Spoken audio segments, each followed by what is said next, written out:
just joining us, you missed a great match. We were having some technical difficulties there, so our apologies.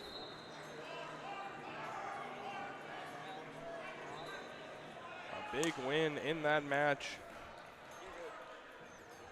for Misfits.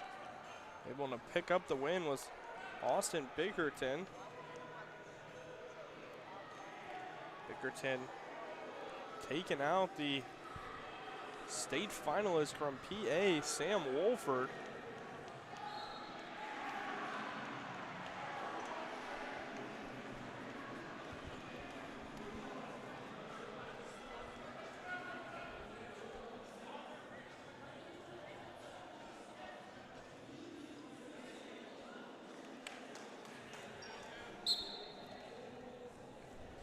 Coach Chance Marsteller comes over, give the referee a word after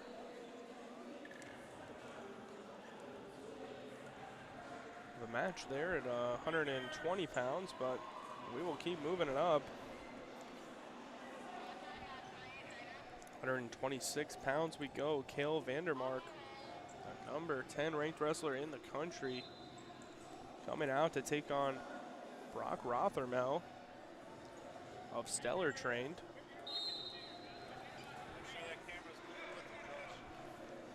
Vandermark, a senior from Ann Kenny Centennial in Iowa.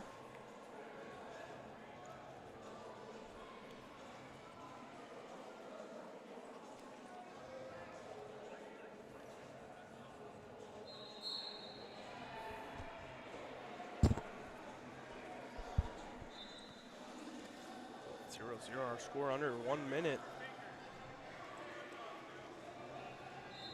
Vandermark, a state medalist in Iowa last year.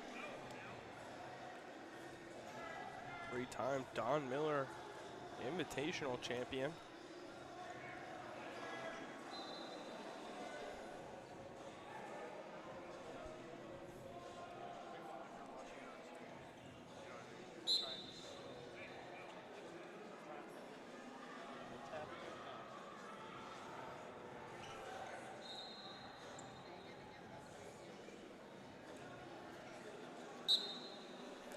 Seconds back to the center, 0-0 still our score.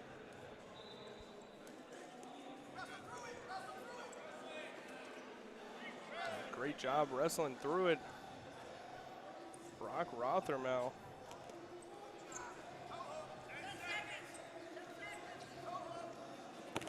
With the takedown and the mat return in a short time. 4, 3, 2, 1. Kale Vandermark, he'll have a lead of 3-0 for Brock Rothermel heading into the second period. Green chooses bottom. Vandermark will go down.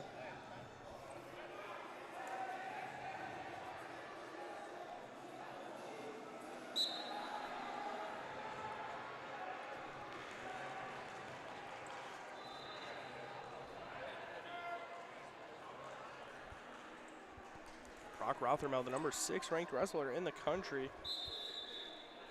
Kale Vandermark, the number 10 ranked. So a very high level matchup between two highly ranked wrestlers across the country.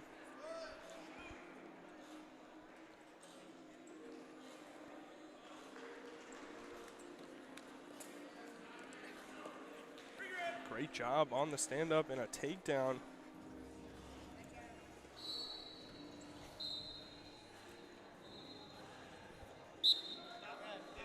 And it's Brock Rothermel.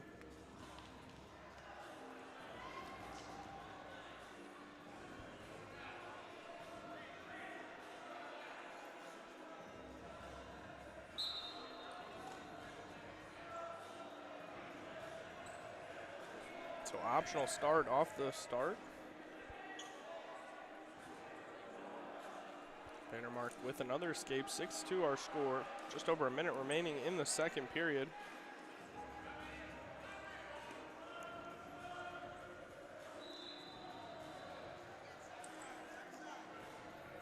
Shot from space by Vandermark. Bothermel caught him in the front headlock, got that underhook. Driving in, tries to go for an ankle pick. Now another reshot to the high crotch. Great defense by Vandermark, circling.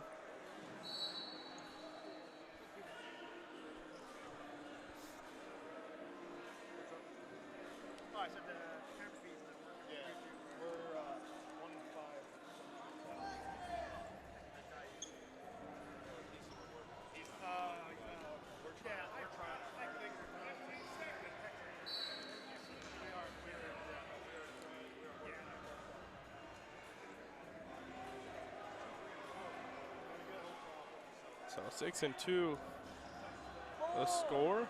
Final seconds. As Vandermark had Rothermel in a front headlock right on the edge.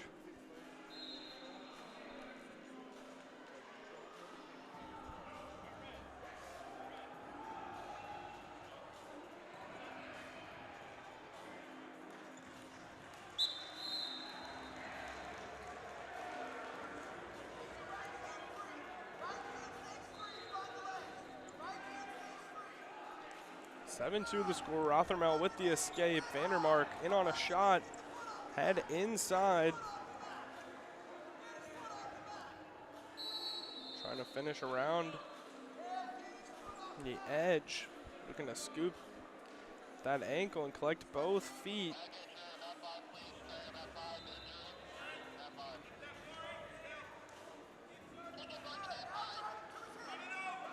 Scoops the second ankle. Now just needs to pop his head out. Get the stalemate. So close to scoring. Vandermark.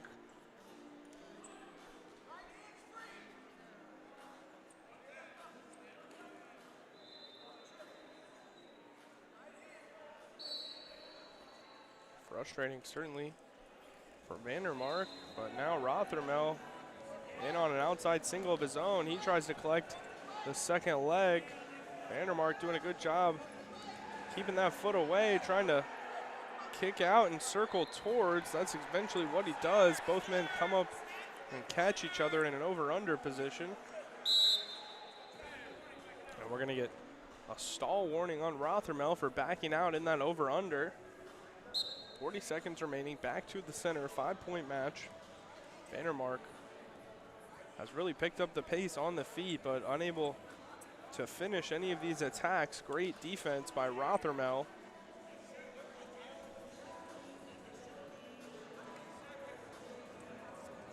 Score 7-2.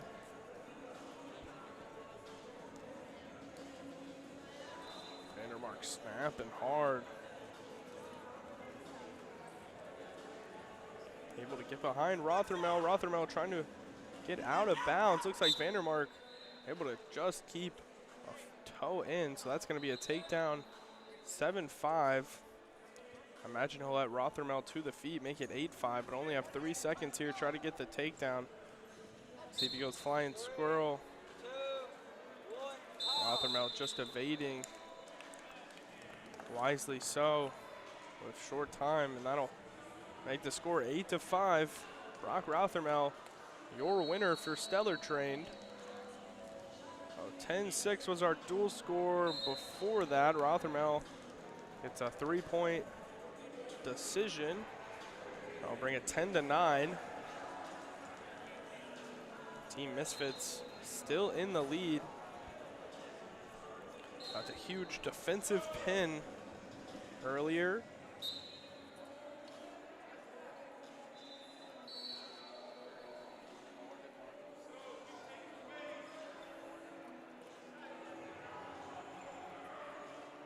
Mason Kiesecker. Kale Mueller, where we have the defensive pin.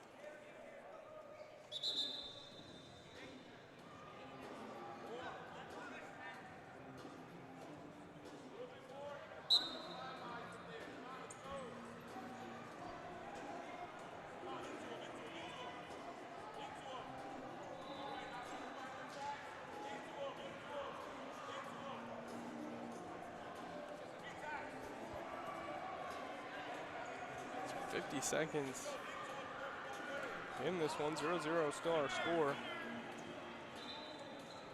Blake Silfies, Jack Silfies, a wrestler for Team Misfits. Sorry if the stream is just now beginning for you. We've been having some technical difficulties this morning with Mat 1 and Mat 5. But if the stream is just now joining, welcome in. You've missed a lot here in this one. 100 pounds. Team Misfits started out with a win.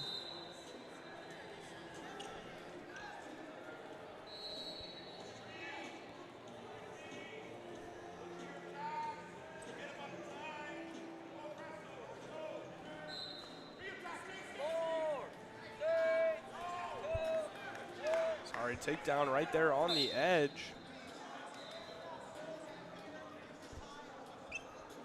That was awarded to Grayson Davis right on the edge.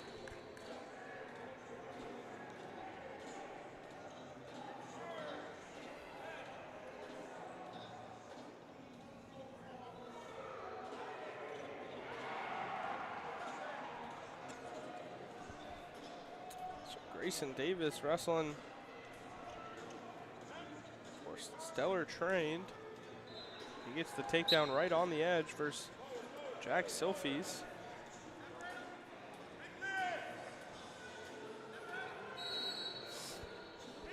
Silfies, a senior from Dallas, Pennsylvania, goes to Bishop McCourt High School. Went to Wyoming Seminary his first 2 years.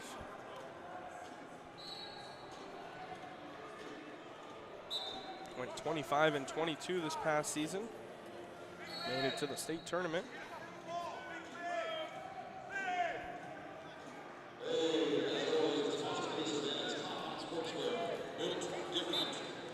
Nice Granby roll on the edge. Silfies follows.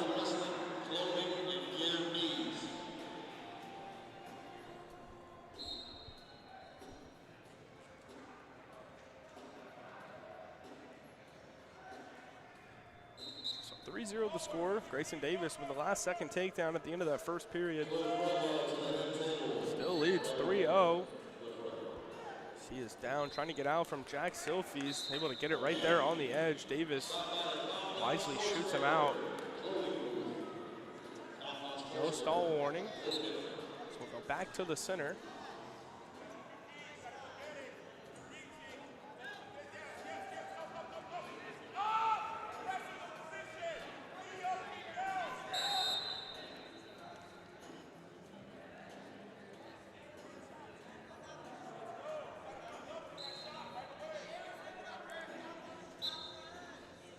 Great shot by Silfies. His coach is just letting him know, got to keep moving after that shot.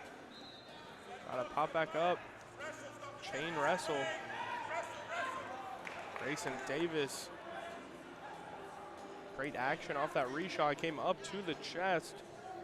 Able to get a body lock.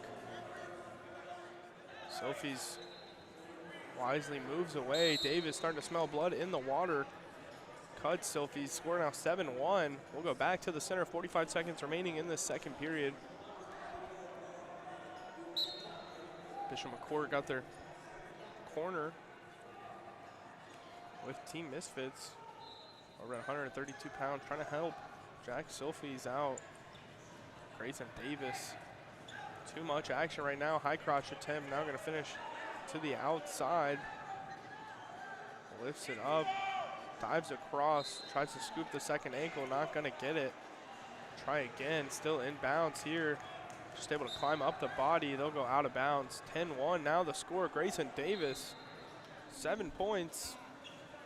Here in this second period, really starting to put it on now, 10-1 our score.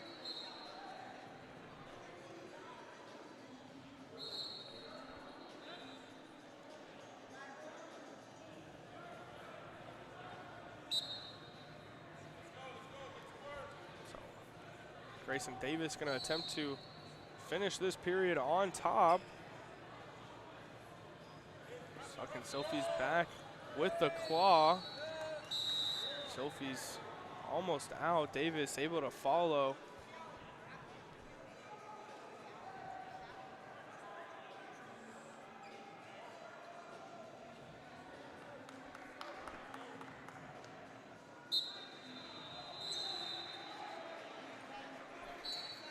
10-1 the score. Selfies chooses to go on the feet, down 9 here in the third.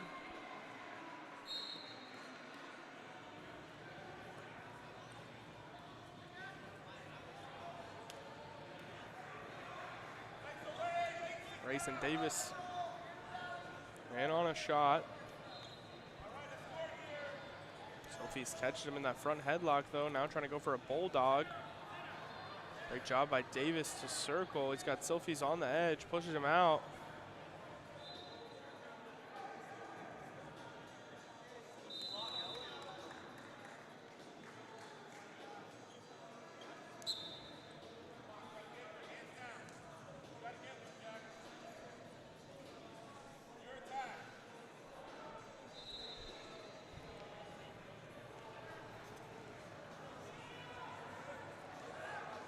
Grayson Davis in on another shot, now works up to a body lock right on the edge. Still in bounds. Now in that seatbelt position. Grayson Davis gonna drop down to the leg, tries to shelf it. Now in that same position where he's just gonna try to dive across.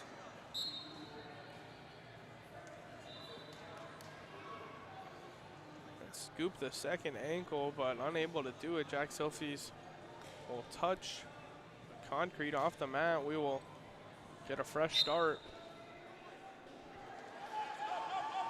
High crotch attempt from Jack Selfies. And deep again.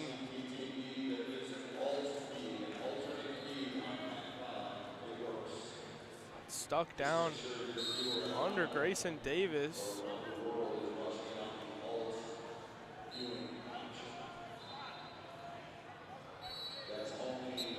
Davis done a great job of shutting off all the movement from Selfies once he's in on that shot.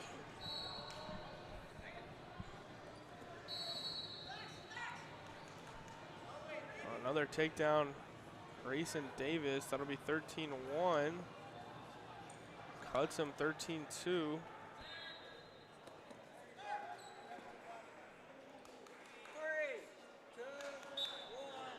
Gives up another one right on the edge, so 16-2 the score right at the end of time. That'll be our final score. Tough one for Jack Selfies. Grayson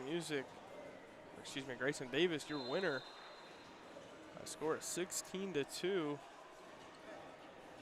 Stellar Train back in the lead, score 13-10.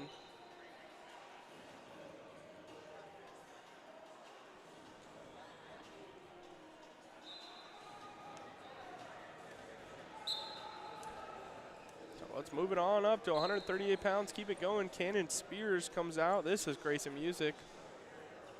4 Stellar trained in the black and yellow.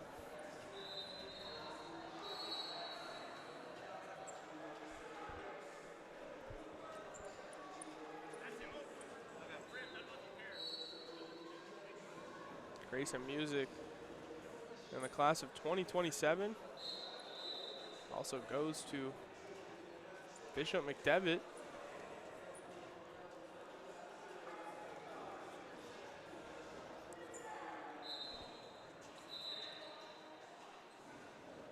He's a District 3 2A finalist last year.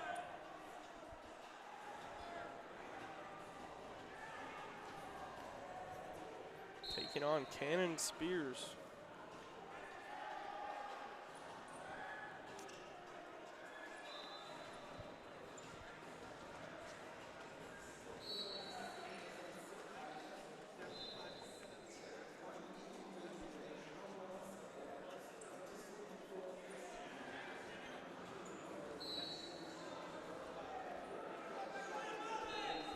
Shot off the whistle.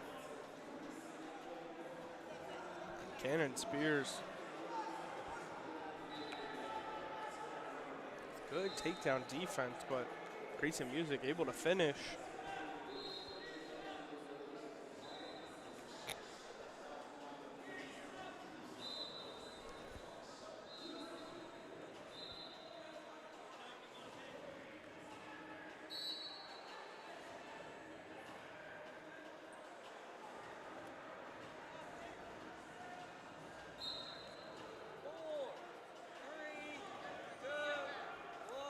claw attempt, trying to get some back points right at the end.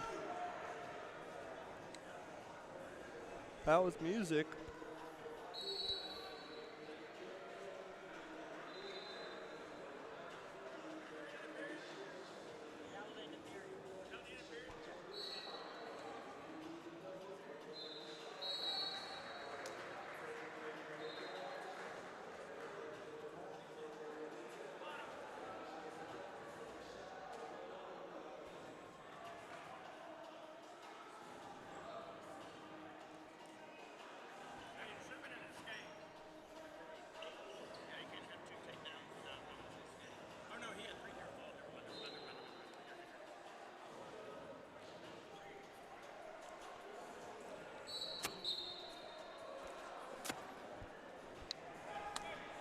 So 3 near fall and the takedown in the first.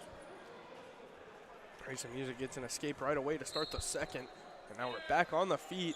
Underhook on that right side by Grayson Music. Tries to throw it by. Close to scoring here. Just needs to limp his arm out.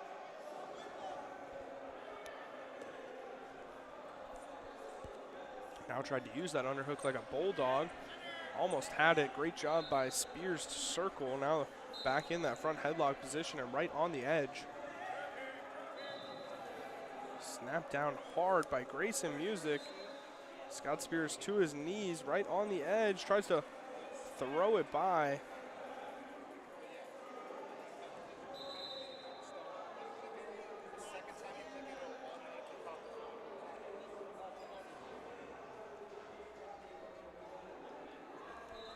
One minute remaining in the second period, and Grayson Music with a great ankle pick.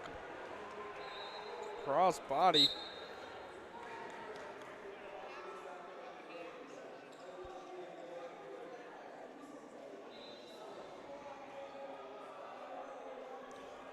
Absolutely exciting weekend of wrestling it's been so far. Team Misfits, Stellar Train back and forth here in the quarterfinals. Winner will move on to our semifinal round. Tight matched battle so far. 13-10 our team score. Stellar Trained in the lead. Grayson Music looking to add on a few more.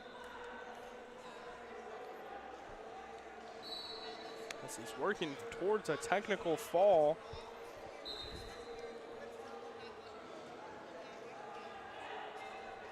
Looked like he had the takedown there on the edge. They'll call him out of bounds.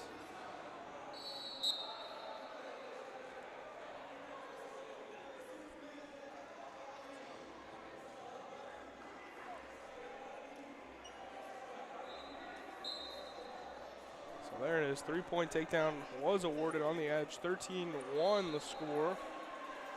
Grayson Music looking to finish the period on top. There's a couple backs as well. See if the referee does award it. It looks like I saw a couple swipes. Nothing awarded though. So 13-1 still the score here in the third.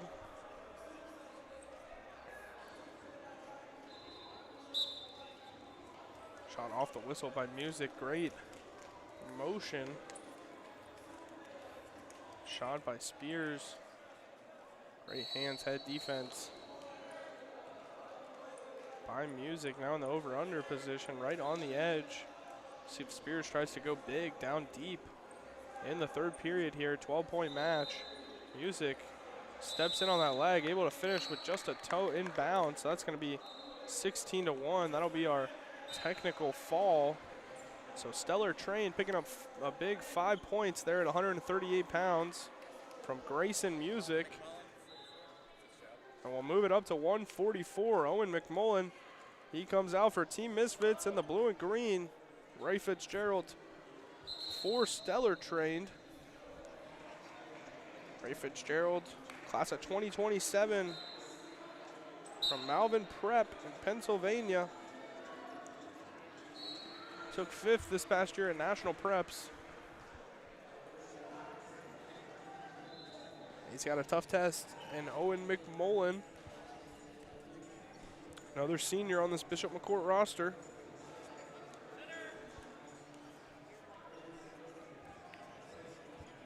McMullen committed to the University of Iowa to wrestle back in October of 2024. High-level recruit, very well known on the national stage. Now competing at the 2025 Elite Eight Duels.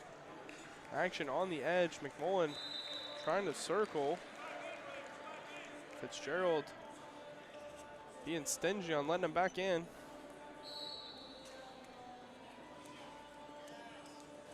Not wanting to give up any ground. Shot fake after fake. Was Fitzgerald. Finally committed to a high crotch there. Was getting a lot of reactions out of McMullen. Now trying to come out the back door. Going to turn into McMullen. McMullen trying to roll through past that ankle over. And we're going to go out of bounds. So we get a fresh start. 46 seconds remaining in the first period. Good movement by both guys. And Fitzgerald able to get in on that leg, but unable to finish.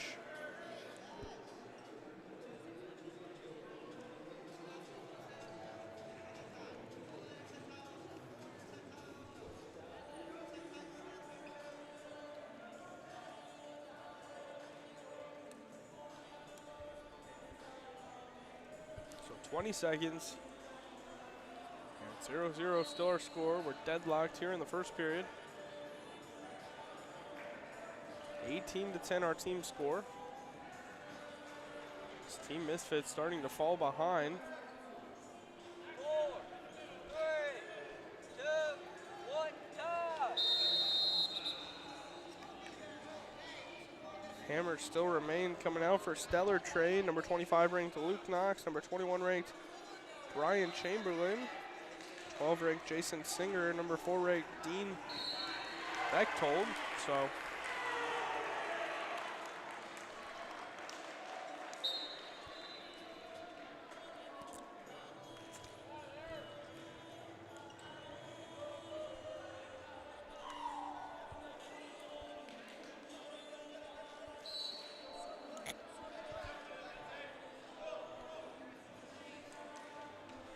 still some really high-level ranked wrestlers to come out for Stellar Trained. Team Misfits will need to get it turned around here quick.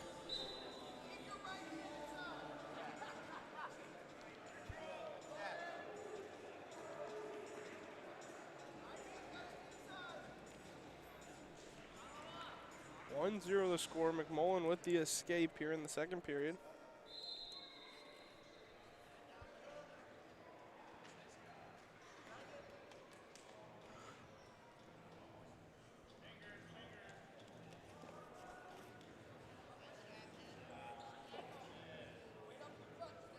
Shot in by Fitzgerald. He's got one ankle scooped. McMullen now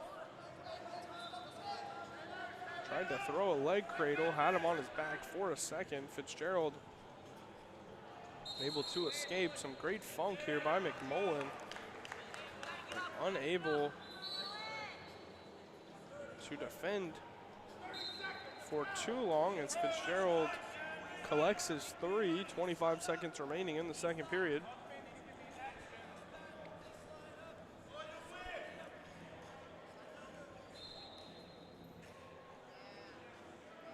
Short time, McMullen flat, trying to base up and get 1 point here. But a tough ride from Ray Fitzgerald driving forward. He'll keep him flat, and we will go into the third period. 3-1 our score. So red takes bottom. Ray Fitzgerald will go down with a 2-point lead.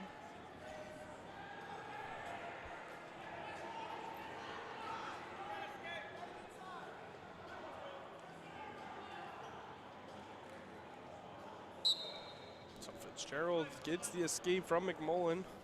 As McMullen will get to work right away on his feet.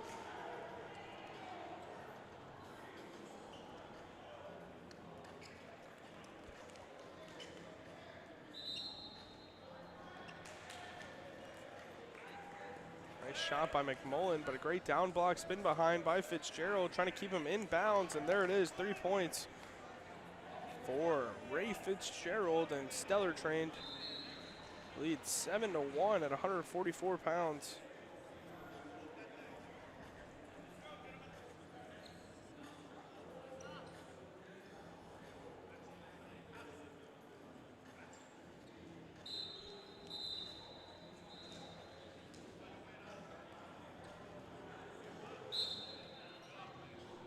McMullen Granby's out of bounds. We'll get a fresh start. Minute 8 remaining in the third.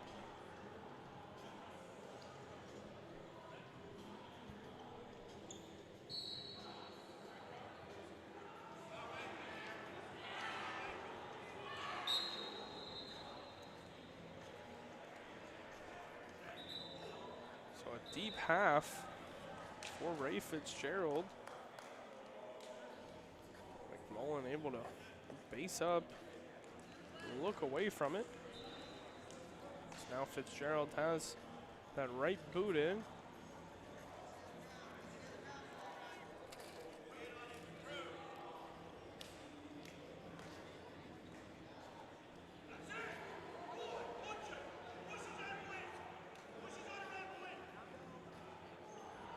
So another deep half. This time he's got McMullen flat.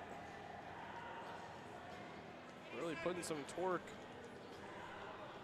in on that arm.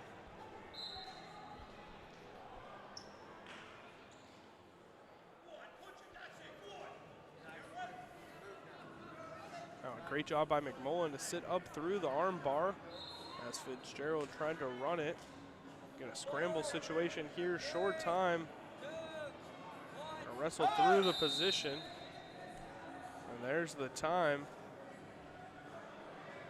144 pounds goes to Ray Fitzgerald and Stellar Trained. 7-2 win for Fitzgerald.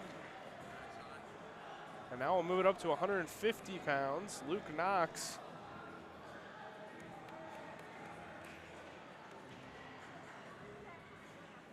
Who comes out for Stellar Trained. Xavier Chavez for Team Misfits. Score now 21-10. Stellar Trained taking a decent sized lead if Team Misfits doesn't turn things around here quick.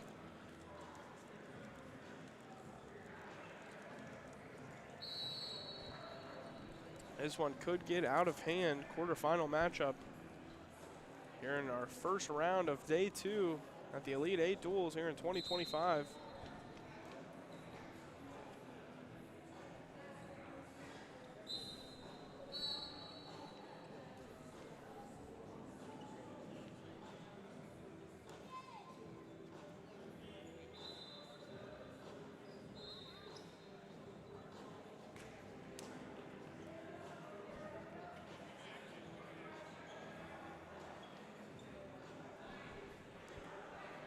Minute and 5 seconds. We are into this first period. Shot in from Luke Knox. We'll get back up to the feet.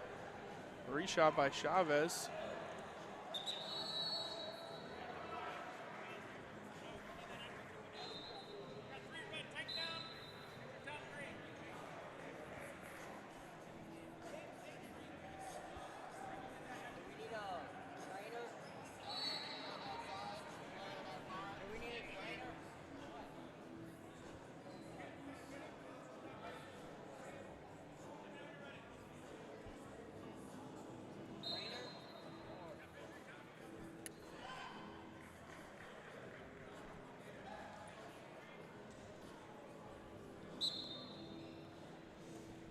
So a tough call there.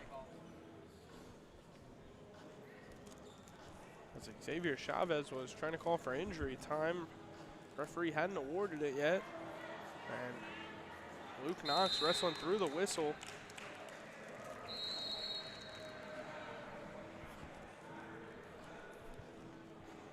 Doubles Xavier Chavez and gets the takedown. Then the referee awarded the injury time, so 3-2 the score. After Chavez gets a nice reversal on the edge. Well, Now get to work on top. 23 seconds in our period, so short time. An opportunity for Luke Knox to get a point. He's flat here. 4, 3, 2, 1, time.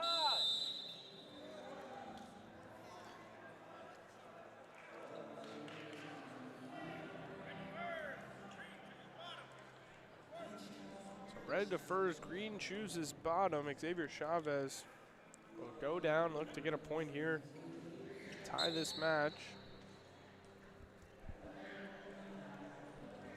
Ray Fitzgerald, Luke Knox. This is at 150 pounds. Luke Knox from Collegeville, Pennsylvania. Took third last year at 152 pounds.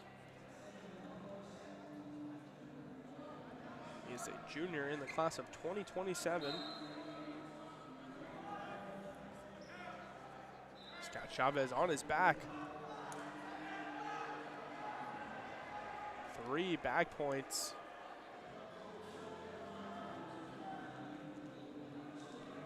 Xavier Chavez, a fellow junior. He's from Eloy, Arizona. Goes to Santa Cruz Valley Union. 2025 Arizona State Champion, went 40-0. And a perfect season. Pennsylvania Placer versus Arizona State Champion. Right now, Luke Knox, the Pennsylvanian, running that tight arm bar. Chavez able to roll through. 6-2 still to score. Chavez chose down in this period. Got turned for 3 back points.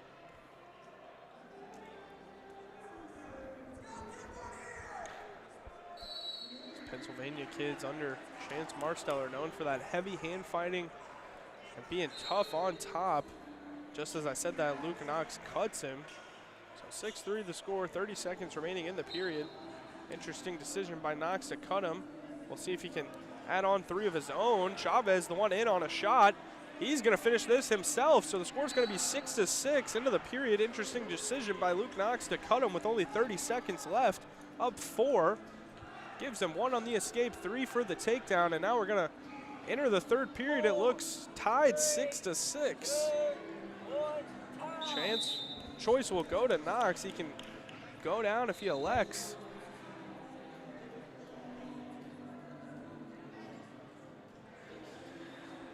So Knox he'll go down, try to get his point here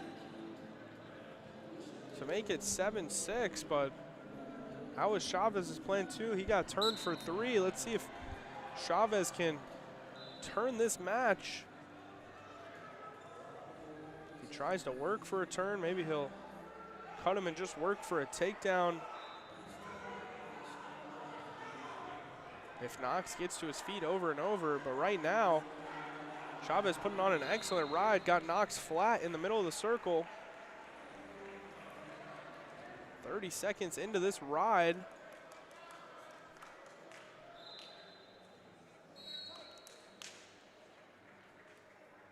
Chavez had that left boot in, Knox able to get it out, now works back up to his base.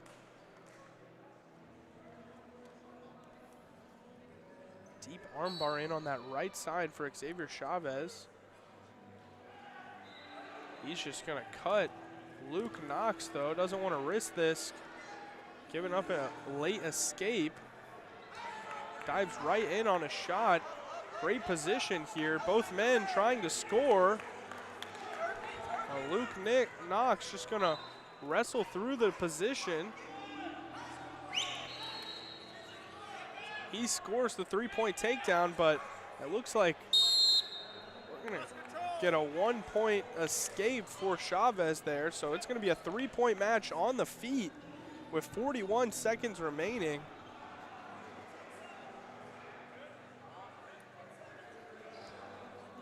Stellar Trains wins this, they'll go up 14. As we move past the halfway point here in our duel. Stellar Train has taken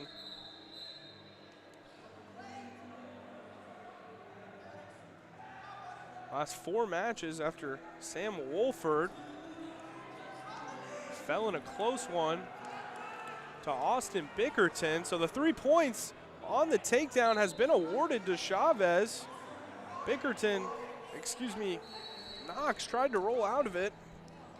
But our score is going to be 10-10. A stand-up here from Knox would win the match with this amount of time remaining. But we're going to go to overtime. 10-10 the score. Big decision going back to that second period for Knox to cut him there. Chavez has really been like a shark in the water since. Picked up 2 takedowns. Knox dives in on a takedown here in overtime, 10 seconds in. Front headlock from Chavez. He's going to try to roll behind. Knox tried to roll. Chavez went behind, caught him, and picks up the 3 points. So a come from behind win for Team Misfits as Xavier Chavez swings the tide and gets Team Misfits back in this, an 8-point match. 21-13 our score. And now Brian Chamberlain, the representative for Stellar Trained, out onto the mat. He's the number 21 ranked wrestler in the country at this weight class. He's going to be taking on Colby Hull for Team Misfits. It started right away with 3 points. Hull back to his feet.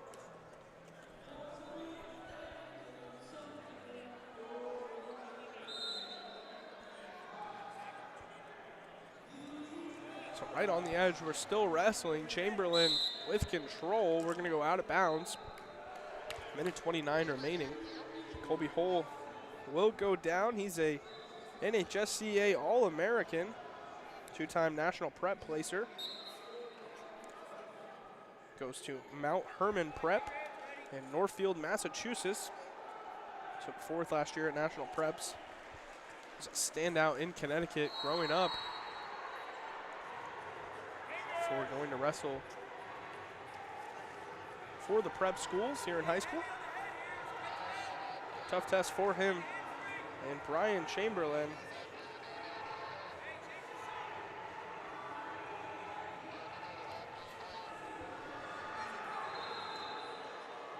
Chamberlain, one of the top wrestlers in the country.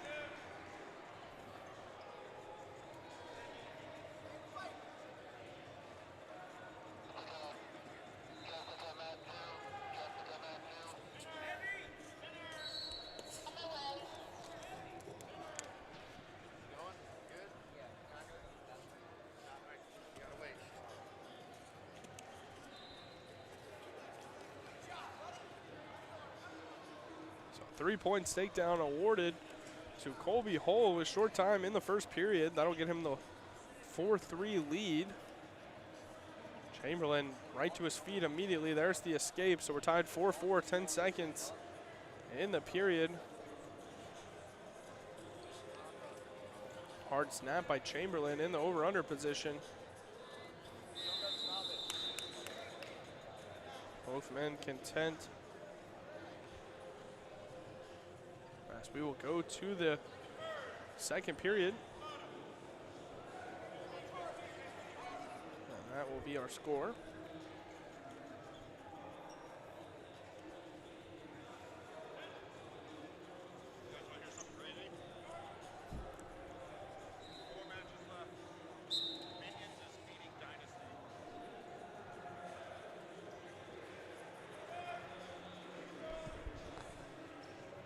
Got word that Team Minions is beating Team Dynasty on the other mat. Exciting matchups all over here at the Elite 8 Duels. That's we're in the quarterfinals round. 5-4 the score, second period. Brian Chamberlain.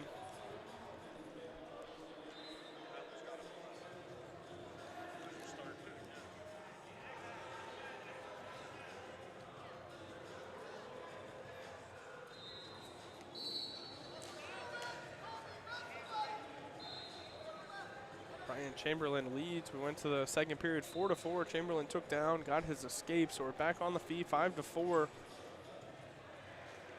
is our score. Both men scored a takedown and an escape there in that first period.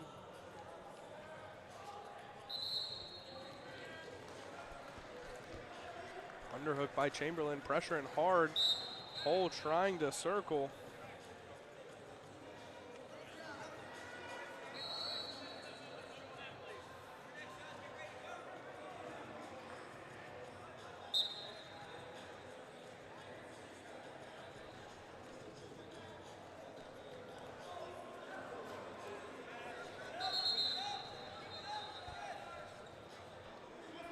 Oh, a nice shot by Chamberlain.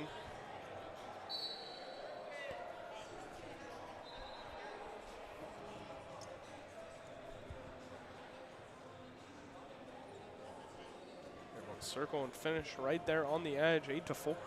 Now the score. Colby Hull right to his feet. We'll go out of bounds, get a fresh start with 20 seconds.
Brian Chamberlain gives up the escape to start the third.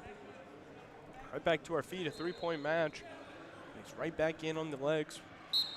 On the edge, we'll go back to the center, restart, minute 45 remaining.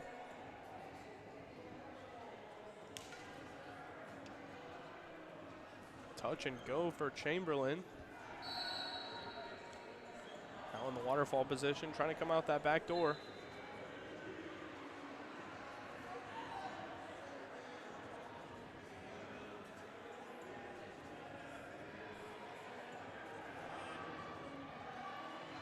Both guys with each other's leg here.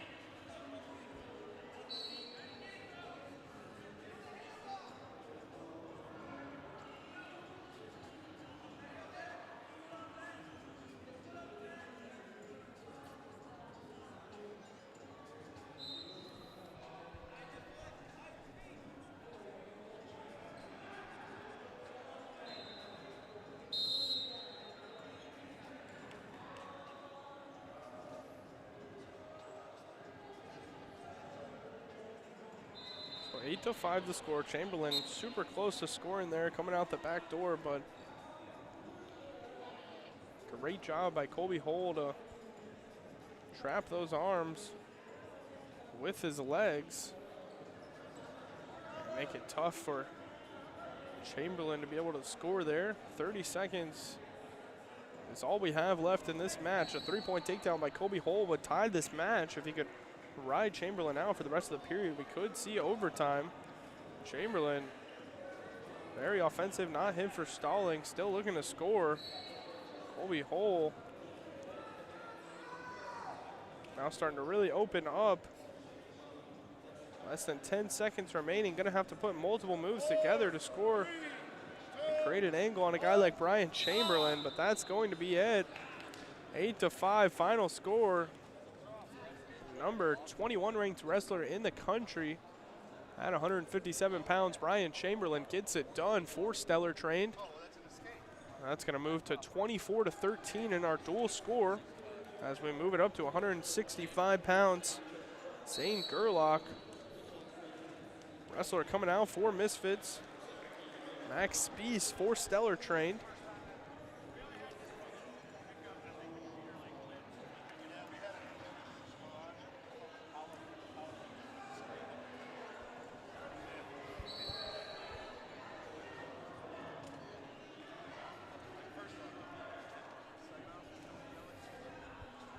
So Max Spies, a junior, class of 2027.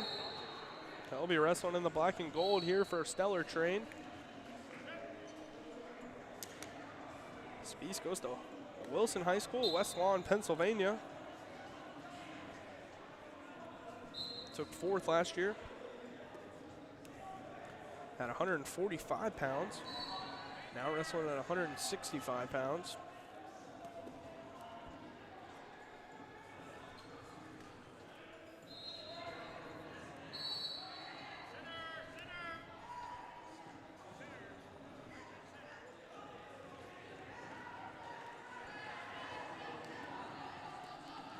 So a minute 30 in our first period.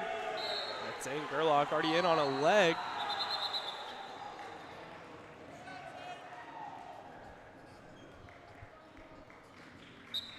Gonna get a call for potentially dangerous there. Bad angle for the knee.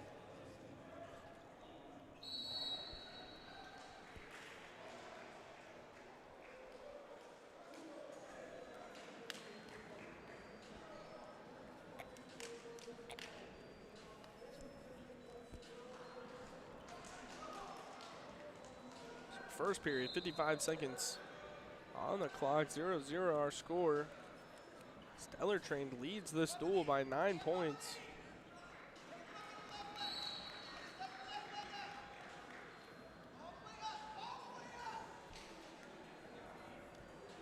$75, $90, $215 in heavyweight remaining after this one.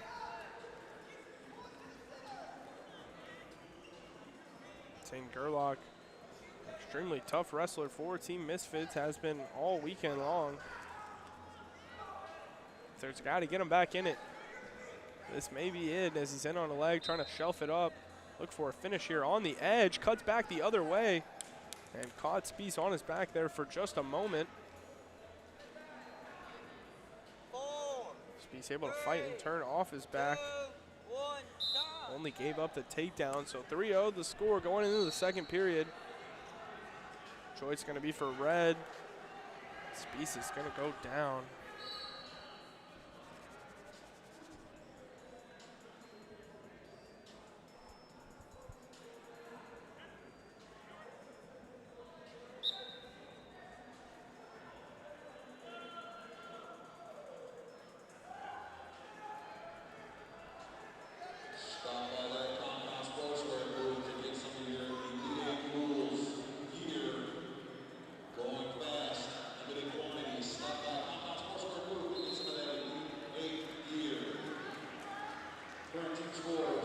Escape by Max Spies.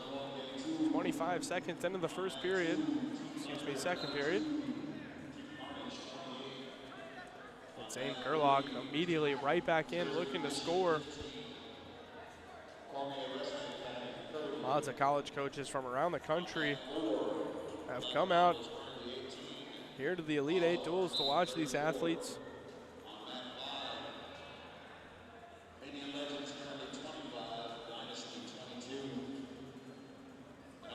Experience for these competitors from all across the country. Come out and see some of the best competition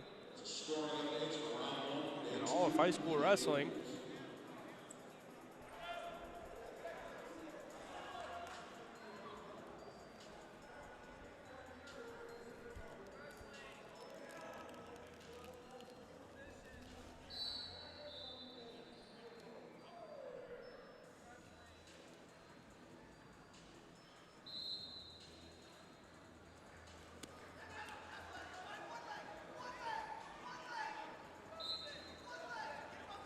Zane Gerlach in on a great shot. Got hit with another potentially dangerous. Looked like Max Spies was going to reshoot off that. Back to the center, 35 seconds remaining. Gerlach up 6-2.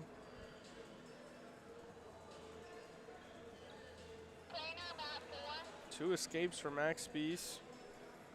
2 takedowns for Zane Gerlach.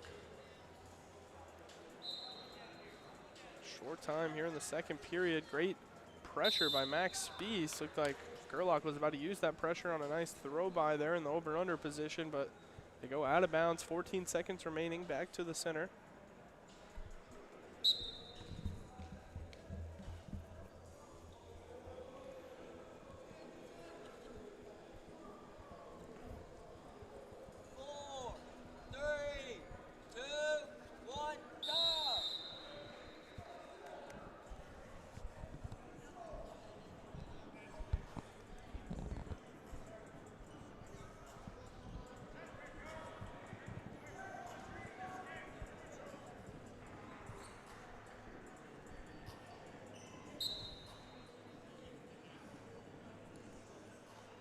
Third period, Gerlach chooses down. Spiess will let him up immediately. Not to waste any time. So he can start working on these takedowns. Gerlach, the one that's right back in on a leg though. Was trying to shelf it, then try to turn that other hand, looking for a cradle.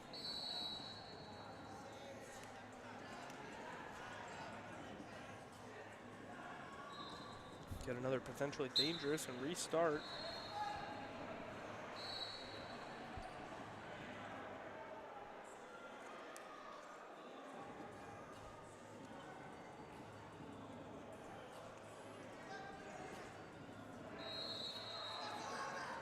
So shot by Max Spiess.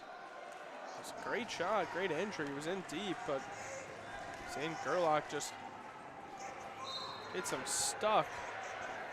They're down in that front headlock as Spiess was coming up. Gerlach in on a reshot of his own. There's the 3 points awarded.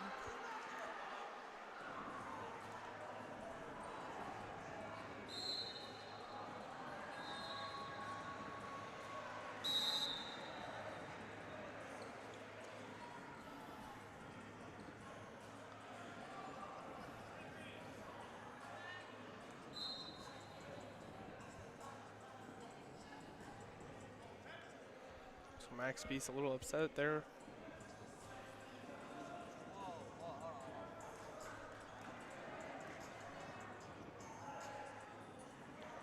Max Spiess a little upset with the referee there. Giving Gerlach time to kind of hold that knee as he worked up the body. Hanging out in the lower half for a good amount of time. So an 8-point lead for Gerlach, but he gives up the escape to Max Spiess. So now it's back down to a regular decision. And Max Spiess now in on the shot. Zane Gerlach, good defense. 23 seconds here. Gerlach is the one that needs to score if he wants the major decision. Spiess, just a great competitor, down 7 here, constantly looking to score.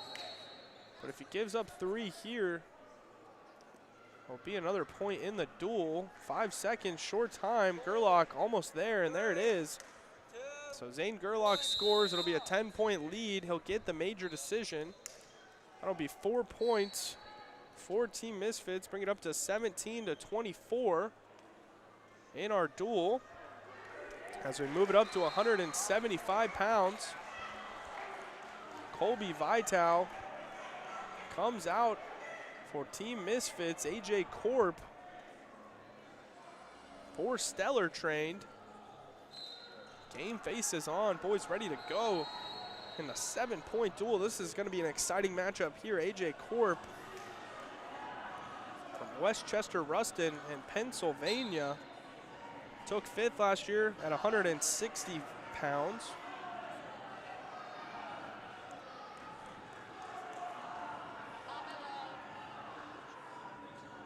He's got a very tough test in Colby Vital from Team Misfits. Colby Vital wrestled tough all weekend long. From Rhode Island, state champ, 3-time state finalist. A senior from the New England area.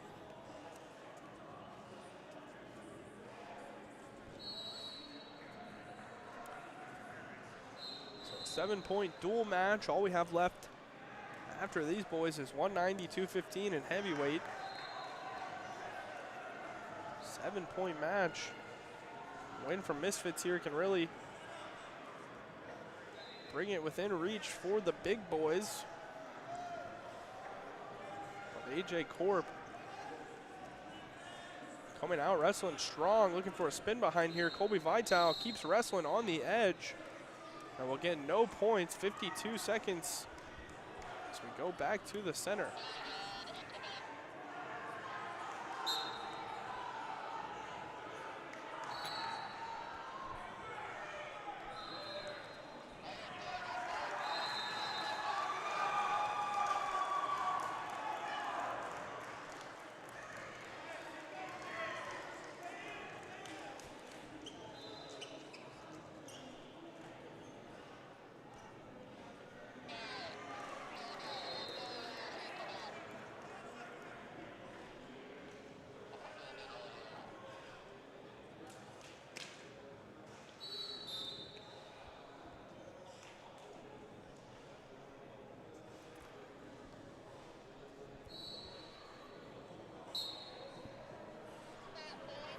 So 15 seconds back to the center, 0-0 still the score.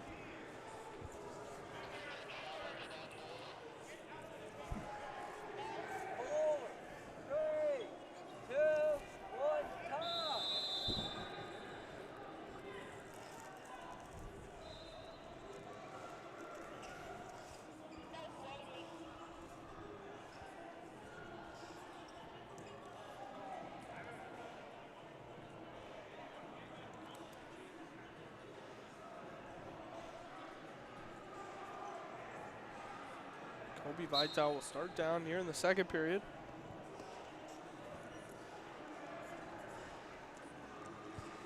Vital immediately to his feet. Corp looking for a mat return. Gonna get a Granby roll by Vital.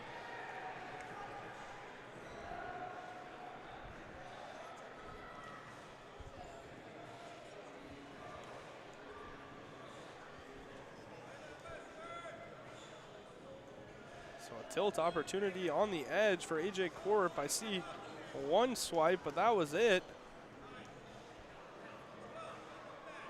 Colby Vital earns his 1-point escape.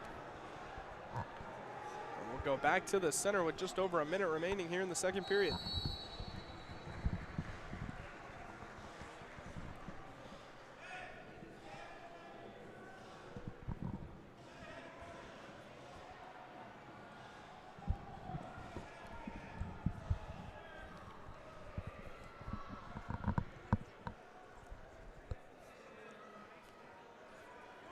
Both men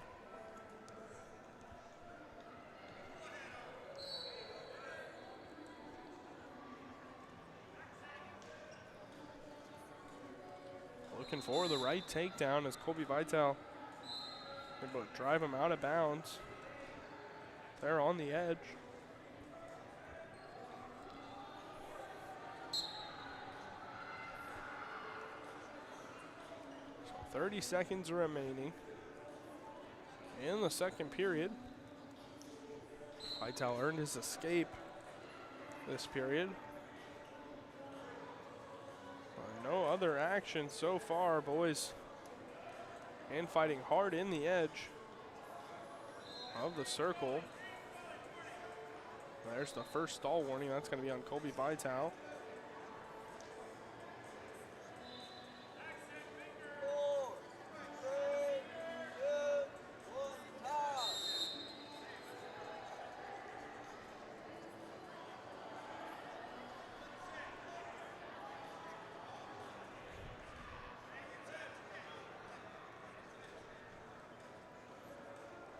Vital start on top, Corp on bottom. Corp immediately up to a quad pod, knee slides. Back to that quad pod this time. Able to scoot his hips away, earn the escape. So 1-1 our score, minute 45. We're in the center. And a takedown will likely decide this one. here in the third.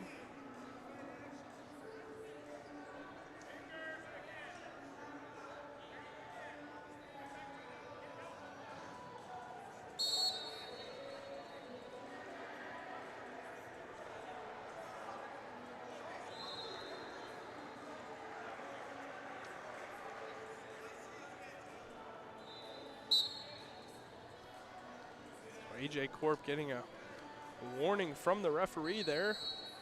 Now interlocking the fingers.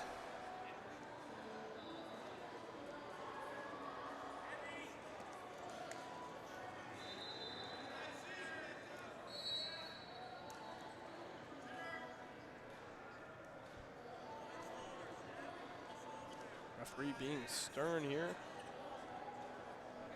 On mat one, trying to increase the activity and volume from these wrestlers here in the third period. Colby Vital in on a great shot, head inside. He's got Corp to his butt. Now just needs to scoop both ankles. There's one ankle. Now gonna look to peel back the other knee and get his head out for the three-point takedown. It'll be close here, 20 seconds remaining, and we'll get the stalemate.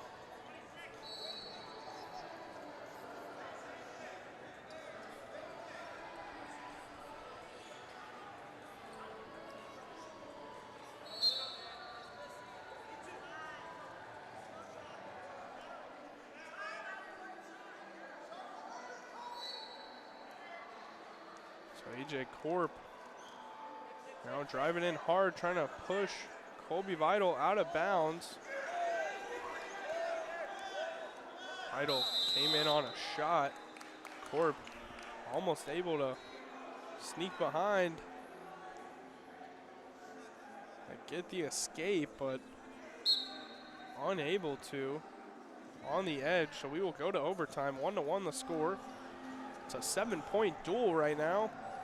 190-215 heavyweight remaining, so this is a big takedown to come here in overtime. If we can't get one in the first overtime, we'll go to top and bottom in the second and third, and then a potential tiebreaker.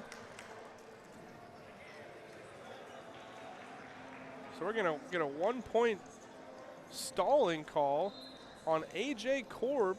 Excuse me, the stalling call was on Colby Vital. AJ Corp wins on the stall call in overtime as AJ Corp drives Colby Vital out of bounds and earns the 1-point stalling call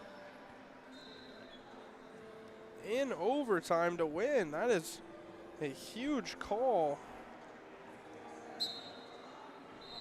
And now brings the match to 10 points with a stellar train to lead.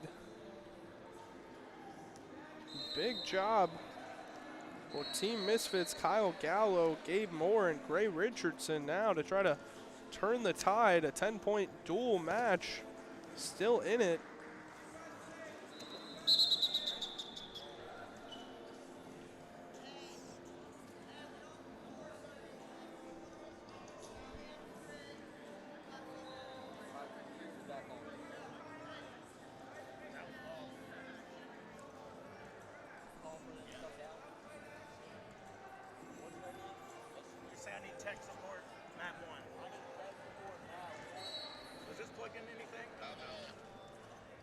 I got no clue. So it looked like we had the wrestlers.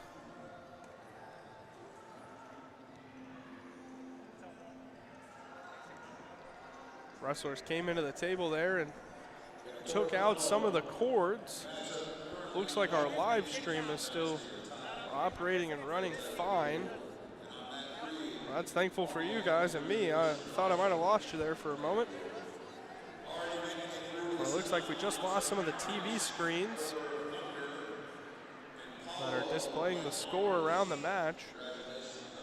So just moved it up to the big boys for 25 seconds, and they came over to the table and messed some things up pretty good.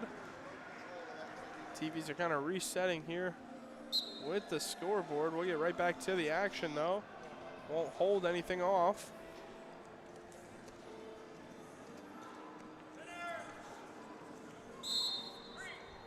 Mike Spielman, 190-pounder, Folkstyle train.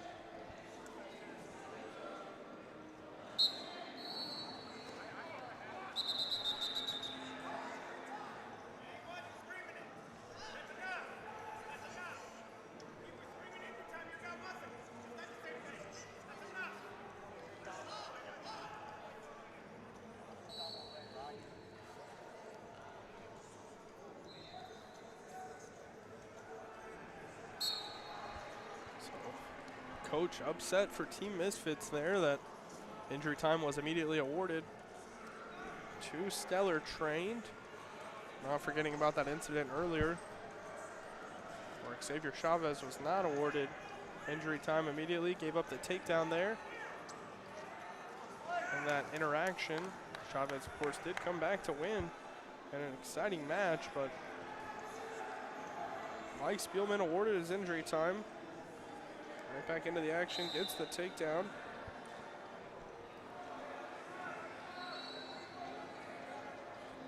Spielman goes to Strathaven High School in Pennsylvania. 3A qualifier at 189 pounds. Placed in the consolations.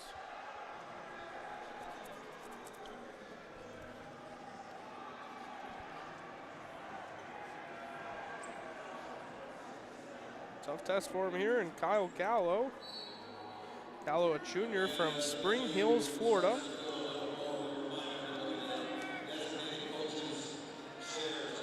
Goes to Zephyr Hills Christian. Plays 6th at freestyle and 8th in Greco. This past summer at Fargo, 2nd at NHSCA, and heck of a wrestler over in Florida. 2-time state placer, 1-time state finalist. He's wrestling Team Misfits here in the blue, yellow, green singlets. 2, 1, go.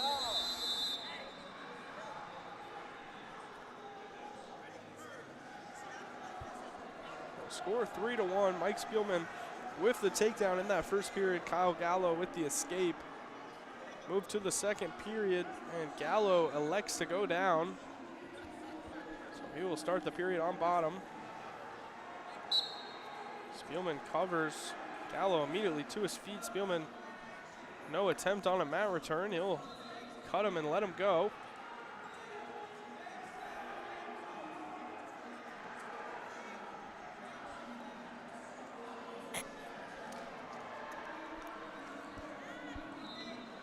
Gallo straight on shot attempt.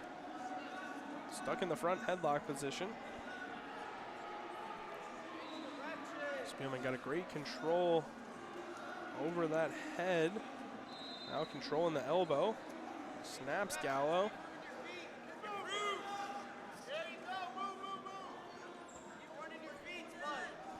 Gallo peels the arm off the head, circles up to the feet. And out of trouble as they're back to the feet in neutral. 3-2 our score. Gallo now back in that front headlock on the feet this time. Tries to wing down on that elbow, go for a little bit of a dump attempt. Spielman trying to circle the corner, still nothing. He's got the leg scooped. When nothing was awarded, we go out of bounds.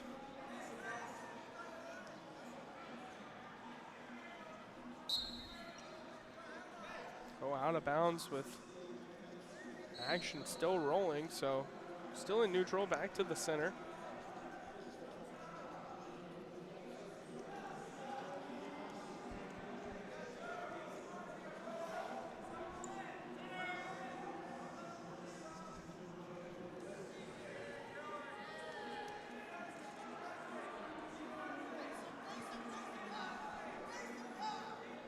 Well, 3-2 the score. Mike Spielman in the front headlock again, trying to score on Kyle Gallo, trying to run the corner. Gallo doing a great job peeling the head. Spielman now drops to a leg. Short time, 5 seconds. Gallo just can't touch, and there it is with 2 seconds. Spielman able to pull him down and get the takedown. Short time, 6-2. Our score heading into the third. That'll be Spielman's choice. He'll elect to go down.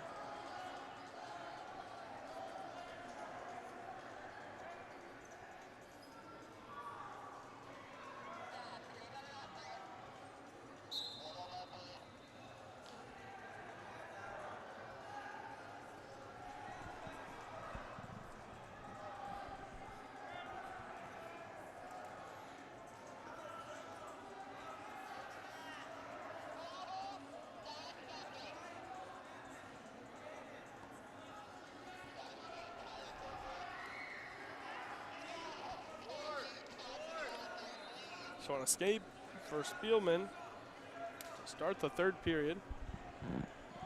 On our feet, 5-point match. Kyle Gallo in on another shot, stuck in the front headlock again.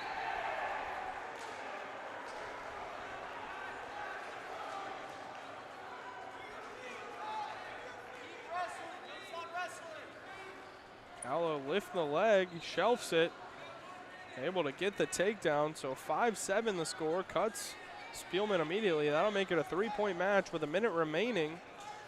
Kyle Gallo very much back in this thing. If he can put together one more good takedown and get a ride out, he could force overtime. Dives in on a shot, stuck in the front headlock here, 45 seconds. Spielman doing a good job keeping Gallo flat this time. Here we go again for all marbles. New Jersey Commission versus Cormier Wrestling Academy. It comes down to heavyweight. Currently we have 2 quarterfinal matches that come down to heavyweight. So 8-5 our score here on mat 1. All the other duels are presumably done except for Cormier versus New Jersey Commission on mat number 3. That match coming down to the heavyweights. We still have 215 and heavyweight over here on mat 1. Kyle Gallo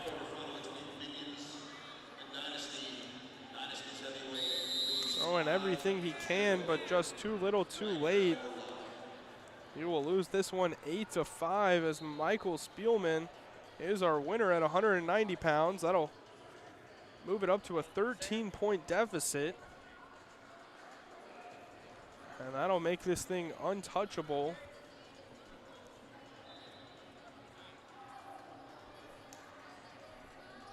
Four Team Misfits, 6 here and 6 at heavyweight.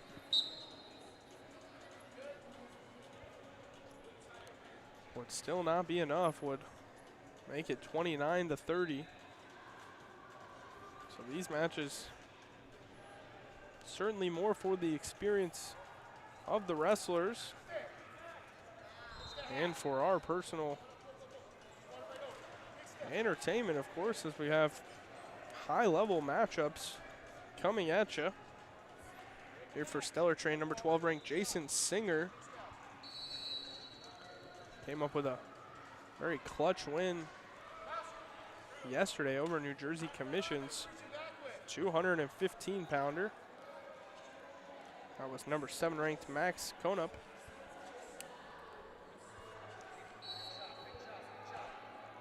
Singer, the number 12 ranked wrestler in the country. Seemingly looking to move up on those rankings after his performance this weekend. He's from Sellersville, Pennsylvania, goes to Faith Christian Academy. Pennsylvania, 2A state champion, multiple time medalist, already committed to wrestle at Lehigh. Currently on mat 1, the Stellar Train leading Misfits 30-17. We still have He's taking on Gabe Moore from Cleveland, Tennessee.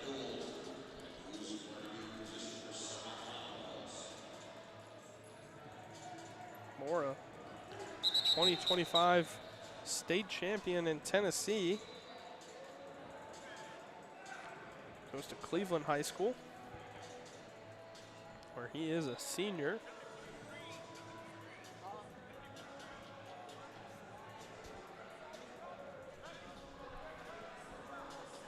penalty point awarded to Green.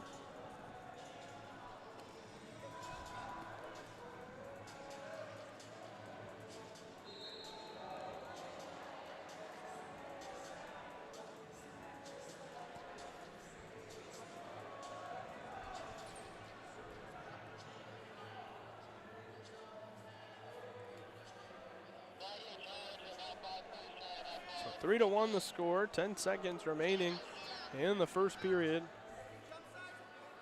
Tough ride here from Jason Singer. 4, 3, 2, 1, PA state champ versus the Tennessee state champ.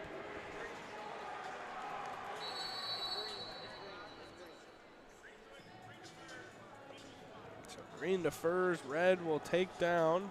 Jason Singer headed down. Both the 215 and a heavyweight committed to Lehigh for this stellar trained roster. Some strong big boys. Gabe Moore with boots in, trying to run a power half to get Jason Singer to his back, just unable to.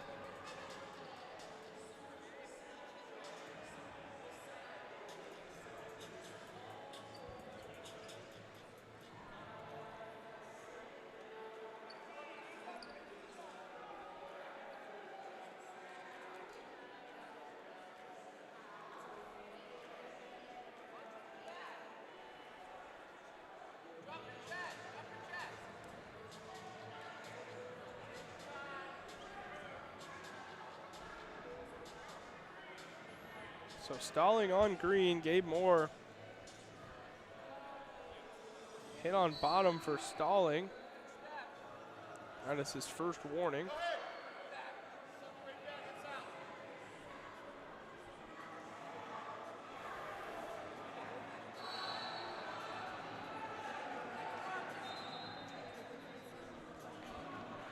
Moore fighting tough here.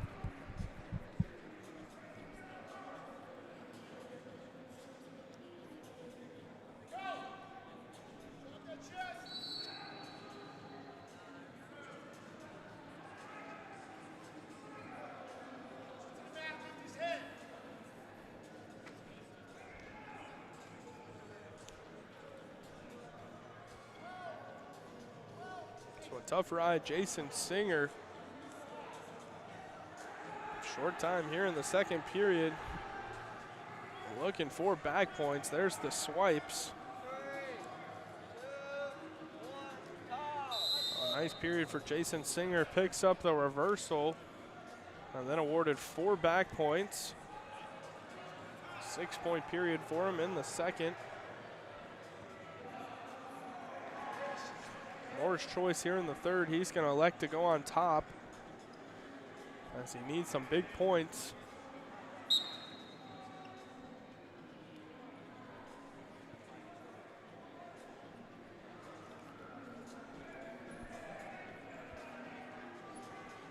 Well, look for a couple turns. They're going to pin here on top. Down 8 in the third.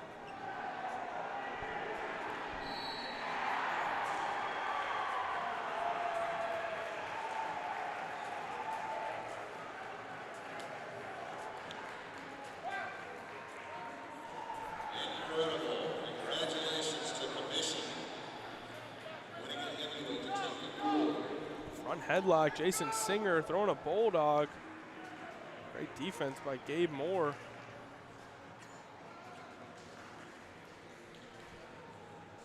No points awarded. This should just be the reversal for Jason Singer. Change in control.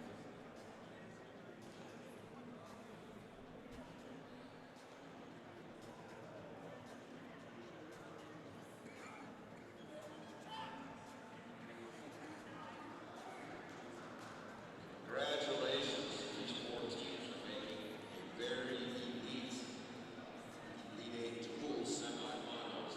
Maybe the best in recent history. Carnage, New Jersey Commission.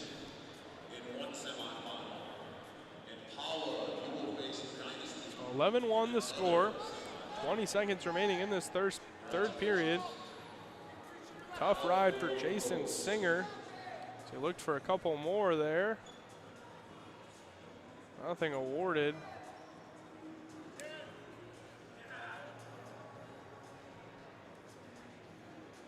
Nothing again. 2, 1, time. Still got a great duel out there on that one. An 11-1 win for Jason Singer, a major decision over Gabe Moore at 2:15. That'll push it to 34-17 as we move up to heavyweight. James Hartleroad comes out to wrestle Gray Richardson.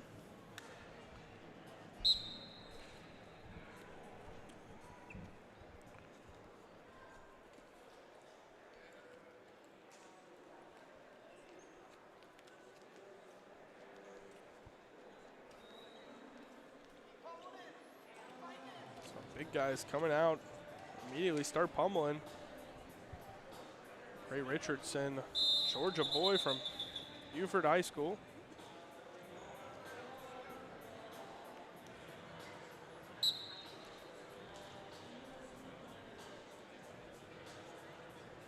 Taking on Hartleroad, who picked up some big upsets yesterday, some tough matches.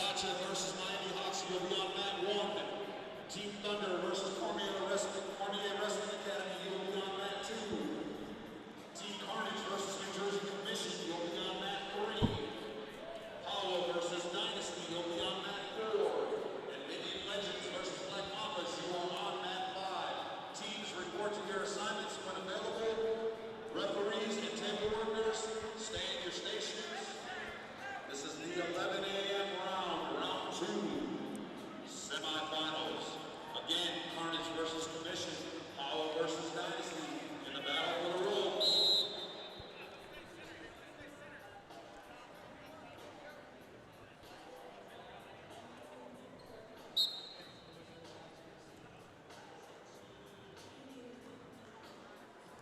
(34-17) the score. First period, big boys going at it. Lots of hard hand fighting.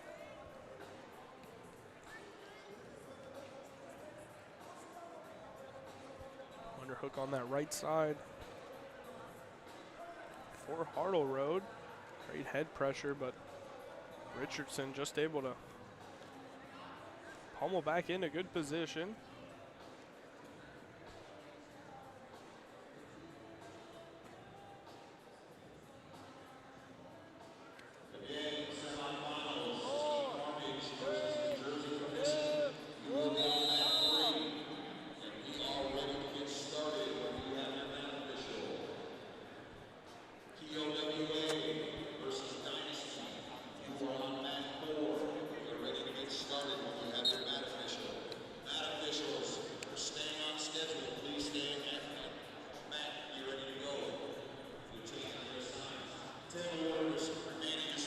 Second period, Hartleroad starts on bottom. He'll get his escape. First 15 seconds. Right back into pummel over under position. Hartleroad tries to go for a throw. Richardson collect the takedown. Almost had Hartleroad on his back for a second. But just briefly. Minute 20 remaining. Richardson. Hartleroad right on the edge.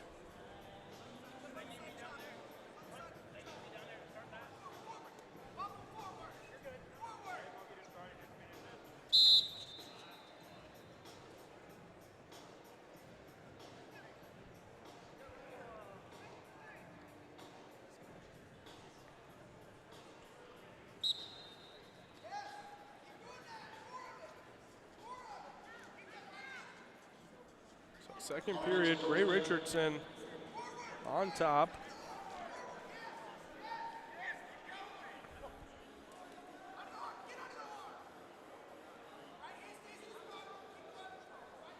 We're going to roll the wrist.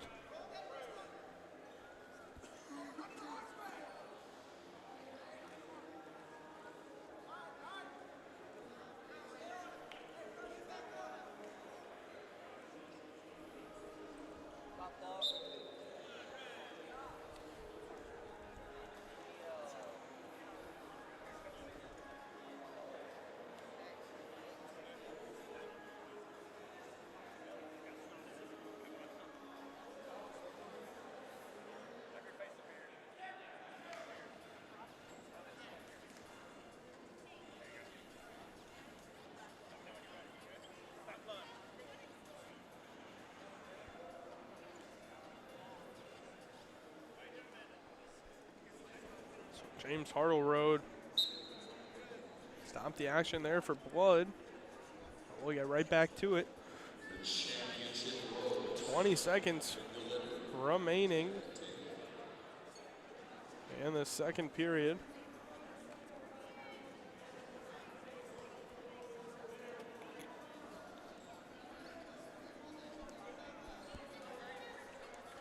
We'll be moving into our semifinal round at the conclusion of this match. Semifinal matches will be on mat 3 and mat 4. Make sure to tune in there for more of the action.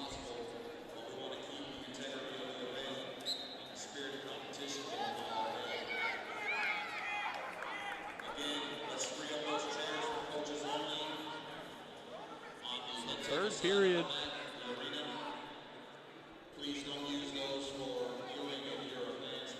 Richardson on bottom. Gets the reversal right off the rip. Now leads 5-2 over James Hartleroad.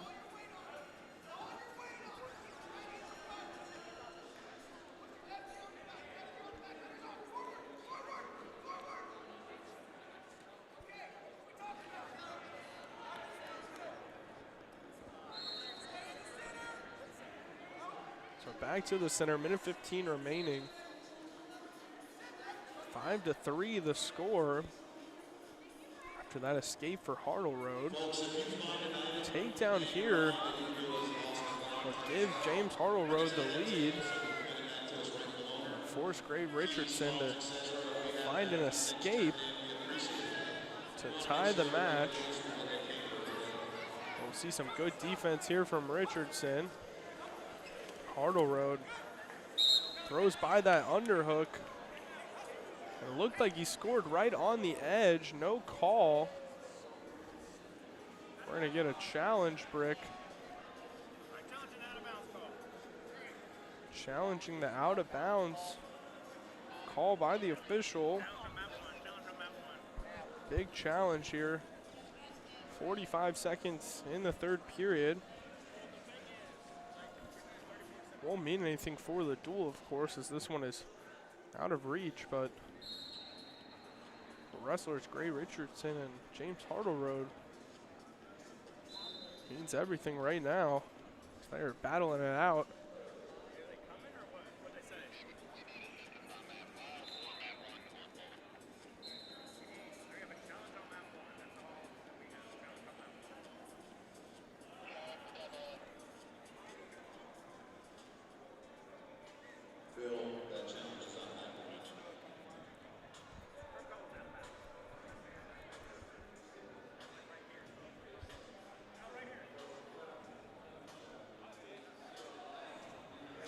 Chance Marsteller with the takedown review.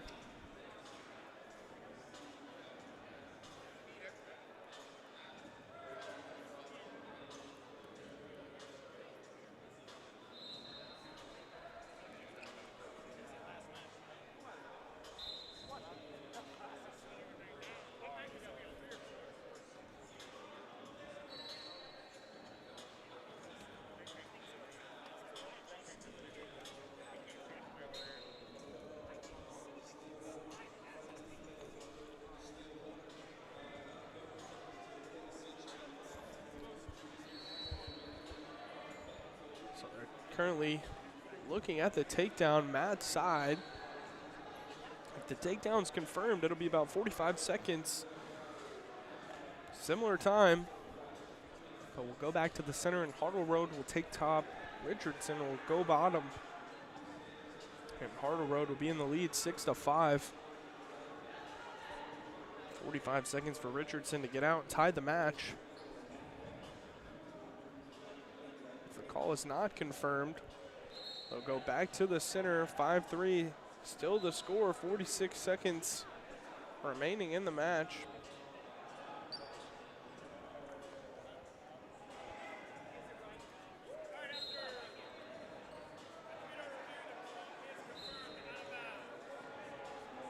So the call confirmed out of bounds.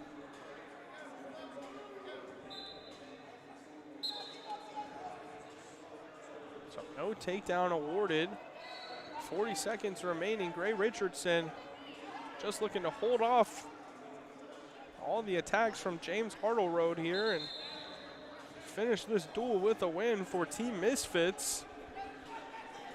Only match on the floor still going on, so everyone to their feet around. Gray Richardson gets a slide by here. Nice scrambling by the heavyweights. James Hartleroad picks up the leg right on the edge. Got to keep him in bounds. 10 seconds remaining. A takedown here would seemingly win it, but he loses him out of bounds. James Hartleroad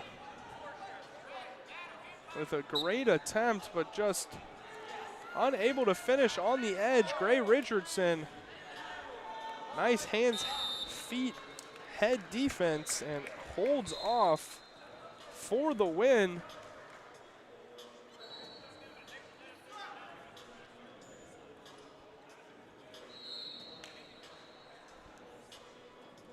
And that will be the duel. Here at 285 pounds, the win for Gray Richardson, 34-20. That's the score. Stellar trained over Team Misfits.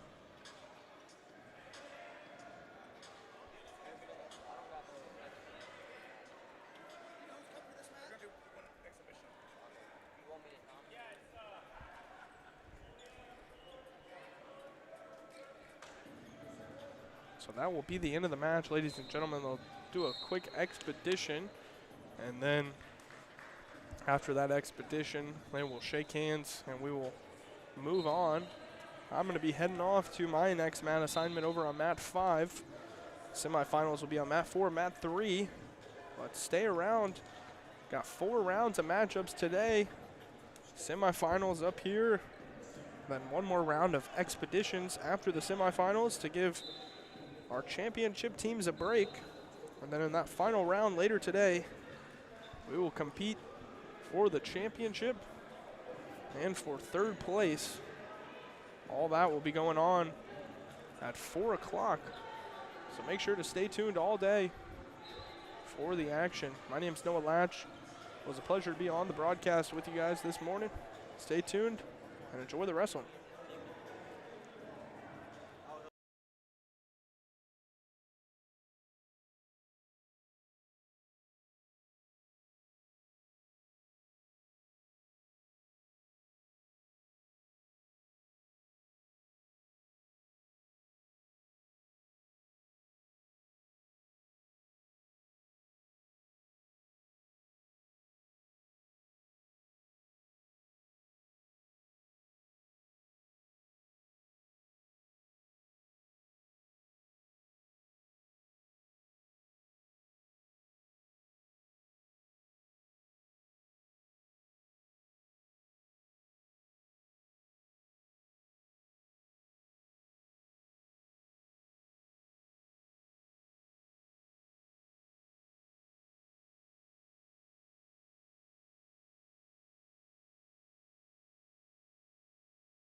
Alrighty, folks, welcome back.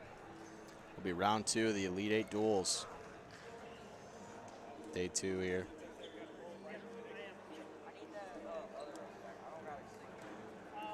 All right, so we'll have consolation round 1 here on mat number 1. I believe we're gonna have Team Gotcha and Team Miami Hawks taking the mat here.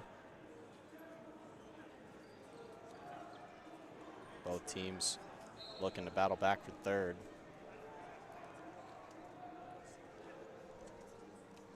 Really quick, we'll preview the lineups a little bit. Got some young studs on both teams.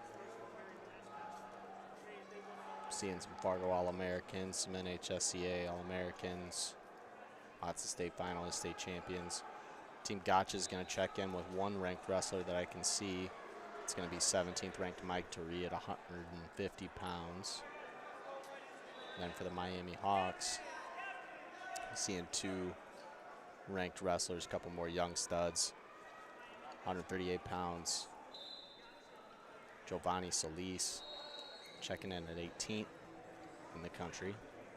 And then obviously rounding out their lineup, got a stellar young stud, Michael Mako, world team member, U17 world champ, currently ranked number 3 in the latest high school rankings. His younger brother, Peter Mako, definitely one to keep your eye on as well, freshman NHSCA champ. Going to be a sophomore, but we're going to start at 100 pounds here.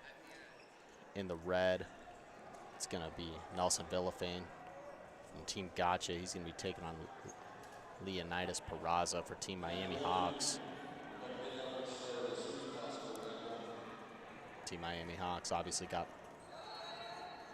Coach Pat Lugo in the corner, former starter for University of Iowa. Peraza's already in on a good right-handed single. He's going to be looking to get that left ankle of Villafane shelved up onto his leg. Villafane going to try to dive underneath, looking for some sort of jail roll there. Good re-attack there from Villafane. He is going to pick up the 3 points. We are running the college out-of-bounds rules here. I believe that is the only college rule that we're running, but that'll be a good re-attack there from Villafane to pick up the 3 points and get on the board first for Team Gotcha. Peraza going to get out quickly. Minute and 11 here to go in the first period. We're going to have 15 matches for this duel. Standard high school weight classes, adding in 100 pounds. Seen a few teams having some high school guys who might have wrestled 106. Good re-attack there from Villafane. He's got a good bite on an ankle. Savvy move to bring him back in. He's going to collect that far ankle and pick up 3 more for Team Gotcha. Going to extend his lead to 5. But as I was saying, I've seen some of the teams have gotten some maybe slightly undersized 106-pounders for their rosters, checking in at 100 pounds. Some of them grabbing some 8th graders who are moving into high school. Still looking to put on a little bit of size. Good roll through tilt there from Villafane. Just couldn't quite trap that far hip on his knee. Peraza will roll through. Still got a good bite on that 2-on-1. Approaching 30 seconds here in period number 1.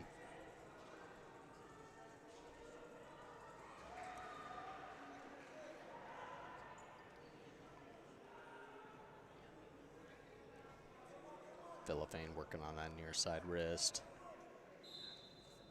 Going back to that roll through tilt. Catches him in the breadbasket a little bit better this time. He's going to get 3 swipes on that. He'll extend his lead to 9-1 at the end of the first period. Already in major decision territory. Could be looking for an early stoppage with a technical fall here. Peraza will get his choice first and defer. Villafane will put him back up on the feet. Excuse me, that'll be a 12-1 lead on the scoreboard. I believe it should be 9-1.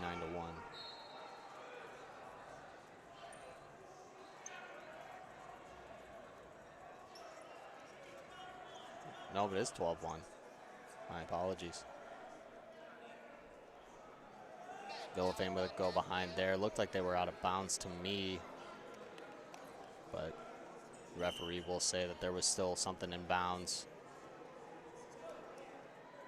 Villafane will pick up the takedown. He'll take his 3 points, and he'll put Peraza back up on the feet. 15-2 our score. Minute 33 here in period number 2.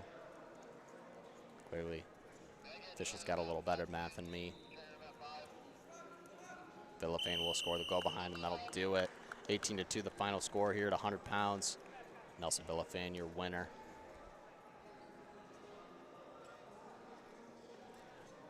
That'll put 5 points on the board for Team Gotcha. We'll move up to 106 pounds.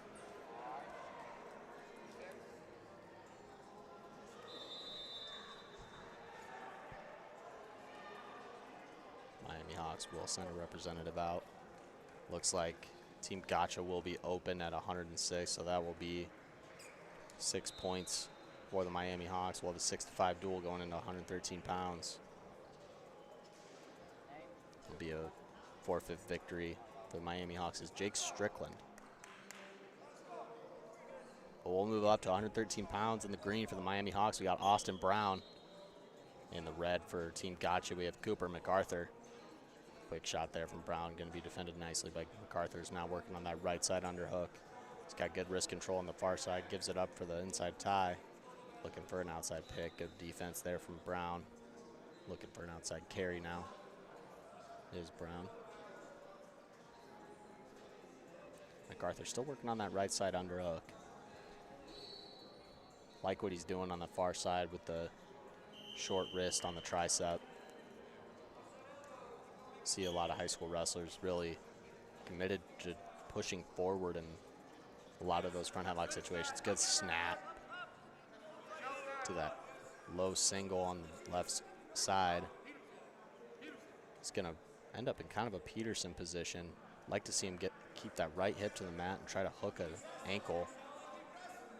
Another good option, trying to use that left hand, or excuse me, that left arm, kind of trap Brown's elbow in.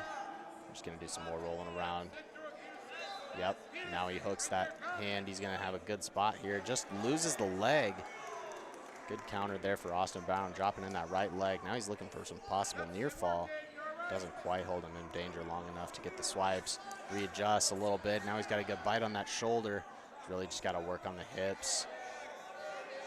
He's got to use a little bit of creativity to try to get that left hip coming back towards him. He's going to try to drop that left leg in now. So riding a little bit high. I'd expect to see MacArthur try to shrink out the back here, and he will. He'll pick up his reversal. So Brown will strike first. MacArthur quickly answers with a reversal. Coach Lugo in the corner seeming to want near fall on that. Referee will not oblige him, but we'll go under 5 seconds now. And we'll move to the second period. Austin Brown going to be holding the 3-2 advantage over Cooper MacArthur. Brown will get his choice, send it over to MacArthur, who will go down.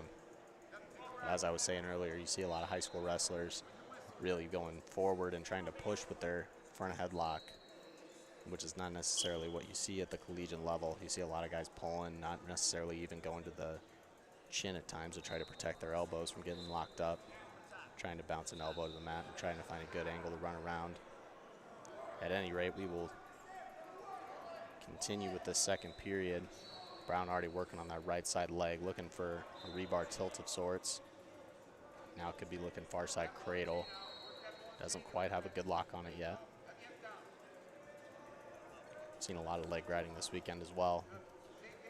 A lot of the guys do a pretty good job of keeping their hips on top and then the small of the back. And looking for kind of a banana split there was Brown. Quickly moves on back to that crossbody ride.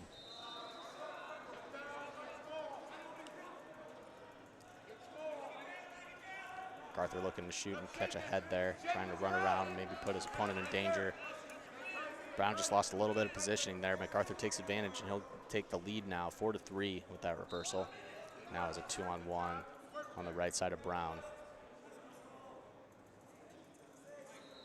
Now working into that deep waist half, changing it kind of to a spiral half.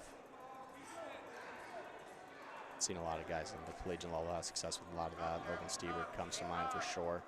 He's very good in that deep waist. Now goes to qual lift. Can't quite get him to his back, but good return nonetheless from MacArthur. Hops right back to that spiral half, trying to run out in front of it.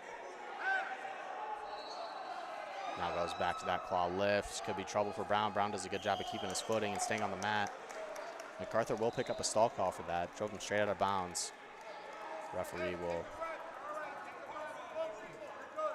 give MacArthur his first warning. The only one he'll get for free. MacArthur back to that jam spiral. Love that he's running that with a half. Very efficient move. Really has to start looking to put his right knee in front of the left knee of Brown and try to extend him over top of it.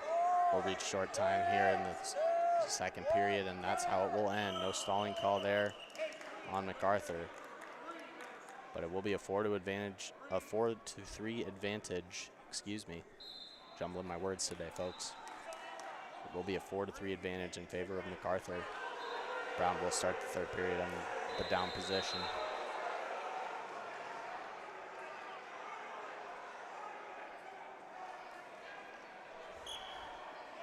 And I think if you're Brown here, you're not too upset about giving up an escape point early in pursuit of a takedown later on. He has been looking for this claw lift quite a bit. Hasn't found success with it. Brown will get out, but another good re-attack from that right side underhook from MacArthur, excuse me. He's really got to keep that ankle high. Wow, good dive through from from Brown there. Jumbled up now. Both athletes here need to be looking to get the opponent's ankle high, try to get their hips back on top. Referee will stop that. They'll untangle themselves and restart in the center with 1 minute and 26 seconds on the clock. Brown seeming to point to something. Oh no. MacArthur's shoe came untied, so he will acquire another stalling call, which will pick up a point.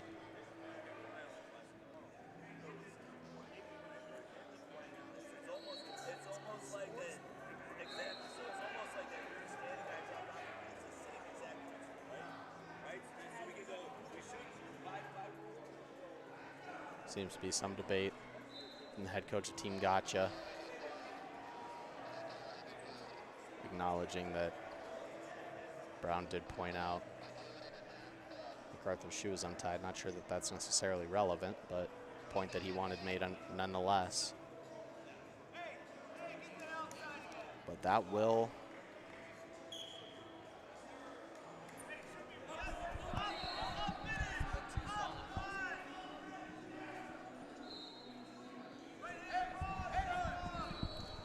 as said, he will still have that stalling call, so Brown takes a 5-4 advantage. MacArthur quickly in on the legs of Brown, catches him in kind of a Peterson position, and he will pick up the 3. Brown now trying to keep wrestling through this position, looking for that Oklahoma position. Coach Lugo really wanted that reversal call. It's just not quite there yet.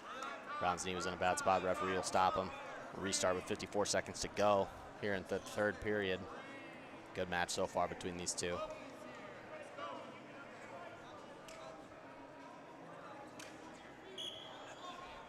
MacArthur going back to that spiral half. Looking probably for that claw lift again. Steps in front, tries to trip Brown down. Will do so successfully. Now switching it to more of a traditional spiral ride. Good job there by breaking that left knee down and getting to the mat. Now working more of a Navy ride.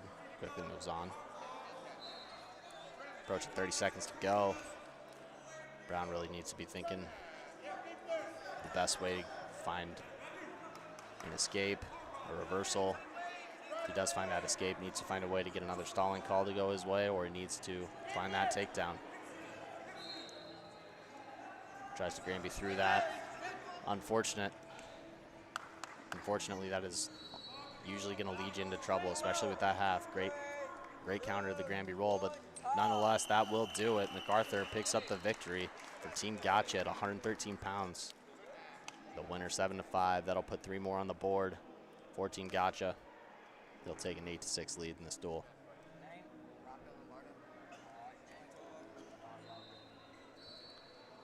Next up, got the 120-pounders. In the green for the Miami Hawks, that's Giovanni Tovar. In the red, we got Rocco Lombardo for Team Gotcha.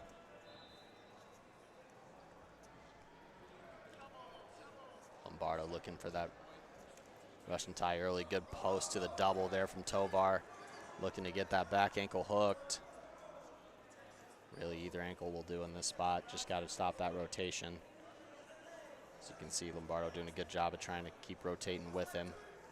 Keeping that crotch lock, trying to roll him through. Just doesn't have the best leverage to do it.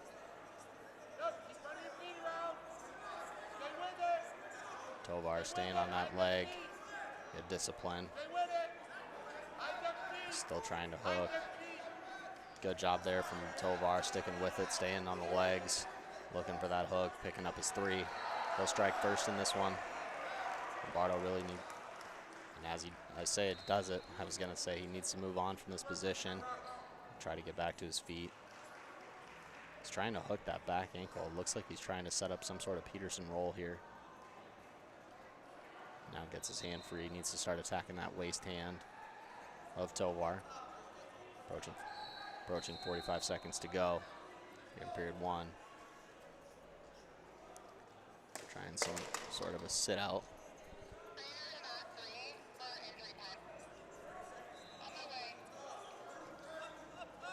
Lombardo still trying to work to his feet. 30 seconds to go in this period. Escape would be super, super valuable for Lombardo to acquire here. He's just really got to continue to fight those hands and build his base back up. Doesn't have long. 15 seconds to go. Tovar doing a good job of keeping a lot of pressure on Lombardo. Working that same side wrist, moves on to that claw, and that will do it for the first period. Tovar with the takedown and ride out. Great period for the Miami Hawks. Lombardo has his choice. He'll go back down.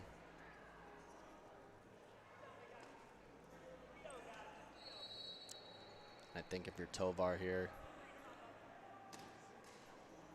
you got one of 2 options. You can try to do the same thing that you just did in the first period and put on a tough ride. You're gonna have to do it for a little longer, but put on a tough ride and try to take a 4-0 lead with an escape in the 3rd period. Or you just go right back up and try to secure another takedown. Really want to make this a 2 takedown match. It's always unfortunate when you get the same amount of takedowns as your opponent, you still can't get your hand raised.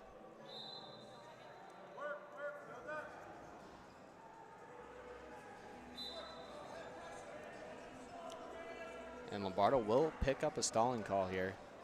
Just needs to be a little more active on the bottom. Again, Tovar doing a good job, keeping a lot of pressure forward onto the hands of Lombardo. But he will end up letting him go. Lombardo will get on the board here.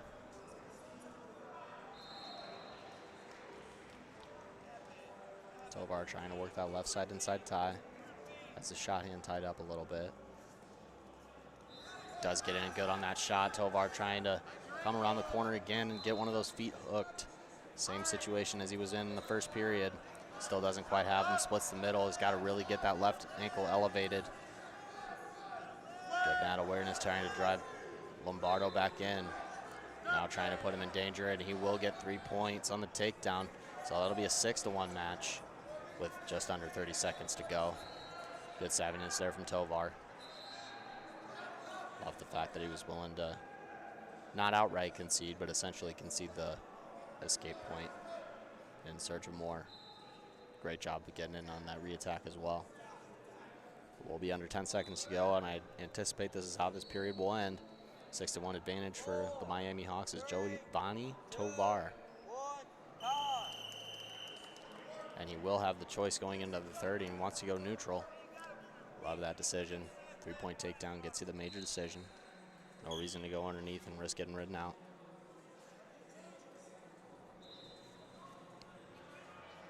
See Tovar keeping his hands very close to himself. Gets in on that double leg on the reach. As soon as Lombardo reached those hands out, Tovar was right in on his legs. That was beautiful. He will cut Tovar here, though. Might be looking to work for a technical fall.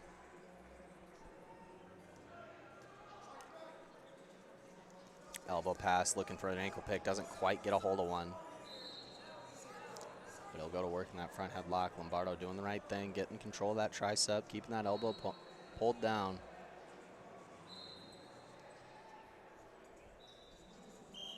And they will wrestle out of bounds and back to the center they go. Minute 12 on the clock.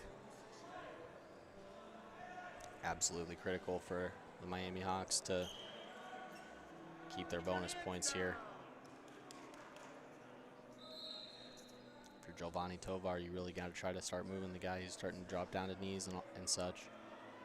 Snap downs should be there. Some of those more explosive doubles should be there. However, Lombardo's going to get called for stalling, and that will put the Hawks back in major decision territory.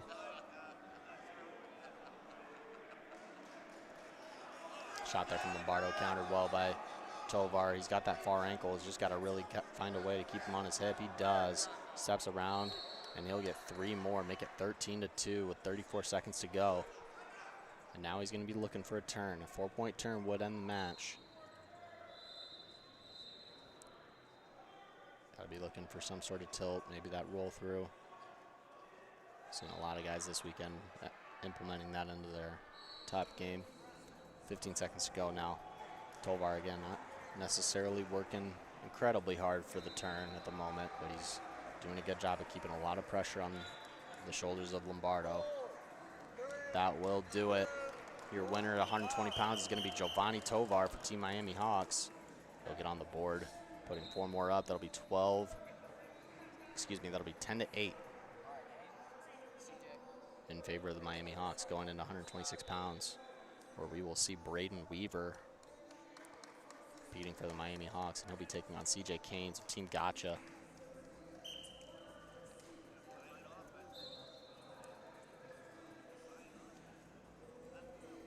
Good snap there from Weaver. Oh, he's got him in the back now. Great situation, caught it on his back. Really got to try to take your time here. Famous Nate Carr quote is, got good pinners, they pin slow. Got to take all of your time here. You got 1:37 to work with if you're Braden Weaver. If you're Keynes, you really got to find a way to get either arm through. And he does. He gets back to his belly. Good fight there from CJ Keynes, but that's going to be a 7-point move to open the match up from Braden Weaver. Awesome start for that young man.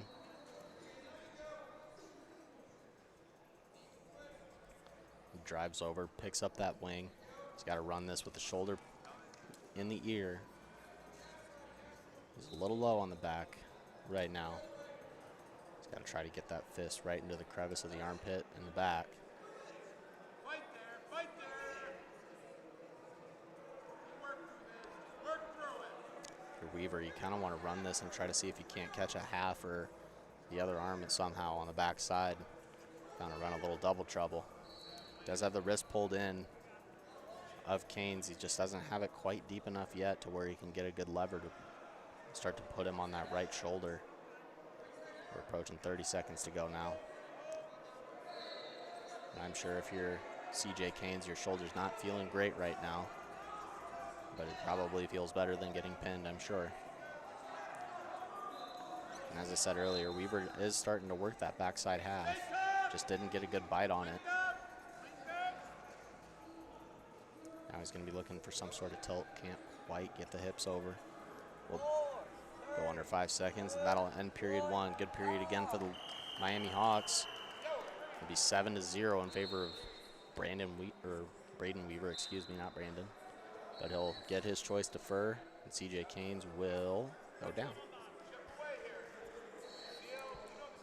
Now for Weaver, I think something to consider is to going back to your feet. You had some good success there to open the match.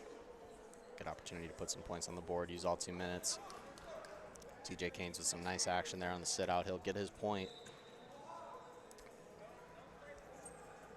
Ankle pick attempt there from Weaver, just couldn't get the heel. Shot there from Keynes, get the leg, good go behind there from Weaver. Now he's in a situation where he's got his arm trapped. Really got to keep continue to stretch that leg out and try to get as much pressure as you can down on your opponent. See if you can flatten him out a little bit. When you have your arm tied up like that, it's best to just try to get him as flat as you can and try to get around. Good defense there from Canes. Now in an over-under position. Referee will stop him. We'll move back up to our feet with 1:02 to go in the second period. Fake to a double there from Weaver. Can't get to the legs of Kane.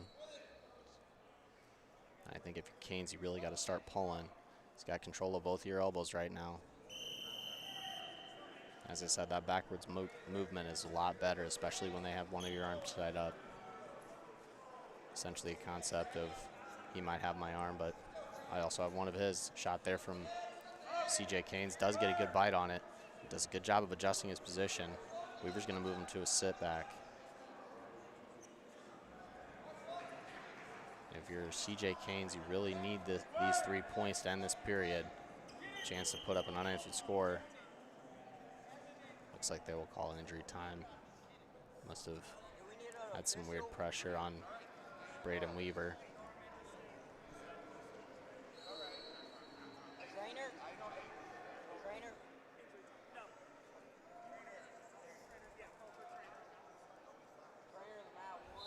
And we will get a trainer to come take a look at Mr. Weaver.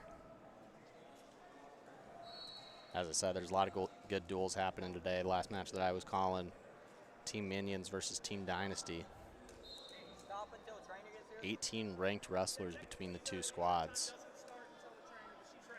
National rankings containing, of course, the top 20 wrestlers at each weight class. Ton of studs in that duel. A lot of college coaches looking on. And a great battle between the two.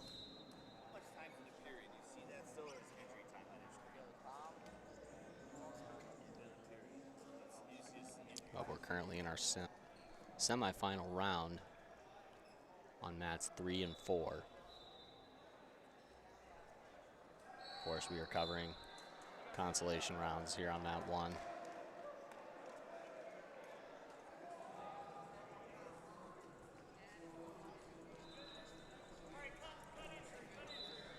And referees advising cut injury, and we are going to get back after it. 7-1 our score. Got 23 seconds left in the second period. Canes taking that high crotch attempt, nothing doing. Weaver doing a good job of keeping that head position. Now transitions to a 2-on-1, kind of a drag attempt, didn't quite catch the elbow. Now kind of an over and under position on the edge. And that'll do it for the second period. Weaver will have his choice. He'll go down. Wouldn't mind if they went back up with their decision either. Seemed to be a little bit of hesitation. Have an opportunity to get a takedown. Secure your major decision. Even if Canes gets out, you're still win intended too. However, they must feel pretty confident that Weaver will be able to get away. Doing a good job of getting up to his feet.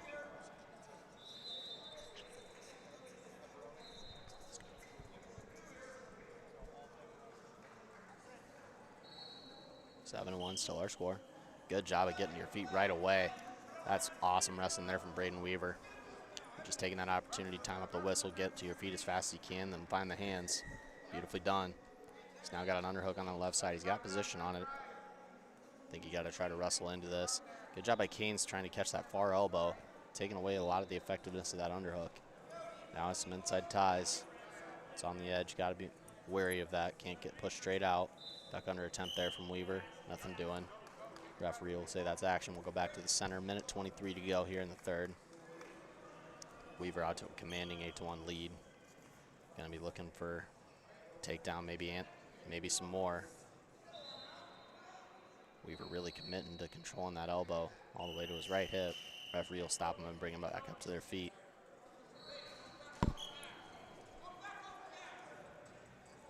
Canes starting to let it go a little bit here in the third. Firing off a barrage of shots. I think for Canes to get back in the match, you know you need a 7-point move. Oh, mat drop attempt there from Weaver. Doesn't quite get him to his back. And we will go out of bounds.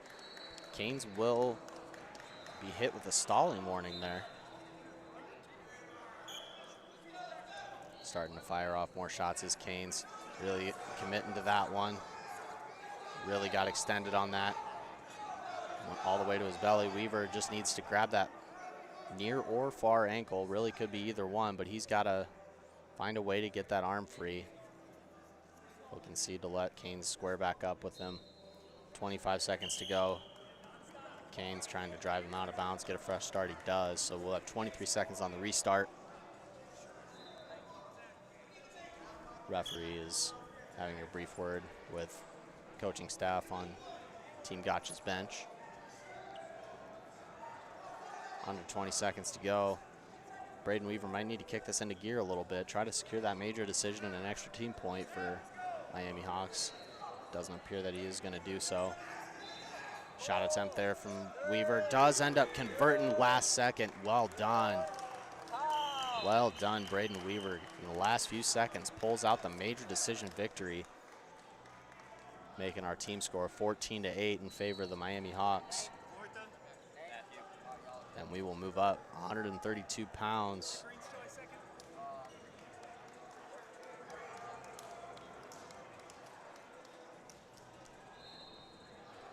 All right, 132 pounds. In the red, that's Matthew Almendia for Team Gotcha. And in the green, that'll be CJ Huerta for the Miami Hawks. We are underway.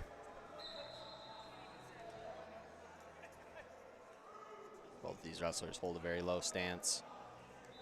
Important thing to note will be where their levels are in the hand fight. See a lot of high school wrestlers making a mistake that gets corrected in college, but if you watch a lot of the Division I, Division II, Division III, NAIA, any level, they really do a great job of being disciplined and staying down in their stance as they're hand fighting, trying to avoid letting up easy shots.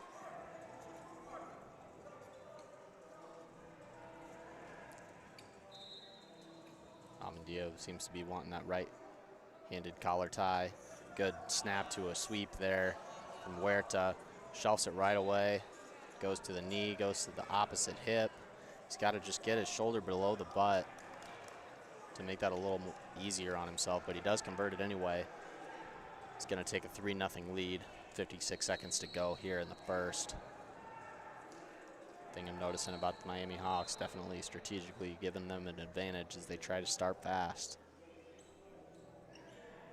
Oftentimes, the first person to score in the match is going to be the person to win.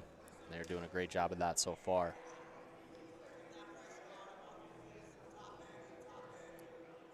Huerta with some good pressure there on Almendia. Trying to keep that center stripe on their singlets pinned to the mat. Almendia tried to sit out, but will be out of bounds and restart with 20 seconds to go.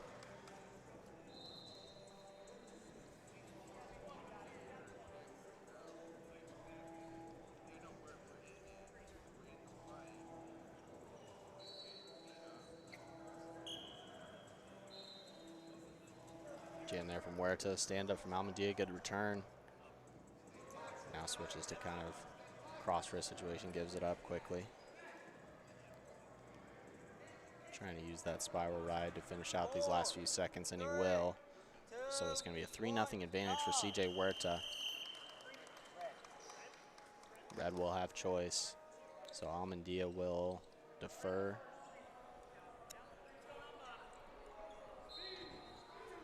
And Huerta will choose down to start the second period.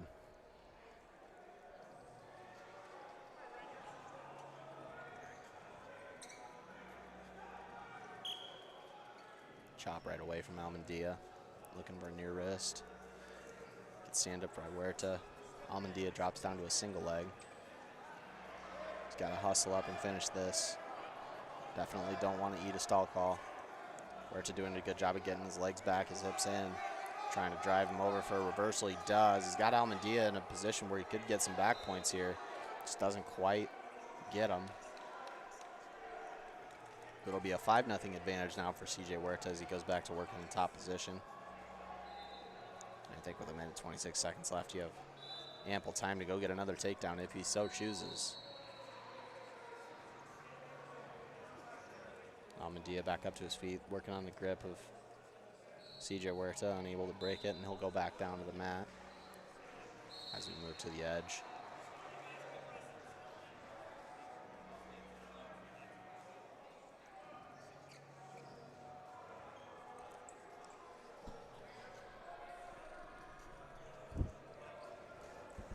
And we will be out of bounds. 53 seconds left to go here in the second period on the restart.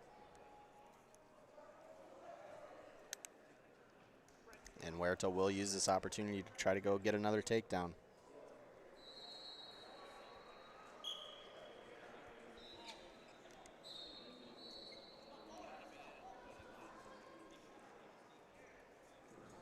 Almendia doing a good job of keeping inside in the hand fight, just hasn't been able to make use of it. A little snap down, front headlock to a sweep single on the outside for Huerta. Well done. He's going to pick up the takedown and take an 8-1 lead. 30 seconds left to go in the second period. At this point, definitely looking to finish the period on top. Don't want your opponent to be able to answer with an escape or anything of the sort. And it looks as though he will do exactly that. He'll finish the period in the top position. We'll move on to the third. Almendia with some work to do.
If it was just a little, I would have let it go, but it's running now.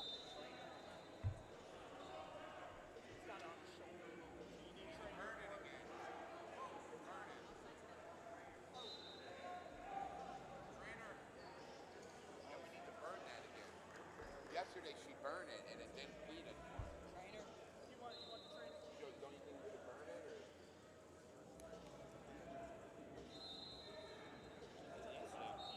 They do yesterday during the match? No, I mean we can dry it.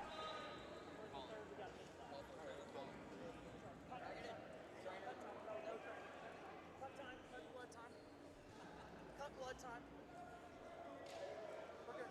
No trainer. We don't need one. We're good. We're good. All right, bud, let's go. Just toss it right there on the side. We're neutral, guys. We're neutral. Another one. Let's go.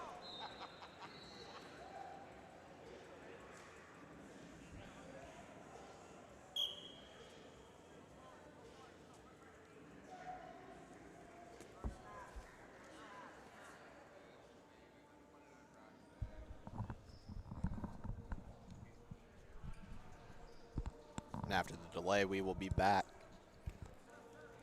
A minute left in this third period. Huerta working on a outside single to the right. Doing a good job of staying on the leg, getting the leg high and finishing it. So that'll be an 11-2 lead. For CJ Huerta has that major decision secure.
And apologies for the delay, folks, but that will do it. 11-3 major decision. CJ Huerta going to take that one and put 4 more points on the board for the Miami Hawks. 18-8, our team score, moving up to 138 pounds. Excuse me.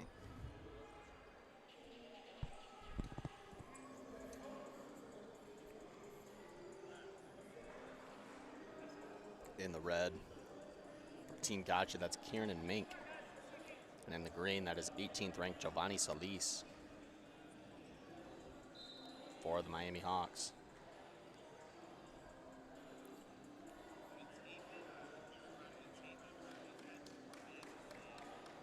Mink, 2025 Fargo All-American. He's a preseason Nationals champion and a Stampede champion a year ago.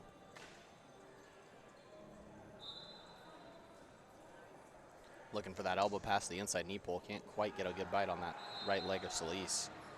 Solis now working on that right side underhook. Needs some head position here to make this effective.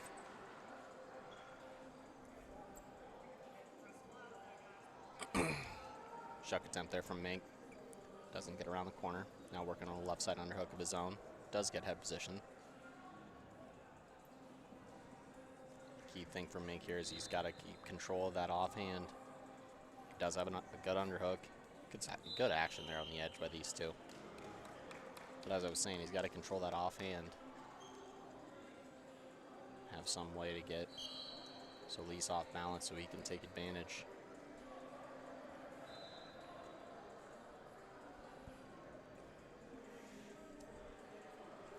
Approaching a minute into this first period.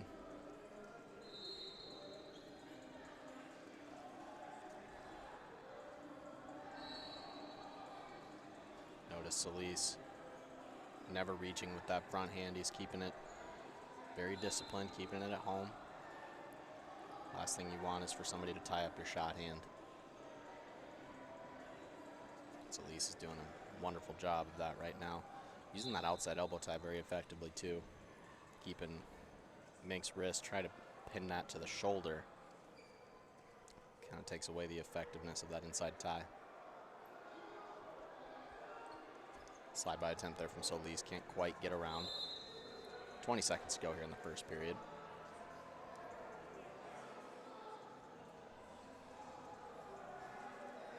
Snap down there from Solis, does not lead to any fruit.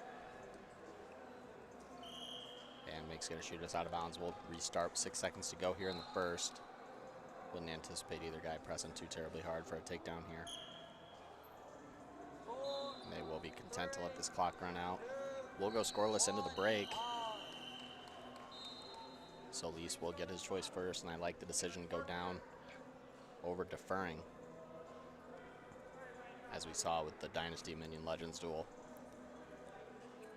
Came down to Araya Mills and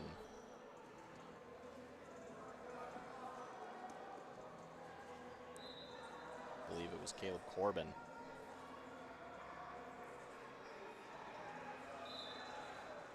But at any rate, guy who scored first got the last choice in the third period, or in the ultimate tiebreaker, excuse me. And that is absolutely paramount that you are able to secure that decision should the match get that far. Which, given the flow of the match already, not outside the realm of possibilities.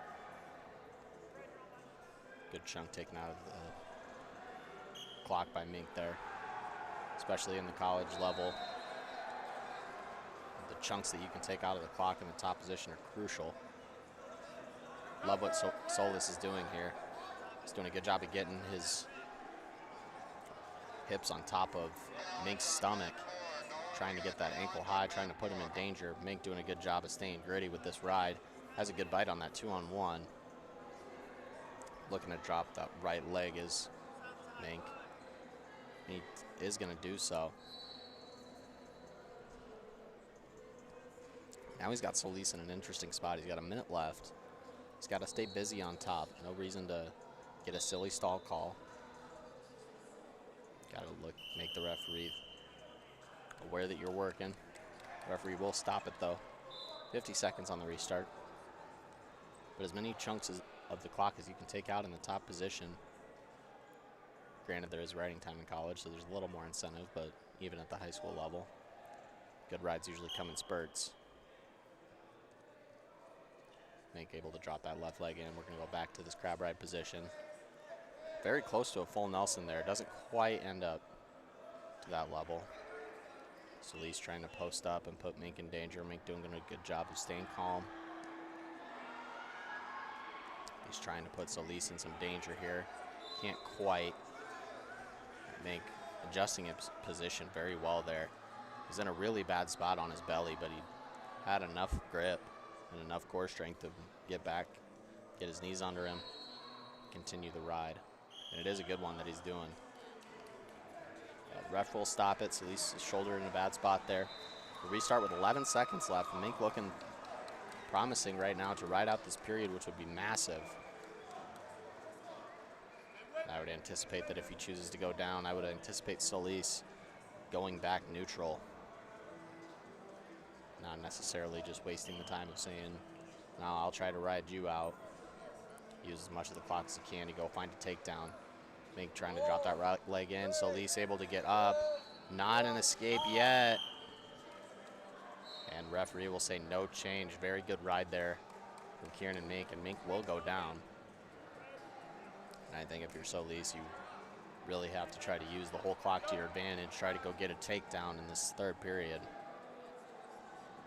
And you can see his coaches are thinking the same thing. Solis gonna opt to at least attempt to ride him. Mink gonna go down right away, try to find a hand.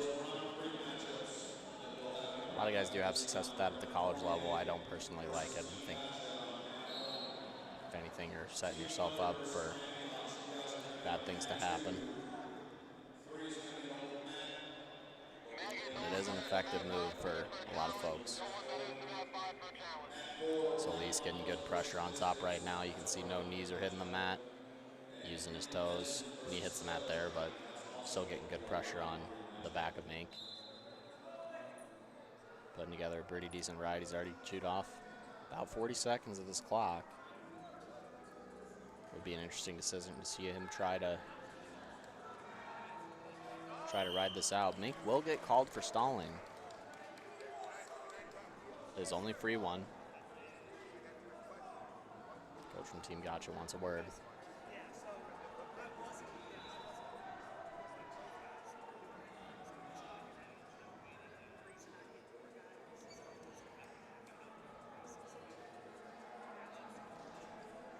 Referee advising the head coach.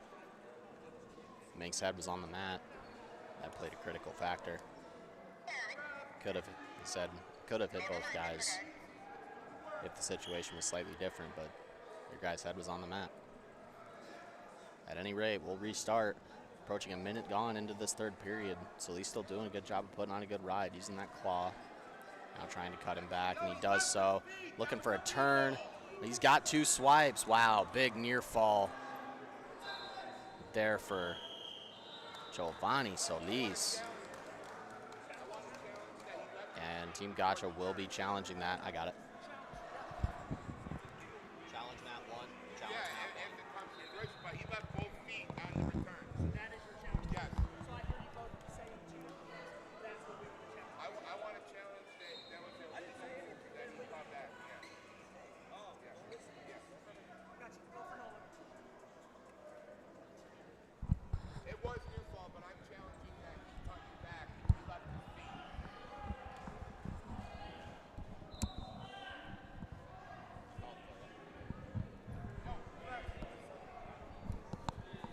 And it doesn't appear that they're going to be challenging the near fall. It appears they're going to be challenging that it was an illegal cutback, which would effectively negate the near fall. I actually don't hate this challenge at all.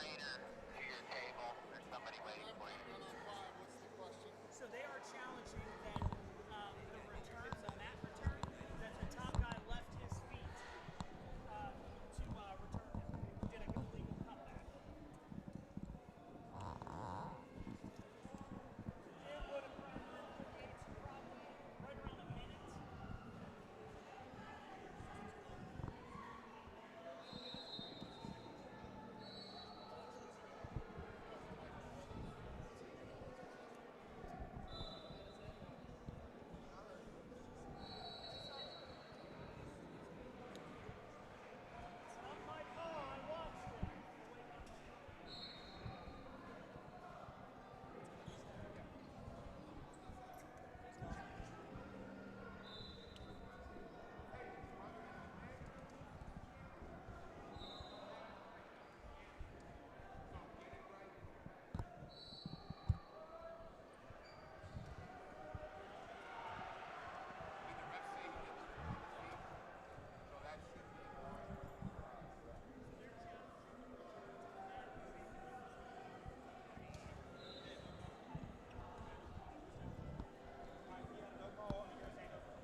Absolutely, as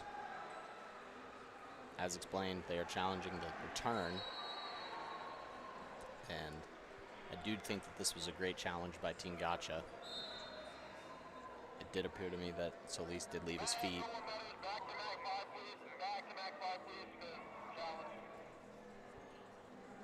So that would effectively negate the near fall, I do believe.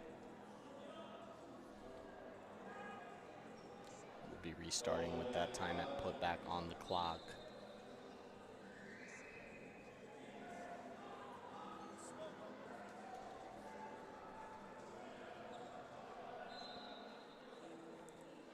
At any rate, will still be a one-score match either way. With this 2 points even from Kieran Mink, there's no stopping on the bottom. He has been warned. So we will have an official call on the mat. So we'll take the 2 points away. Put it back at 0-0, put 1 minute on the clock. And it's going to be a technical violation, illegal hold for green, 1 point red.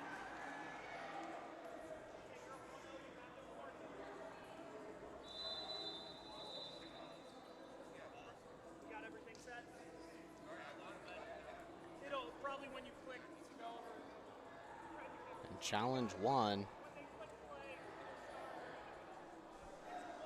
Throw 1 point on the board for Mink.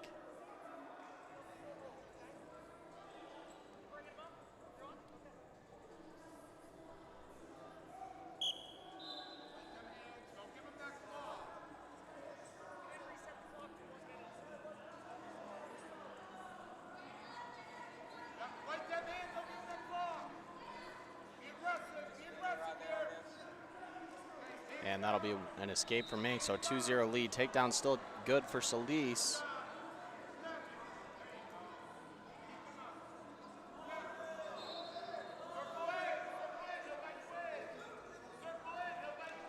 Mink trying to circle in, Solis keeping him on the edge. Little Hawks coach still looking for a stalling call. They will get it. You have a point for the escape for Mink.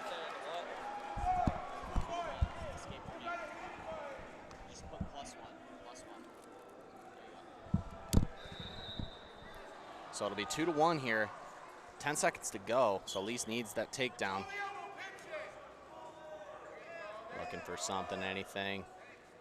Coaches want a stalling call, but Solis will rip off a gator roll. Won't quite get it. Mink will stay on top, and he'll take this one. 7-1, our final score for Kieran Mink. I'll put 3 points on the board for Team Gotcha. 18-11 will be our team score. And we will be moving up to 144 pounds.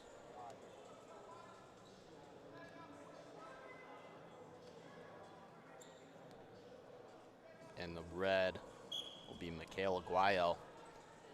He'll be taking on Armand Williams from the Little Hawks, or not the Little Hawks, excuse me, the Miami Hawks.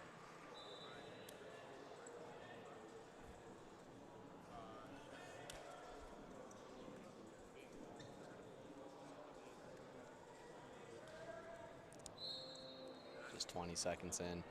Still only hand fights from these two. Seen it a few times here. It seems as though Armand Williams wants that elbow pass. Aguayo being very prominent with that collar tie. Williams doing a good job of getting some wrist control there. Probably needs to stick with that. These two really just trying to get a feel for one another in this first period.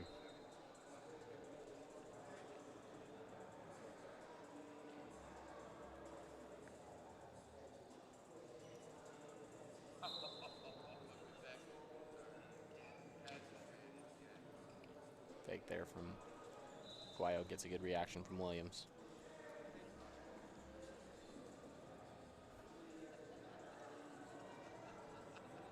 As I said, guys, a lot of good wrestling here in Atlanta. We'll have 2 more rounds today. We'll have a 1 p.m. and a 3 p.m. round, 3 p.m. round being the finals. We'll have another round of consolations after this. And we will go ahead with the medal matches.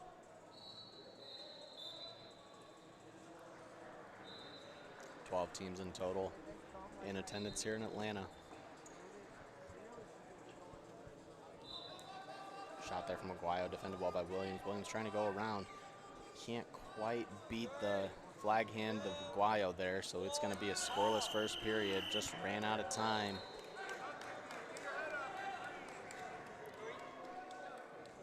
No, next. Red. So red, he'll have the choice. Aguayo will defer to Williams, who will go down.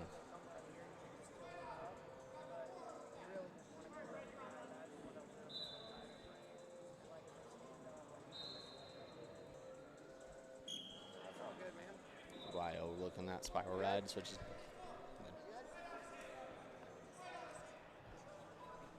Good job there from Williams, trying to catch that far foot. Really has to just keep trying to get his hips higher and higher on top of Aguayo's chest. Eventually look for an opening to switch his hips. Aguayo trying to stay calm. Good job there from Williams, gets his chest to the mat, and he'll pick up one at least on this. This should be an escape, and it is. So Armand Williams gonna strike first.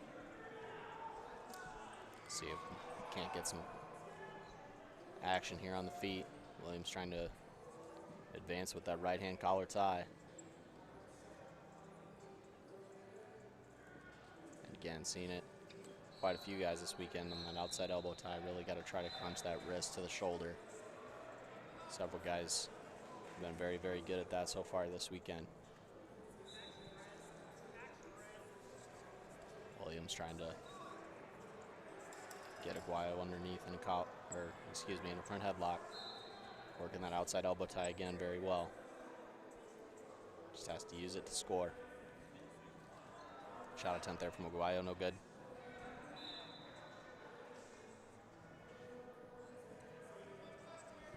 Aguayo trying to limp arm out, doesn't quite get his arm free.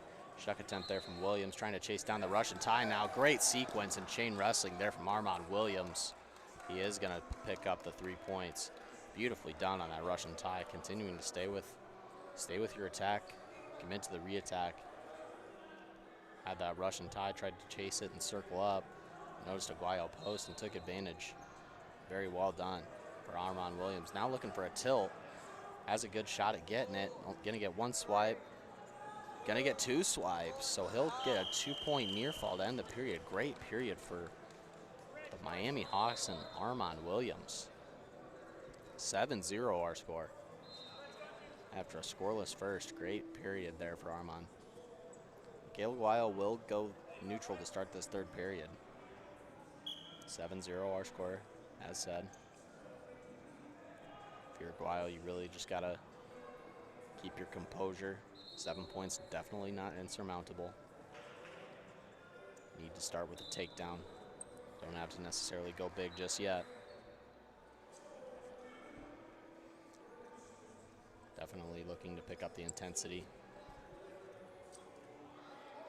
Taking several shots underneath there, just can't find a leg. Good go behind there from Armand Williams. Does get around the hip and picks up the 3 points, so that'll be a 10-0 lead. And if you're Armand Williams, you start thinking that there's a chance you can pick up a few more takedowns. Try to end this match. Put up 5 for the Miami Hawks. Seems to want to go to work in top position.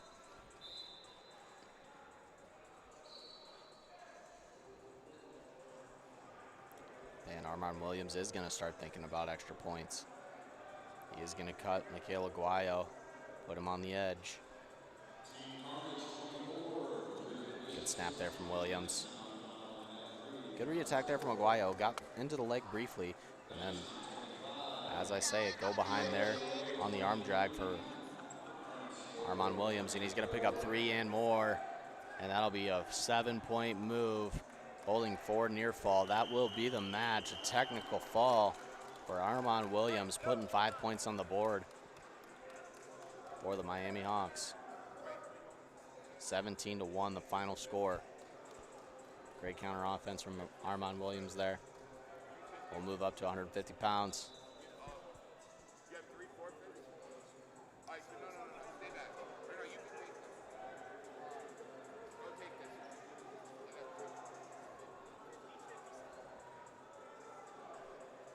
Mike Turi will accept a forfeit at 150 pounds. Gotcha gets the win. Yeah. We're going to double at 57. Double forfeit. So 57 is a double forfeit. Then here's my 65. 57 will be a double forfeit. So we're moving up to 165 pounds now. 65. So 57 is a double. 65. Team Gotcha gets the win by What, 4. 75? What's our next week? 175. Here. So he took the forfeit where? 160. So Tommy, you're up. Where are you going? You're going out at 75.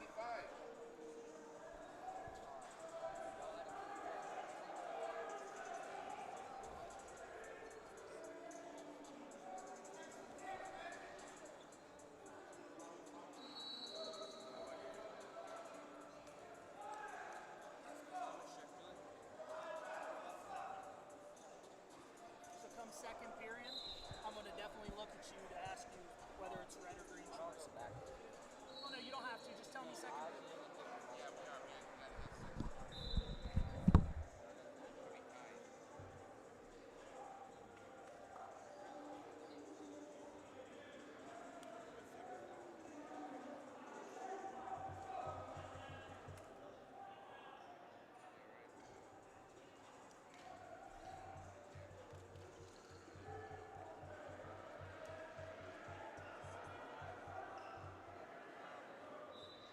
Yeah, 65 maybe.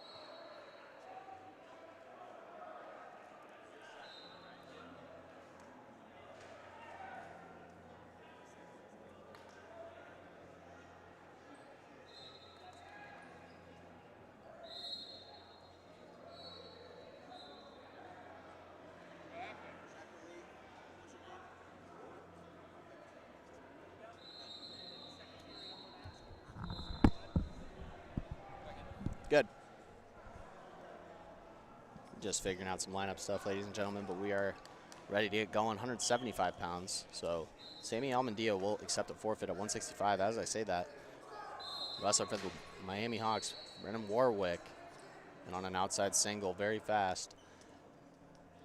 Shackerly doing a good job so far, trying to defend. Warwick will hip him down and will pick up 3 for the takedown, looking for a cradle. Does get him back down to the mat. As I said, that is Brennan Warwick for the Miami Hawks. And he'll be taking on Tommy Shackerly, bumping up from 165 pounds. Warwick still going to work on top, looking to get him down, and he does. We'll restart with a minute 19 on the clock here in the first period. Shackerly definitely not looking undersized in this match. Seems to be on the larger side of 165 pounds. Warwick briefly looking cradle, but does cut. Shackerly looking to get back to work on his feet. Looking for a snap down briefly.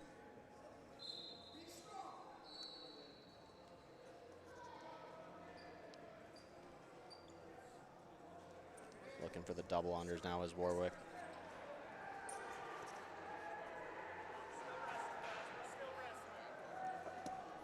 Little fake to a double there, nothing doing. Shackerly looking for an attack of his own. Unable to find the leg. Good reattack there from Warwick, but good action all around. They'll go out of bounds and they'll be centering it up with 46 seconds to go here in the first.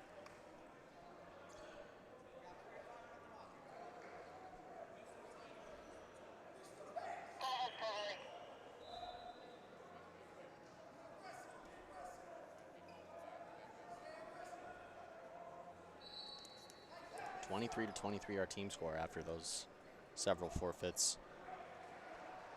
Going to be coming down to the wire. Last 4 matches.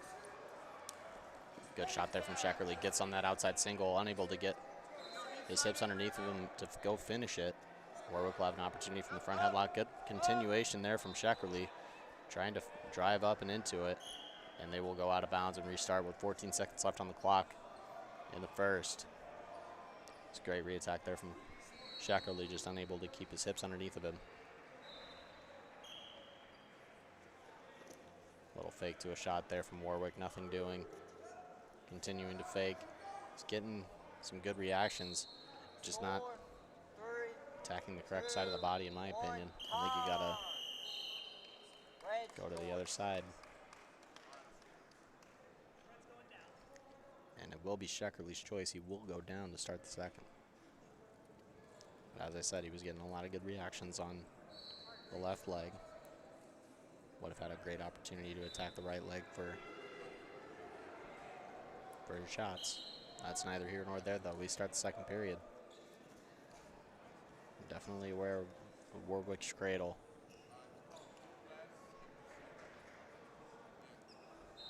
Sheckerly gonna have to really be careful and watch where his head and his knee are at all times.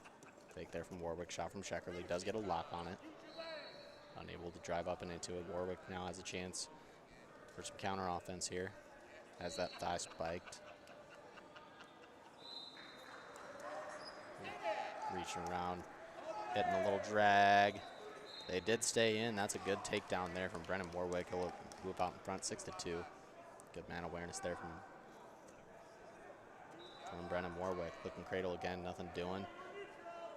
Tommy Sheckerly will get his escape, 6-3 now. Minute 11 to go in the second. They'll square it up in the middle.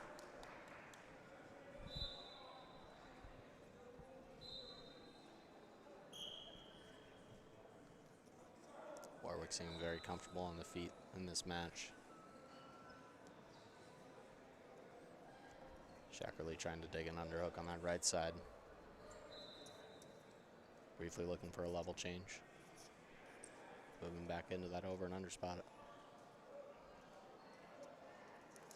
Shot attempt there from Warwick, not able to get to the leg. Another shot, couldn't quite get to the leg, but he will pick up the stall call on Sheckerly. Will be the one he gets for free.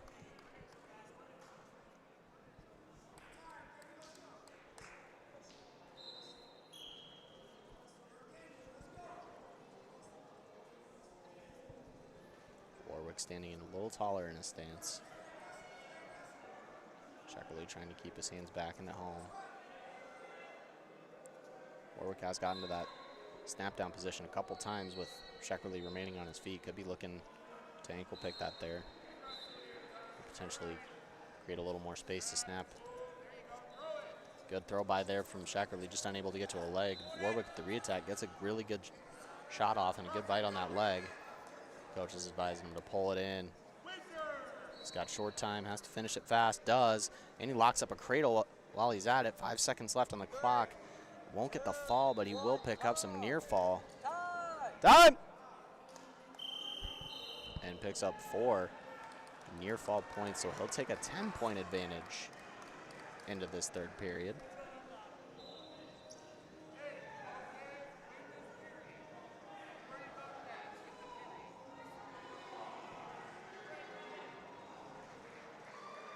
And Warwick will start the third. Underneath, goes to that head and arm lock right away. Seen him do that a couple times this weekend. A little unorthodox, but doesn't mean not effective.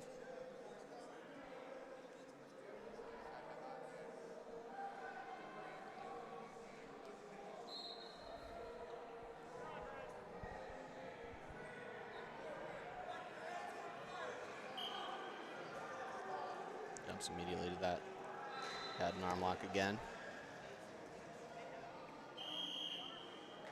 Trying to find opportunity to put the boots in. But we'll head out of bounds and restart. Only 15 seconds into this third period. I'm sure Coach Lugo would love for his athlete to get out here, find a takedown, and either some near fall or another takedown. Jumps again to that head and arm lock to Sheckerly, trying to lift and return him. Warwick does a good job of Granbying out, but we'll get another restart.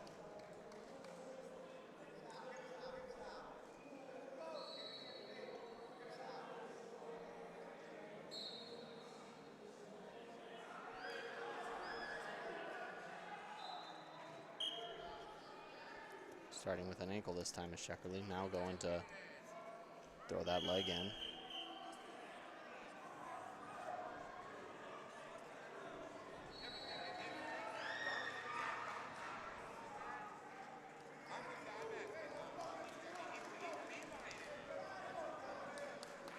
Coach is seeming to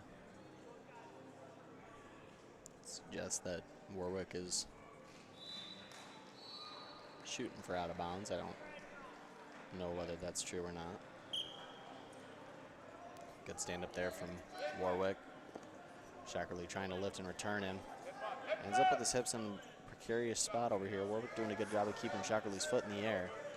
He tries to whip him to his back. Has to continue to do that to score this. Shackerly doing a good job of continuing to try to keep his hips on top. Warwick does a good job there. Steps over. Picks up his reversal. 15-3 lead now.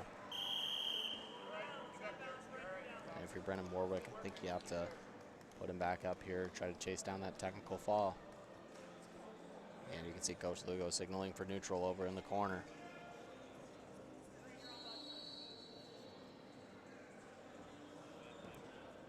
Looks like Warwick wants to try his odds on top. Shackerly will pick up one of his 2 free cautions. Minute 2 seconds left in this 175-pound bout. Shackerly, good job of standing up right away. Just unable to find the hands. Good return from Warwick. And Shackerly will get his escape, so it'll be an 11-point advantage now for Shackerly. Shackerly pushing Warwick out of bounds. And Warwick's not too happy. Referee trying to calm Brennan Warwick down.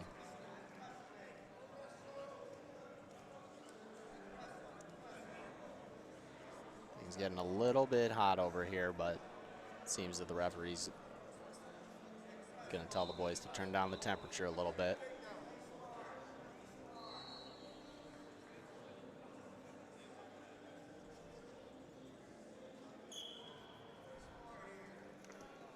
Shot attempt there for Warwick, nothing doing. Good underhook throw by sequence there from Shackerly, just unable to get to the leg. Now in a Jap Wizard situation.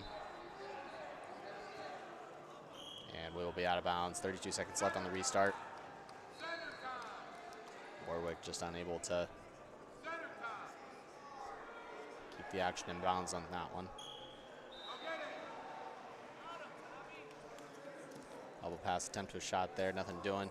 Warwick now looking to set the corner. Shackerly in pretty good on that high crotch, just not able to get his hips up. 17 seconds to go now.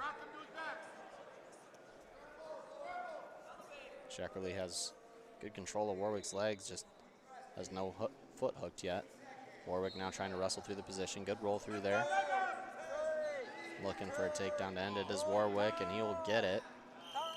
And that'll be a 14-point major decision for Brendan Warwick. He'll put 4 points up on the board for the Miami Hawks, and we will move up to 190 pounds.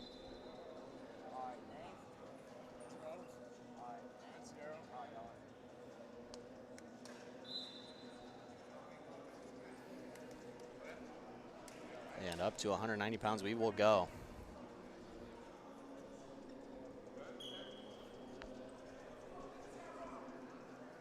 So for the Miami Hawks, they're going to put out CJ Pensiero. And for Team Gotcha, they are going to bump. They're going to put Drew Adams out at 190 pounds. You will see his brother, Jesse, I'm assuming next. Good snap down there from Pensiero. Looking for the takedown on the edge, and he'll get it. He'll put the first 3 points of the match up on the board. And now looking for a cradle is Pensiero. Has a good grip on that chin. Really just has to continue to try to pull his elbows to his back. We will move out of bounds, and we'll restart with a minute 13 seconds in the first period. Pensiero doing a nice job on the edge of the mat there, knowing where he's at, keeping his toes in. Love that we have the college out of bounds rules implemented today, as most of these kids are looking to continue their athletic careers at the next level. Only right that they should be familiar with how the sports will operate. See Pensiero dropping the right leg in, looking for some sort of crossbody ride. Seemed to be threatening cradle early on. Maybe trying to set something up on the far side. Now he's got the head close to the knee. He's got a good spot here. Turns to the Turk, looking for the fall. He's in a good spot here. He has all 4 near fall points secured. Drops a half in. Very good decision there. He's got to continue to lift that arm. He does. He'll get the fall. CJ Pensero putting 6 points up on the board for the Miami Hawks. They'll jump out front 33-23, going into the last 2 bouts of the duel.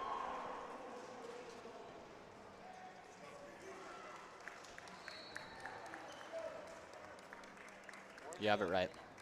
Never mind on that trend, Nicole. You have it right.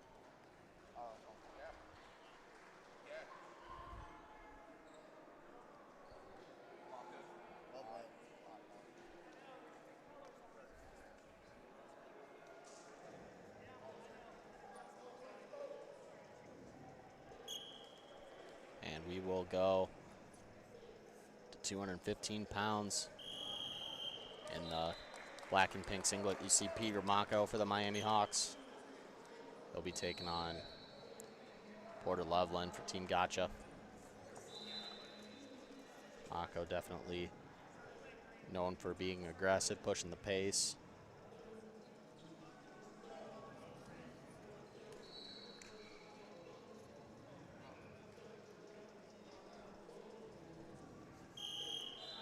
Older brother Michael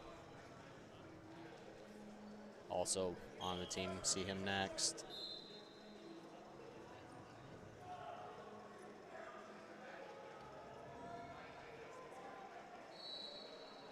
Michael Mako also committed to wrestle at the University of Iowa.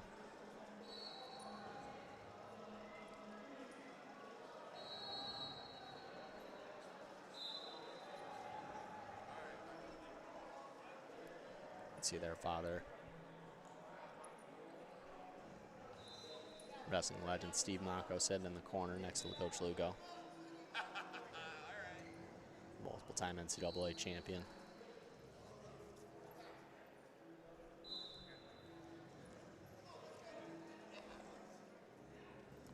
See Peter Mako working on that right side collar tie. Really just needs to create a little bit of space. Get his head out of the way. Good elbow pass there. Now trying to apply some pressure on the edge. 33 seconds remaining in this first period.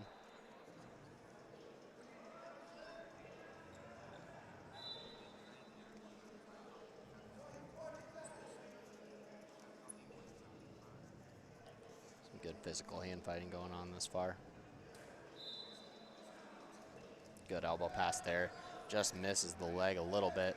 Repasses it. He's going to pick up the stalling call and 3 points. Good situation there for Peter Mako. He's going to take the lead with 5 seconds to go here in the first. Very savvy on behalf of Peter Mako, scoring at the end of the period. As said, picking up the stall point and the 3-point takedown to end the period. Love to see that for Peter Mako.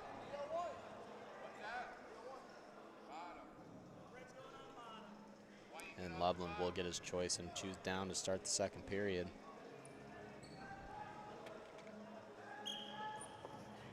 Chop there from Mako, looking to flatten him out. Seeming to want to work either wrist at this point, just looking for one. Loveland doing a good job protecting his wrists.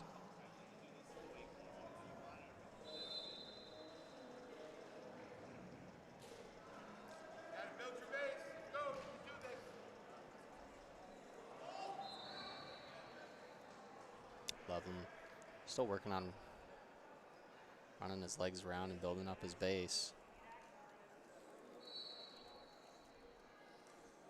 Hard to tell if Mako's got the arm out and across the back yet or not. Seems to want to work that tilt. Starts blocking the arm off with his knee. Love that technique.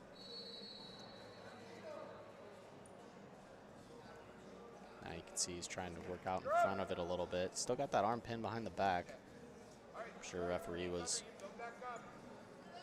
Watching that closely, making sure that Loveland's arm didn't end up in a bad spot.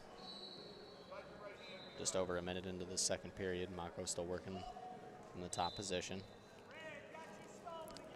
Red's gonna get called for stalling one more time, so put another one on the board for Peter Mako. Referee seems to want really be encouraging Peter Loveland continue to open up.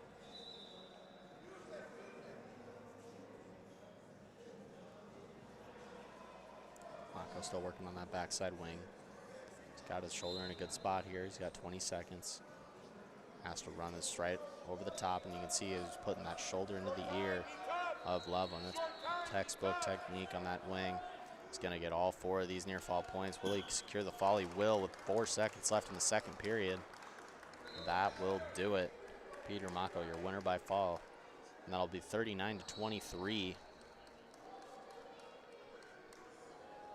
for the Miami Hawks. And taking the mat will be Michael Mako. And he will accept a forfeit, and that will do it for the duel. 42-23. Or excuse me, 45-23. Final score. Miami Hawks will take this one.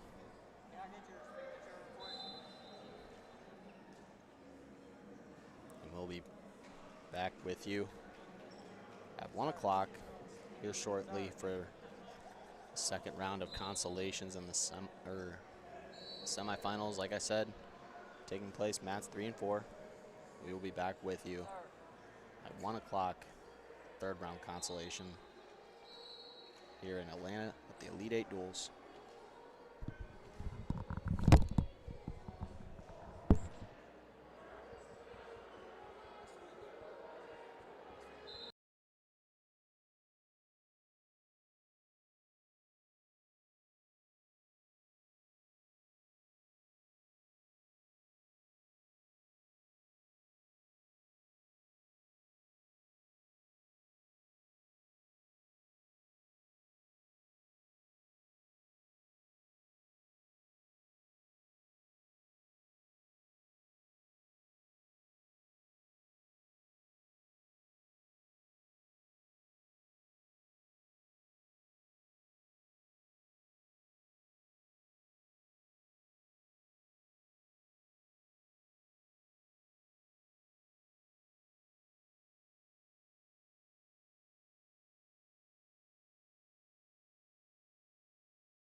Alrighty, folks, welcome back to the Elite Eight Duels Round 3.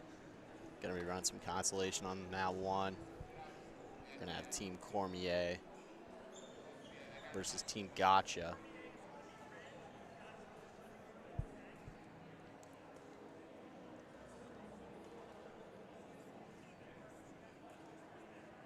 I believe this match will be determining who is going for 5th place and who is going for 7th place. Gotcha is green this match, and they have choice first match. Really quickly, we'll preview some lineups here. 1 ranked wrestler for Team Gotcha. That's going to be 17th ranked Mike Tari. He'll be competing at 150 pounds. Team Cormier. Good amount of talent with them too. Got an Ignacio Villasenor, excuse me. Checking in at number 5 in the rankings. They got a couple of ranked wrestlers at 132 pounds. They got 13th ranked Justice Zuniga. He's at number 13 in the latest rankings. And then his counterpart, Moses Mendoza, checking in at number 3. You got 2nd ranked Kellen Wolbert at 138 pounds, and at 150 pounds, we'll have Ivan Arias. So that'll be a good matchup there at 150 between him and Mike Tari. Got number 7 Gus Cardinal at 157 pounds. Got Michael White, 8th ranked 190 pounder in the country. And then last but certainly not least, we have Kal-El Flukeiger. He'll be checking in at 15th. We'll see him later on at 215 pounds. We'll have 15 matches for this duel, and we will start at 100 pounds in the red for Team Cormier. That's Roman Fonseca. He'll be taking on Nelson Villafane for Team Gotcha. Villafane quickly in on a double leg, able to get his hand up around the waist. 3 points for the takedown. He'll be on the board first. Just 20 seconds into this first period. He's got good opportunity here to secure some back points. He's able to secure a backside wing and be able to belly out on the part of Fonseca. Villafane now adding a half into this attack, trying to roll through it. Can't quite get him twisted up, so that'll be a reversal for Roman Fonseca. Cutting the lead to 1. Villafane up, got a good hand control, looking for a standing switch, got a good corner on it. Still in, that's 2 green. And he will be able to pick up the reversal, extending his lead back out to 3. Just 55 seconds left in this first period. Green is in control. Green is in control. Villafane looking for the far side cradle, doing a good job of keeping his foot in bounds. And they will be moving out. 39 seconds left. We'll restart here in the middle. As said, out here in Atlanta, Georgia, got 12 of the premier teams in the nation, all competing for some sweet Elite Eight Duel Championship robes. At 108 ranked matchups today, it's certainly adding to that tally today. Good shot there on the outside single from Fonseca. He's doing a good job of getting his elbow on the mat. Needs to get his lock above the knee. Villafane making use of the shin whizzer. Part of the reason why it's so imperative to get that at least hand, but if not the lock above the knee, so you're able to stop the shin whizzer. Trip attempt there, well defended by Villafane, and he'll take a 5-3 lead into the second period. Great period for both wrestlers there. Villafane will defer his choice over to Fonseca, who attempts to defer, but will instead pick down.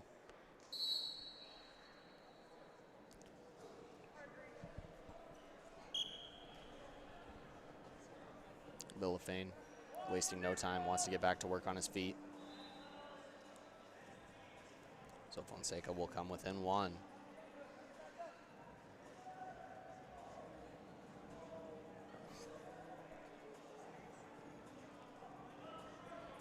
Villafane really clamping down on the right-handed underhook of Fonseca.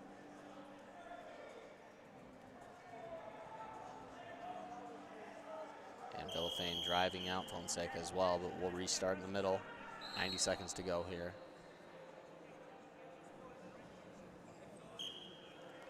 Shot attempt there from Fonseca. Good re-attack on the underhook pick from Villafane.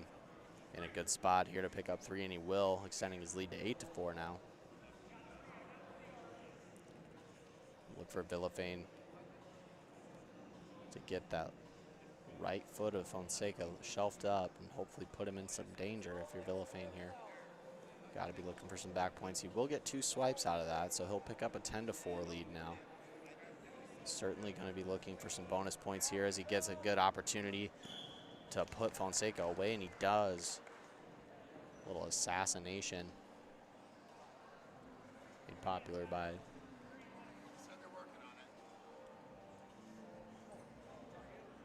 Oklahoma State team quite a few years ago.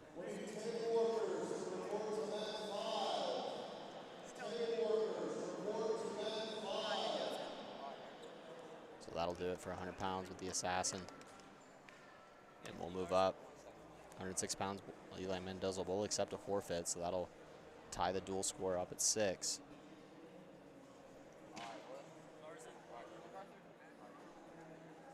And at 113 pounds in the red, it'll be Anthony Garza for Team Cormier taking on Cooper MacArthur of Team Gotcha.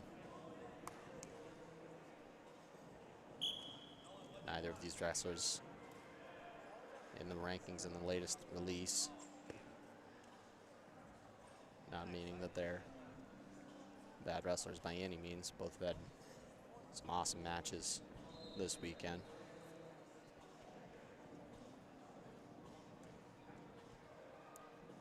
See Garza looking at that outside elbow tie. Really got to attempt to pinch that wrist to the shoulder. Cooper MacArthur. Snap attempt there from Garza.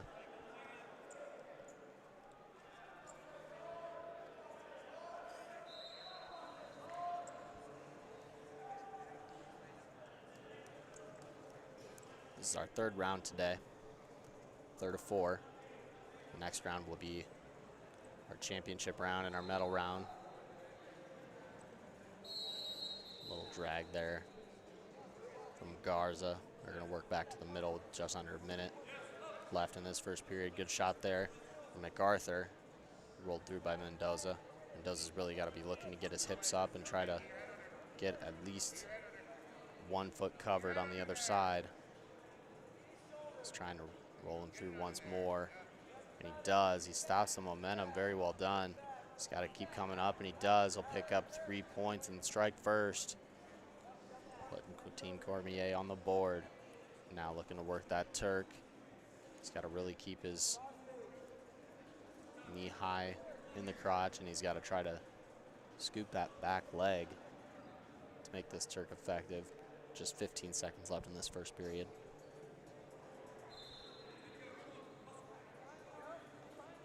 Granby attempt there from MacArthur. Nothing doing. 3, 2, And we will move on.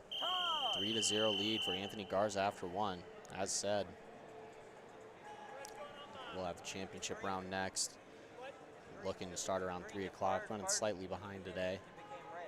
Some of these matches taking slightly longer than we had anticipated. Last match was a forfeit, so it was Green's choice last match. This one's Red's choice.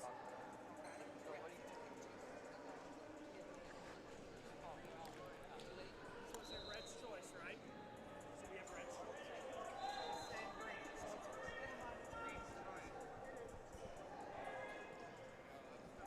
Can expect the championship duel to be taking place on mat 3.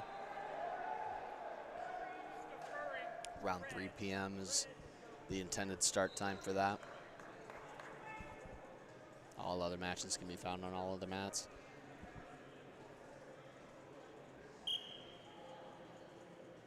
MacArthur quickly starting for that claw ride. Switches it to more of a spiral half. Garza looking for a standing switch. Good defense there from Cooper MacArthur snatching that ankle. Good job of building his base as Garza. Looking to keep coming through. Good claw lift. Unable to get any swipes out of it.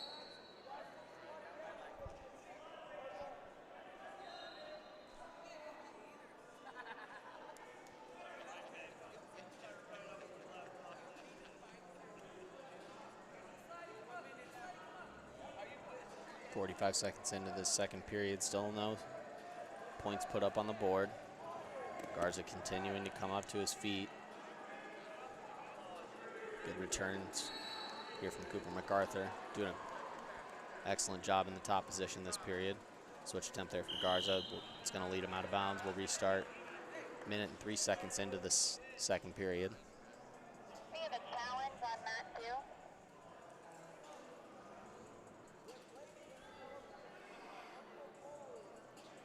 Both of these teams attempting to find their first win of the day.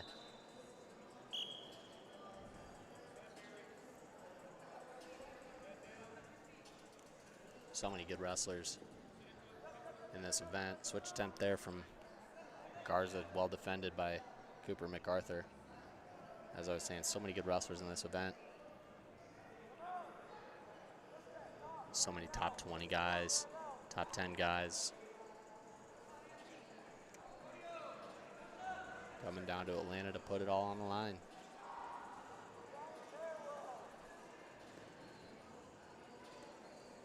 And we will, not yet, now go out of bounds with 18 seconds left. We will start again in the small circle.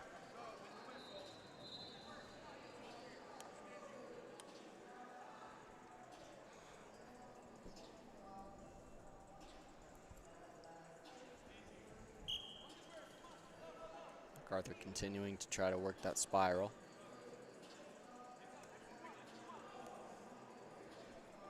Garza been doing a great job of getting to his feet, just hasn't been able to find those hands and gain that hand control. And the second period will end in a ride out from Cooper MacArthur. Well done. In a good spot to look to get out and try to take the lead with a takedown.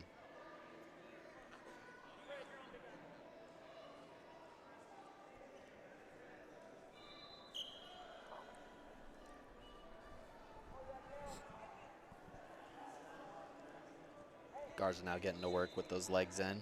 Does have both of them looking to get this turn with this half. He's got it in very deep. He's just got to be careful of that shoulder. Definitely in his best interest to take things slow. And he does move on from the power half. Did have great depth on that half, just unable to get him turned. Both wrestlers doing awesome job into the top position. Takedown could prove to be pivotal. And if you're Garza right here, you really want to make sure that your hips are high in the small of his back. Don't want to give up a silly reversal or anything of the sort at this point in the match. And he shoots that half and he's looking for a tilt, unable to keep the exposure. He's really got to be looking to kick out the left leg of MacArthur here. MacArthur does a good job of getting to his belly, and yet again we see a lot of leg riding from a lot of the athletes this weekend.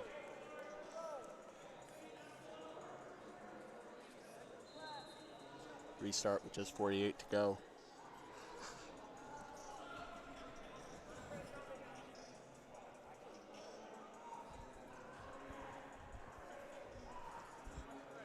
We'll see the first caution come out for Anthony Garza.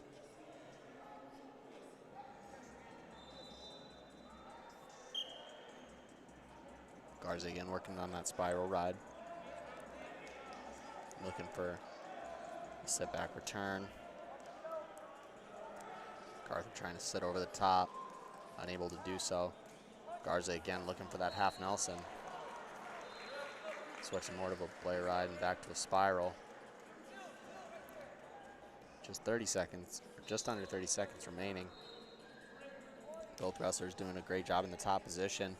No riding type awarded this week. However, Match will get interesting. No reversal yet, but will get his 1 point escape, does Cooper MacArthur. Now he's got 5 seconds to go try to find a takedown. Referee will call action. We will restart with 3 seconds to go.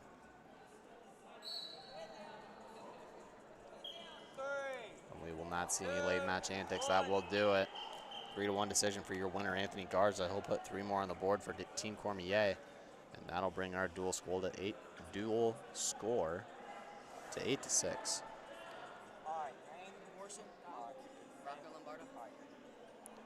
We'll move up 113 or 120 pounds in the red for Team Cormier. That's Don Morrison, and in the green for Team Gotcha, that's Rocco Lombardo.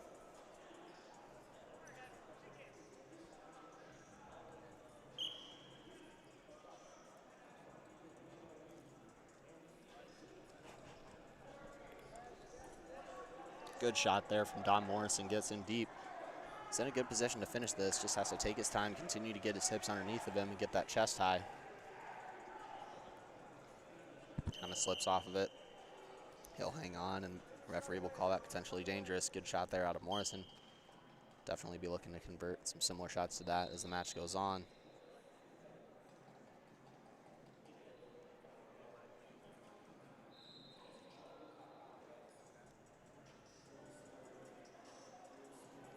Morrison working on that right side underhook. Fireman's attempt there from Lombardo, nothing doing. Morrison responding with an ankle pick attempt from that underhook. Morrison working on that outside elbow tie on the right side. Shot attempt there from Lombardo, not home. Just a minute into this first period.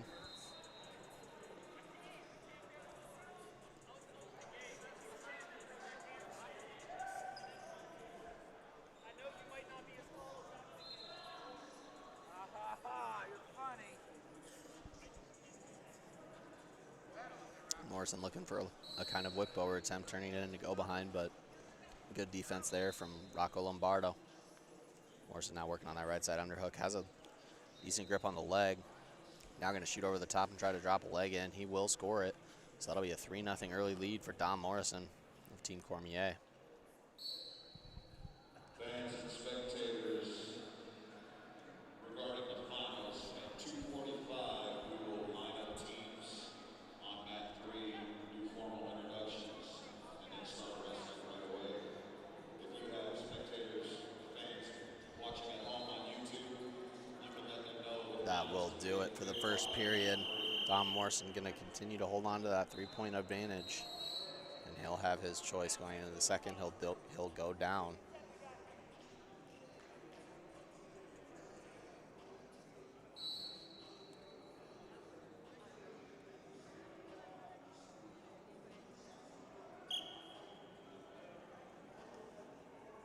Set out in the switch from Morrison right away.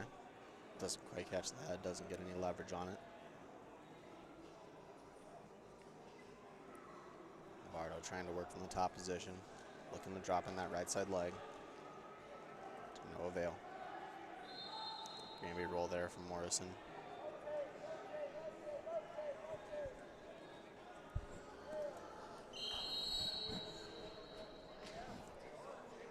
And we will restart. Minute 32 seconds left in the second period. Get a trainer to mat 2 for injury.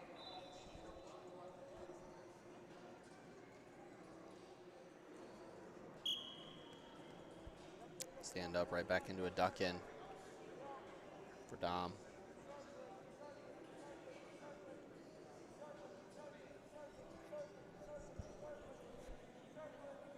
Coach is yelling for Morrison to continue to circle, try to get out of that, and he will. So that'll be 1 more point on the board. Dom Morrison, and he'll need some time to fix his headgear.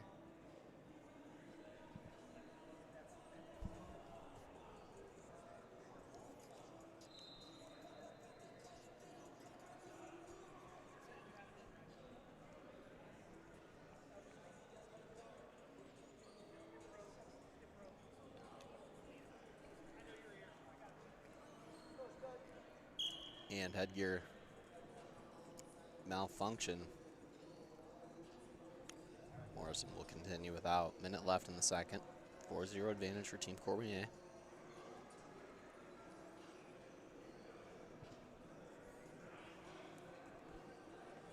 Morrison working on that 2-on-1 Russian tie. Good post away there from Lombardo. Shot attempt there from Morrison, can't get home. Lombardo's trying to work on that right side underhook.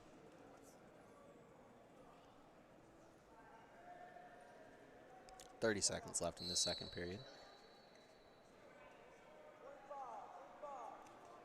Fake shot there from Lombardo, does not get a huge reaction out of Dom Morrison.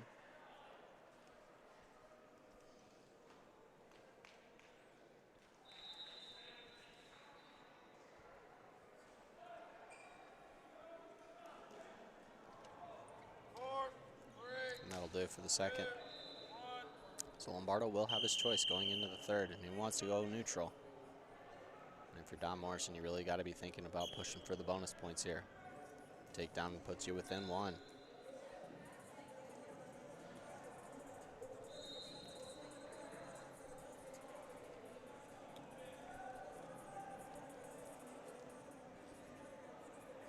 Hey, just so you're well aware, this TV goes in and out. I know, I did it earlier. I was on this mat earlier. Morrison working on that right side underhook.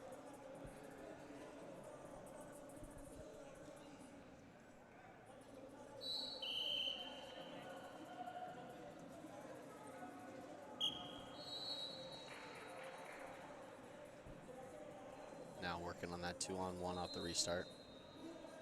Switching that to an inside tie. Referee calling for action.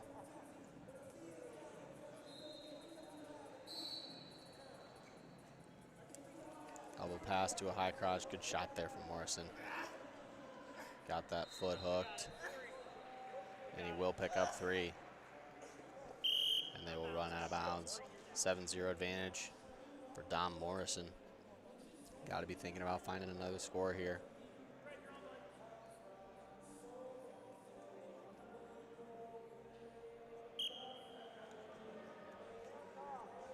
Lombardo clamping down on the spiral right of Morrison. He's got Morrison's hips in a precarious spot. Now tries to prick the ankle up and work it. Morrison doing a good job of hiding his foot. Now it's Lombardo trying to come out the backside. He's got to find a way to get both of his knees in the mat. Can't quite do it yet. Attacking the far ankle, Morrison. Just 30 seconds remaining in this match.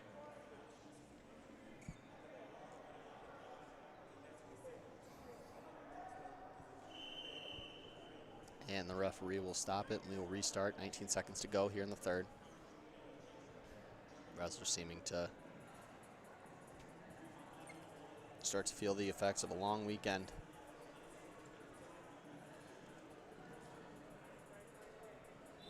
Morrison will pick up a caution.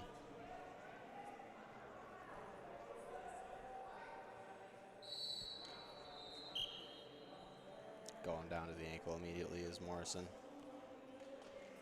Lombardo continuing to clamp down on that underhook. Morrison done a good job of switching spiral right to a half Nelson this match, and it'll do. 7-0 victory for Dom Morrison.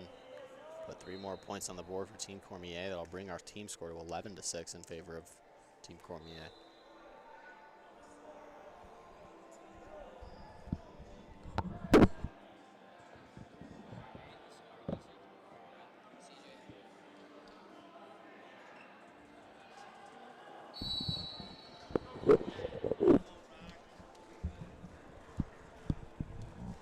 All right, here we go. 126 pounds in the red for Team Cormier. That's 5th ranked Ignacio Villasenor. And the blue singlet green ankle band, that's CJ Keynes. Villasenor in on an outside single right away. He's gonna pick up his 3 points. Very good shot there. As mentioned, Villasenor checking in at number 5 in the latest high school amateur rankings. He will put CJ Keynes back up on his feet. Minute 38 to go, 3-1 advantage for Villasenor. I'm sure if you're Team Cormier, you're hoping for some bonus points out of your guy here. Good high crotch there off the elbow pass. Burying the head, trying to run around from behind. Just needs to capture that ankle. Hasn't been able to do so yet. He will reset the position and we will be back on our feet. Minute 12 left. Good defense there from CJ Keynes.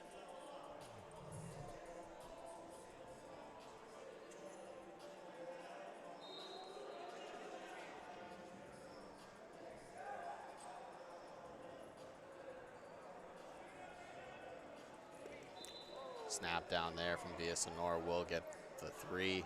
6-1 advantage now for Ignacio Villasenor, and he wants to go again. Be interested to see if Villasenor picks up his pace as this match goes on. CJ Keynes really got to be thinking about how can I chip away at this lead? How can I get back in this match?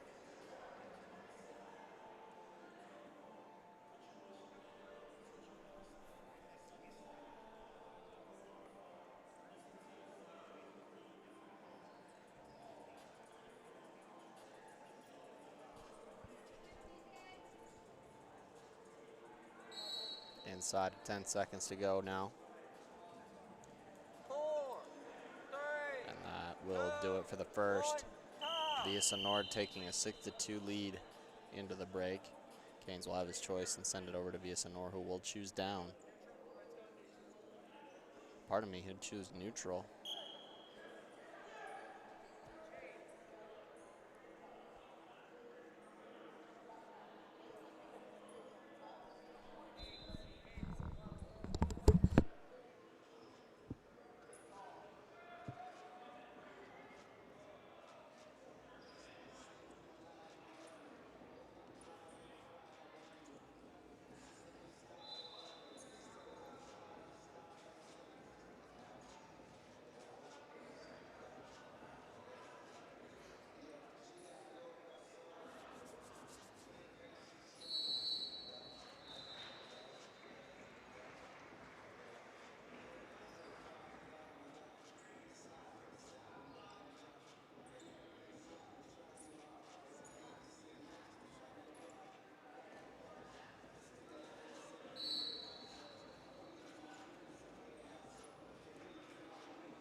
Just about 30 seconds to go here in the second period. Villasenor looking for an arm drag there. Unable to secure that same side leg. I've seen him do that several times already this weekend. He's been very effective with that arm drag. Still waiting on that first real committed attack from CJ Keynes. But that will do it for the second period. So Keynes will have his choice going into the third, and he will go down. And Villasenor will put Keynes back up on his feet, cutting his lead to 3. Keynes ripping off a shot, cannot find the legs.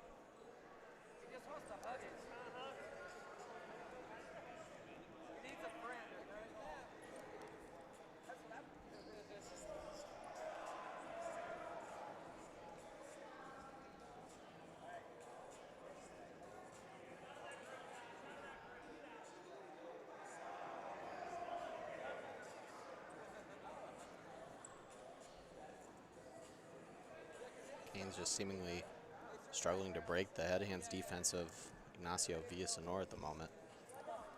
He's been taking some shots from the outside. Keynes looking to trap the leg with his foot. Villasenor comes back up with that Russian tie, snaps it down. Looks like he's going to try to end up in that Oklahoma position. Instead, opts for the go behind. He's going to secure the 3 points, and he's going to take a 9-3 lead. We'll cut him right away.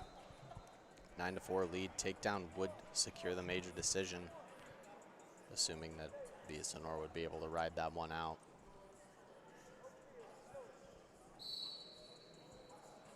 Corner men for Team Cormier, calling for their athlete to go get it. Always got to be looking for those bonus points. Villasenor looking for that go behind, couldn't quite get there. Seemed to look over to the corner of Team Cormier briefly.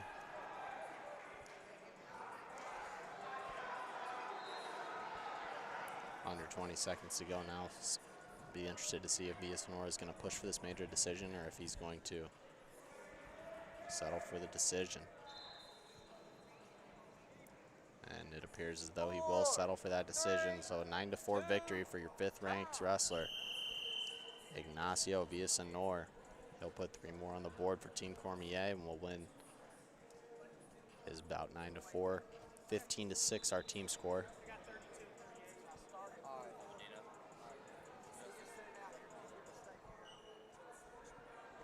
And we will move up to 132 pounds in the red for Team Cormier. That's 13th ranked Justice Zuniga.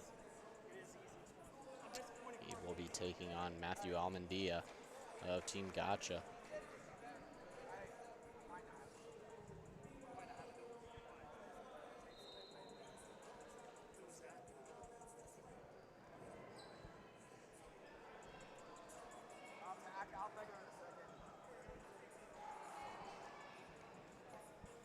And here we go.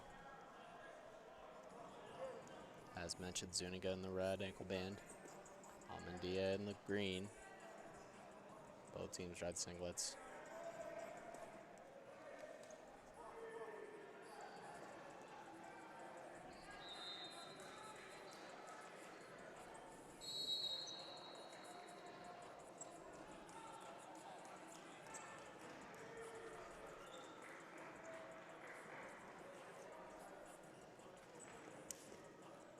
Inside shot there from, oh, pardon me. It won't be Justice Zuniga, it'll be number 3, Moses Mendoza.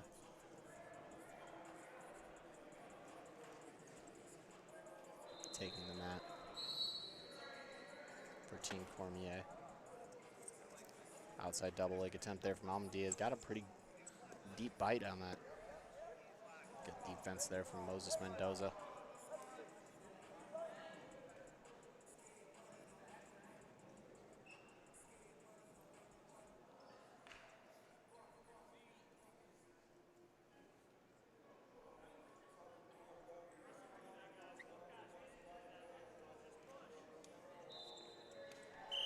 And we will wrestle out of bounds, restarting. 38 seconds left on the clock.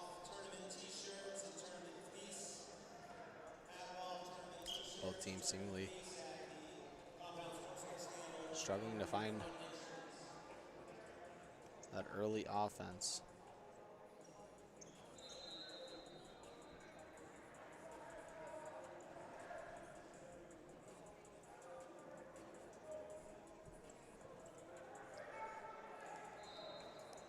Inside knee pull there from Moses Mendoza is going to get him up and he's going to put him down.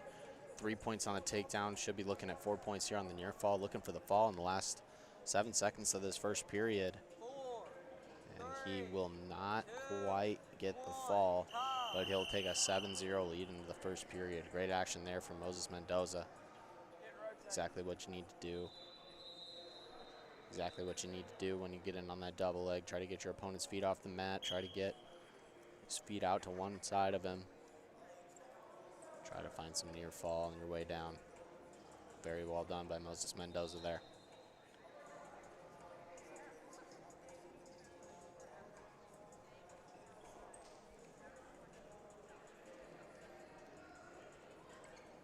Mendoza looking for that duck under. Seemed to catch a stinger on the right elbow. Trainer mount one, trainer mount one.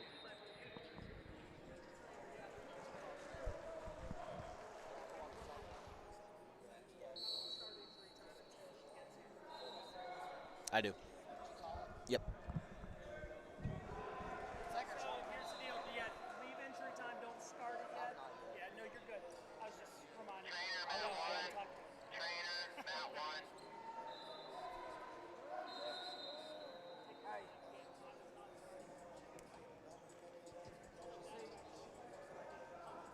She had somebody on the table a minute ago and it collapsed.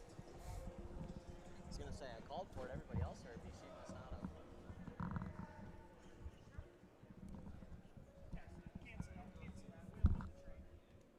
You're good. We're going to try the injury time. All right. Looks like Mendoza's all right, but we will restart. Minute 37 seconds left in this second period. Again, Mendoza did have his choice and went neutral.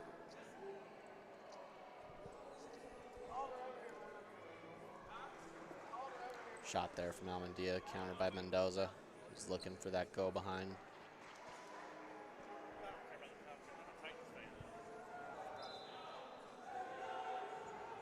Now kind of stuck in this over-under position.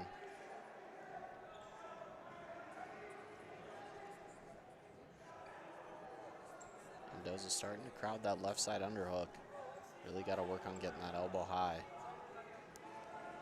Instead, they advance the position. Mendoza will push Almendia away, resetting.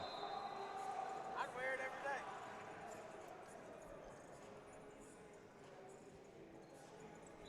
Almendia now working on that right-handed collar tie. Snap down there from Mendoza. Briefly had a lock on the leg. Good defense there from Almendia. Off balance there from Mendoza. Does get Almendia down to a knee. Seemingly nothing else opening up after that. 24 seconds here in the second.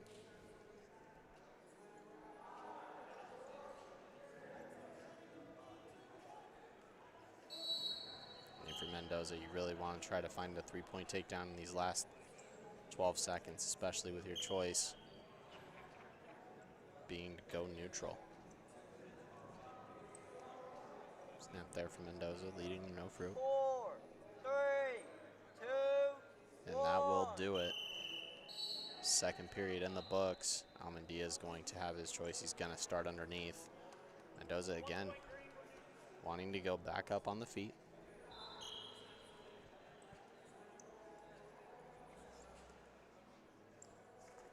Shot there from Mendoza. Beautiful inside reach knee pull. That'll secure him 3 points. Does have the major secured at this point. Seems to want to continue to push the pace, looking for a tech fall. Starting to pick up the tempo.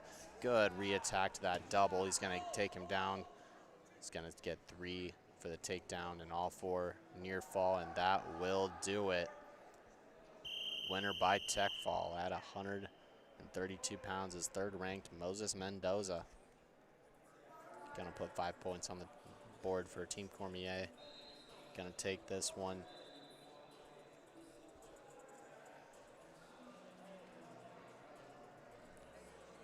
I'll put our team score. Hey, so that last match, you guys had Mendoza's name in there, but that was Zuniga. That was Zuniga? That was Zuniga. Okay. Mendoza's wrestling now. Oh, okay.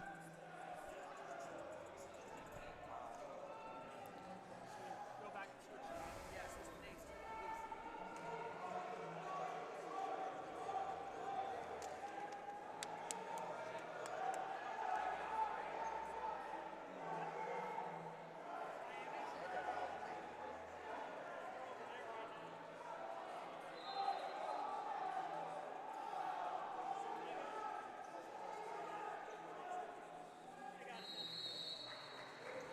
No worries. Okay, Mendoza. Okay, Kieran Mink. gotcha. So since you guys are All right, apologies, guys. That was, in fact, Justice Zuniga at 132 pounds.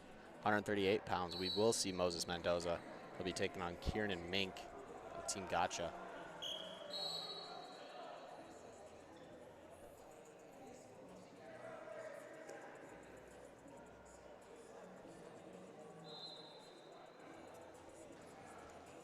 Mendoza on that drag, gonna switch that up to a low single. Good defense there from Mink, able to kick out of it.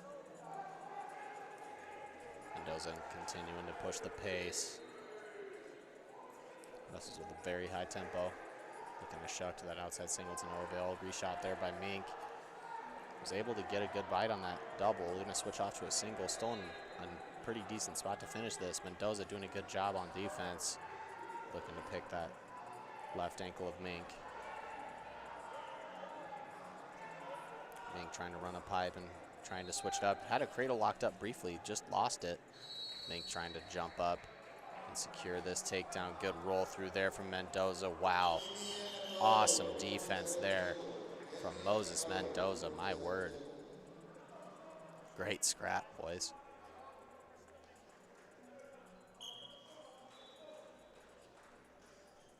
Well, no points coming out of that flurry, but what a flurry it was.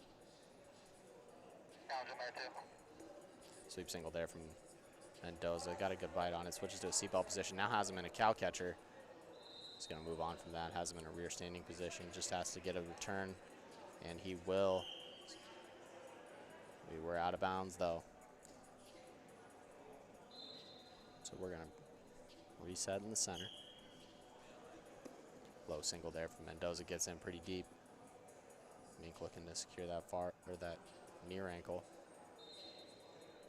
Switches it to a crotch lock. Mendoza trying to post and get that leg extended, try to create some room for himself. Referee's going to stop him, bring him back to the feet with 23 seconds to go here in the first. Definitely the most exciting first period we've seen yet. Shot there from Mink, gets in pretty good on that single. Mendoza trying to slip off, now switches to body cradle.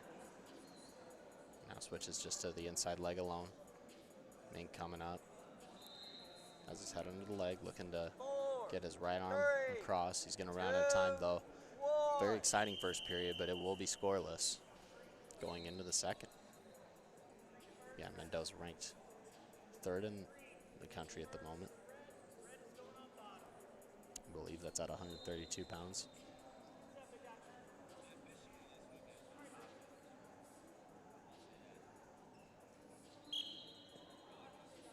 Mendoza going to that quad pod immediately. Seen that a lot out of these wrestlers this weekend. Gets back up to his feet.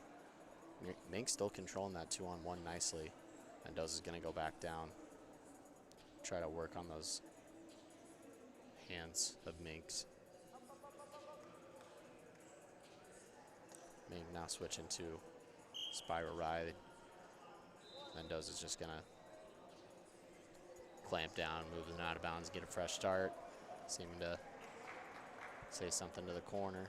Not exactly sure what.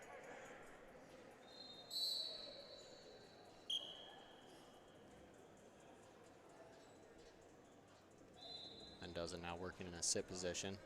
He's done a very good job of continuing to move on bottom. He will get his escape. Now goes in for the hard club. Wrestling green. There you go, good job. Shot there from Mink. Able to get in on the legs. Mendoza again trying to slide off. Switch to that body cradle. Does have a pretty good bite on it this time. Trying to take Mink over. Understands that he's on the edge. Does have a pretty good body cradle locked up. And he's trying to just come out on top of it. Will lose his grip on it, but continue to follow around for 3. Extending his lead to 4. Looks like he wants to go again on the feet. 42 seconds left in the second period. The referee's going to stop him. We're going to move back to the center of the mat. 39 seconds remaining in period number 2.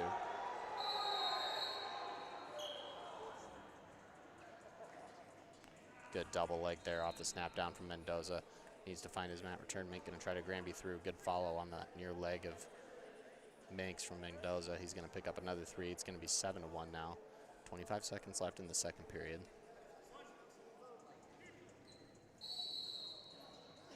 Mendoza going for super duck.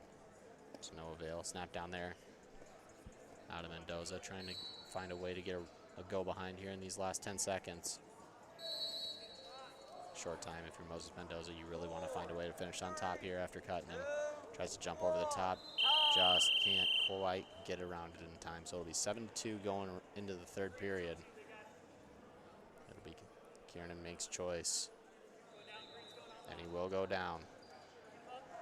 And Mendoza immediately will signal to the ref neutral. So it'll be a 7-3 match going into this third period. Kiernan Mink taking his time, getting back to the middle. Mendoza continuing to fire off those fakes. Really seems to be up in his tempo. And Green will get warned.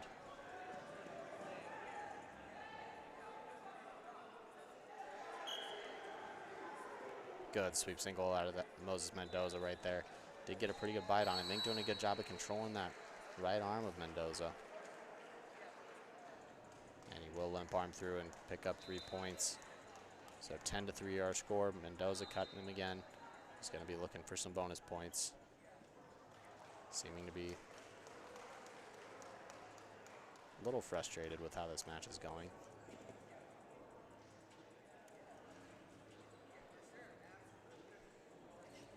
Good duck under there from Mendoza. Does get to the body. Doesn't quite get a lock. Goes hip toss. Able to put Mink on his side. Not able to pick up any back points though, but it'll extend the lead to 13-4.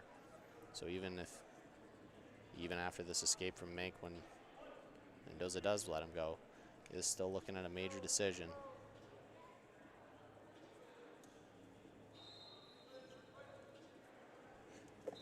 Sweep single attempt there from Mendoza, not able to get to the legs. Re-attack by Mink, another re-attack by Mendoza, able to get him on the legs. Out on the corner of the mat.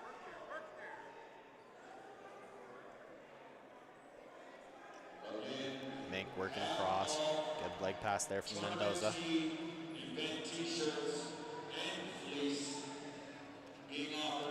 Mendoza able to win the scramble. He's got 3 more points on the takedown, looking for the arm Turk. And we will be out of bounds, 20 seconds to go, 16-5 our score. Mendoza really pushed the pace in this last 2 minutes of wrestling. And he's gonna put him back on his feet. He's gonna be most likely looking for a takedown to near fall. Double leg there from Mendoza is gonna pick up the takedown. Quickly cuts Mink. He's gonna need a takedown for the technical fall. He's in on that body lock. Short time left, gonna need to limp arm out of this. And we will go out of bounds, 4 seconds remaining.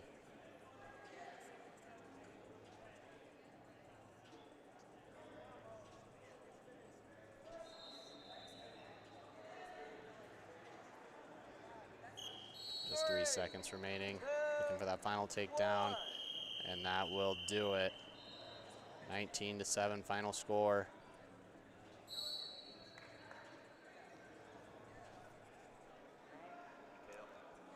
That'll be a 12-point major decision for Moses Mendoza.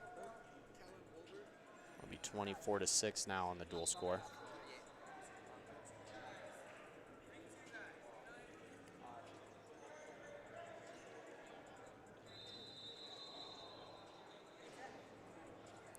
Be moving up to 144 pounds. In the red for Team Cormier is going to be your number 2 ranked Kellen Wolbert. Ranked number 2 at 38, moving up to 44. Be taking on Michaela Guayo for Team Gotcha.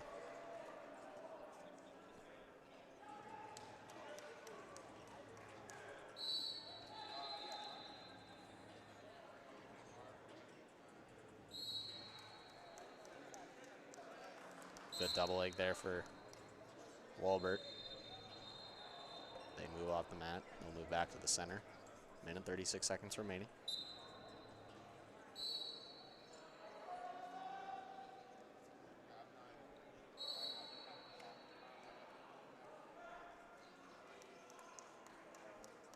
Wolbert digging that right side underhook. Guayo doing a good job again.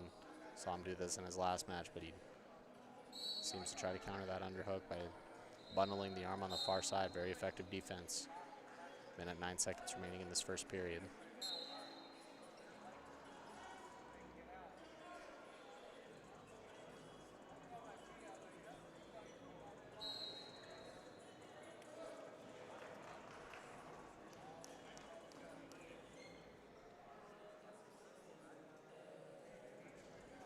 Wolbert bull rushing that underhook.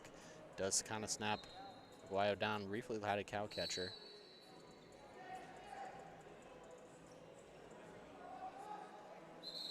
And Aguayo will go out of bounds. He will get warned. His first stalling warning of this match.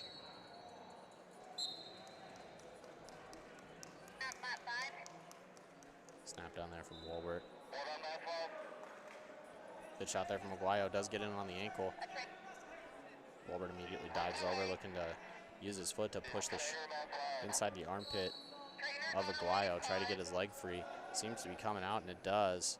Good job of Wolbert hiding his feet on that as well. So he'll pick up 3 points in the last 15 seconds of the period, assuming he will ride out this first period. Very big score. 3, 2, 1. As stated earlier, unanswered points at the end of the period. Always so crucial. Can I get a trainer for train him out for ASAP injury? Train him out for ASAP injury. At map 5 for an injury. Shot there from Aguayo. Did get in pretty deep. Wolbert again in kind of a similar spot as last time. And the referee will blow it dead. We'll go back up to our feet. Minute 42 left in this second period.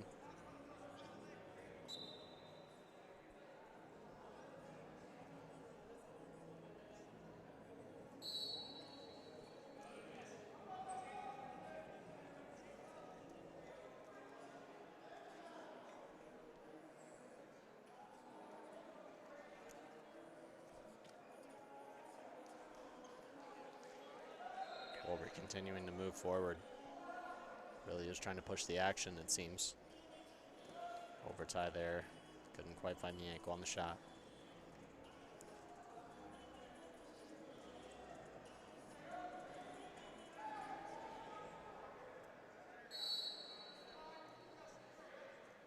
Wolbert digging that underhook. Aguayo elects to try to whizzer that down.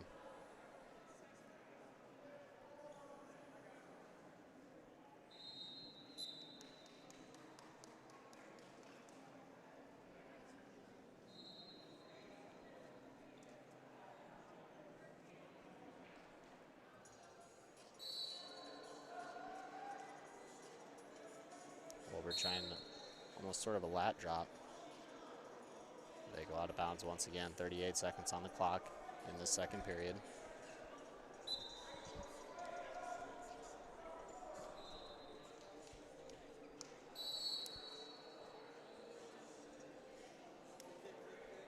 Snap down, go behind there from Wolbert. He's doing a great job in the hand fight right now. 25 seconds, he will intentionally release him. Looking to score another takedown in these last 20 seconds. Good double leg there from Wolbert, keeps his foot in. They will go out of bounds ultimately. 15 seconds on the clock.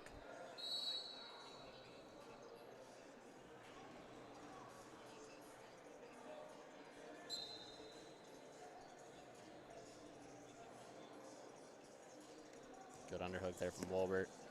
Still looking to find that score in these last 5 seconds. But that will do it for this second period. 6-1 advantage in favor of Kellen Wolbert of Team Cormier. And Aguayo will use his option to go down.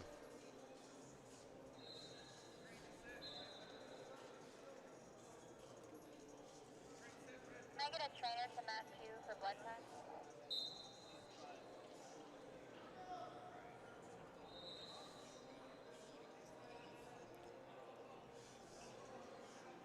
Wolbert working on that spiral half. Now switching sides, looking for more of a tight waist or a head lever situation. Switches back to the claw, looks like he's gonna go for the tilt on the near side. Not able to stop the momentum. And we will go out of bounds.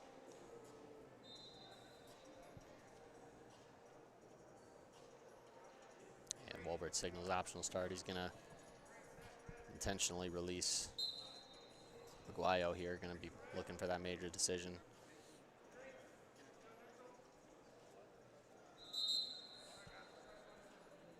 Minute 24 on the clock here. 6-2 advantage for Kellen Wolbert.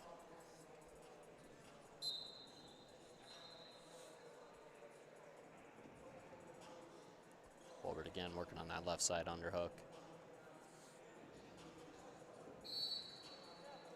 And good double leg there, great timing. Gonna get 3 points, 9-2 lead now. Gonna intentionally release him once again, so it's gonna be 9-3 lead. 6-point advantage here for Kellen Walbert. And they'll go out of bounds, minute left in this match.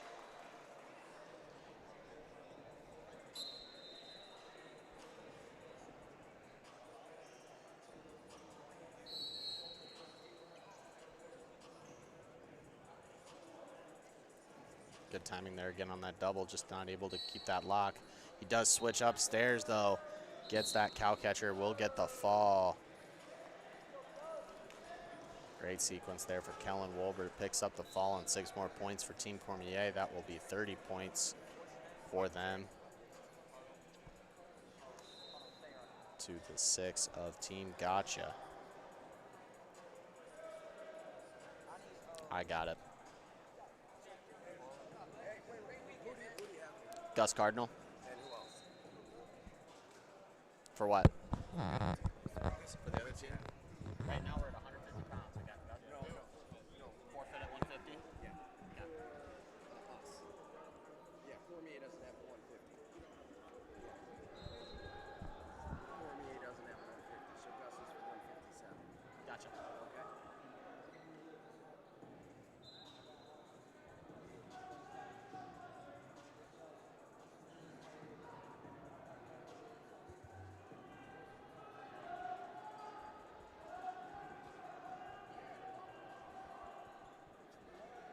Half off event t-shirts and fleece at the Compound Sportswear booth. That might not last much longer. Go get yourself that shirt you've been eyeballing all weekend before they're gone. Gotcha. Or before they close. Slight update to those wanting to update people at home watching on YouTube. We will do our face-offs at 2:30 and wrestling will start at All right, at forfeit at 150 pounds, we'll bring up 157 pounds in the red. That'll be 7th ranked Gus Cardinal. He'll be taking on Sammy Almendia, excuse me.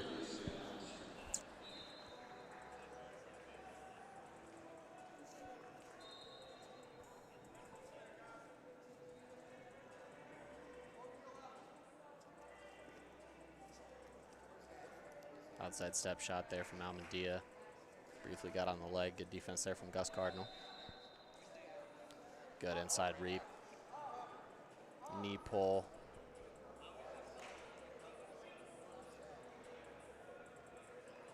Almendia doing a good job of controlling that far foot of Gus Cardinal.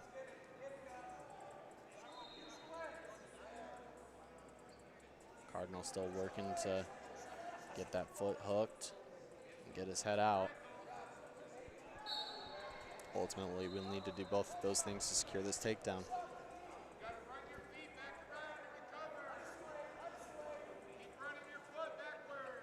Almendia with some really stingy defense right now. Keeping his hips on top of the head of Cardinal. Keeping his foot back.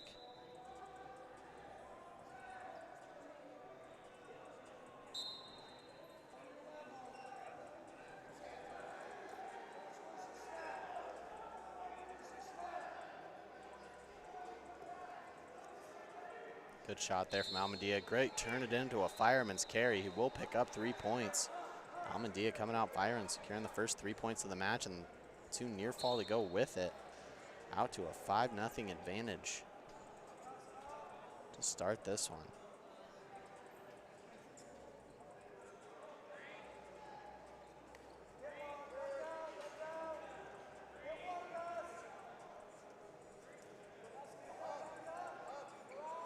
Almendia working on that far leg of Gus Cardinal.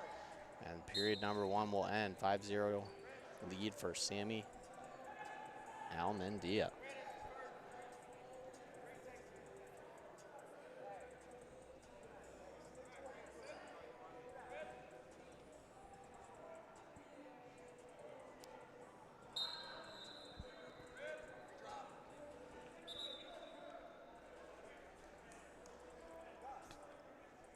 Seemingly a little miscue between wrestlers and referee there.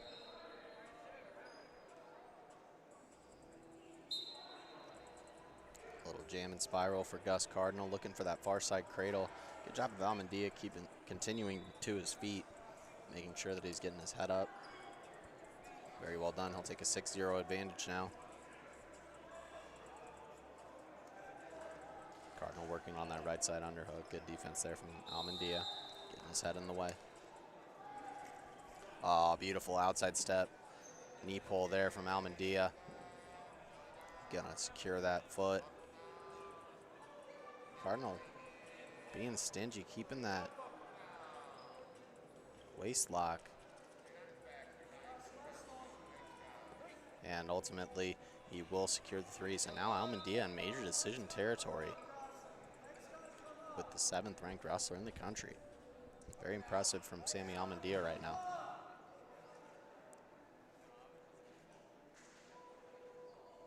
And Almendia will concede that escape, so Cardinal will be on the board.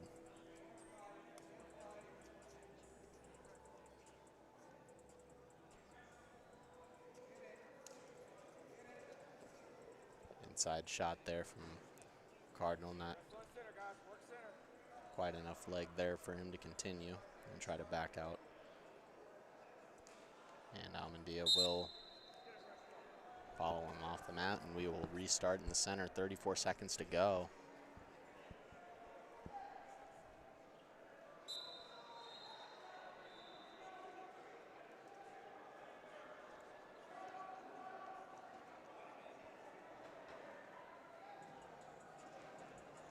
Almendia really staying solid positionally this match. Hasn't given up really much of anything. Just stayed in good position, continued to move his feet. He's been aggressive. That opening fireman's carry definitely setting a tone for the match. And just a gorgeous outside step. Inside reach knee pull led him to this moment. Gus Cardinal will choose neutral to start this 3rd period.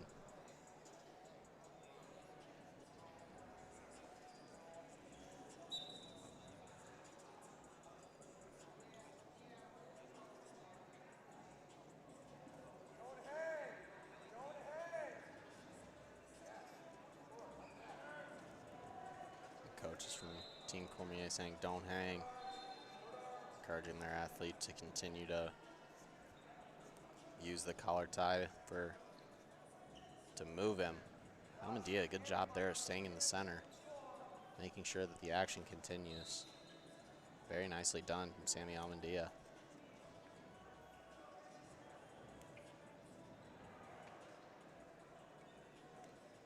Good drag there from Cardinal. Looked like he was briefly going to get around the corner. Good defense there from Almendia to square up. No points awarded. Inside reach attempt there from Cardinal to no avail. Now an outside step off the fake. Almendia doing a good job of controlling that far foot. Cardinal continuing to build his base.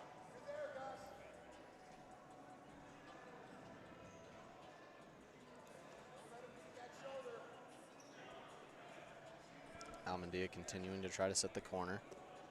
Cardinal will come out on top, and he will score 3. 5-point deficit now for Gus Cardinal. Gonna need to find 5 more points in these last 30 seconds. Send this one to overtime.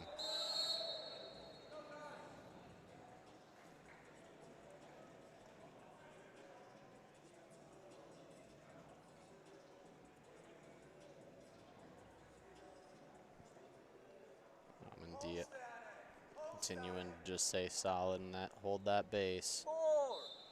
And that will do it. Upset victory. Sammy Almendia going to take this one over 7th ranked Gus Cardinal.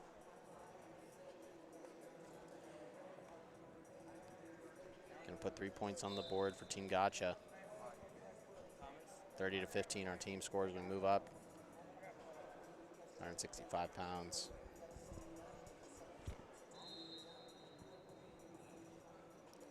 For Team Cormier, that's Khalil Garcia.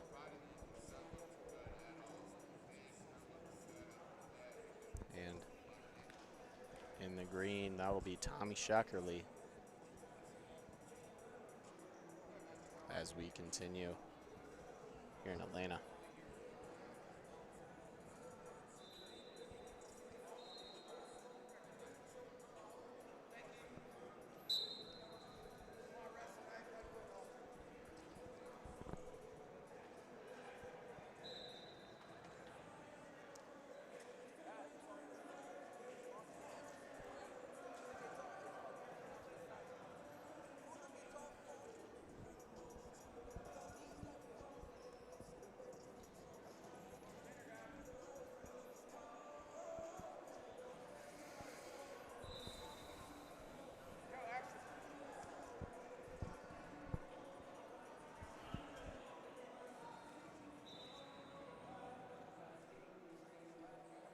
Seconds gone here in this first period.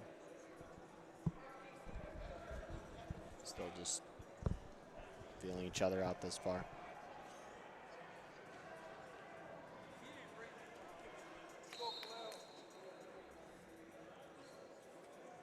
Shot attempt there from Sheckerly, nothing doing.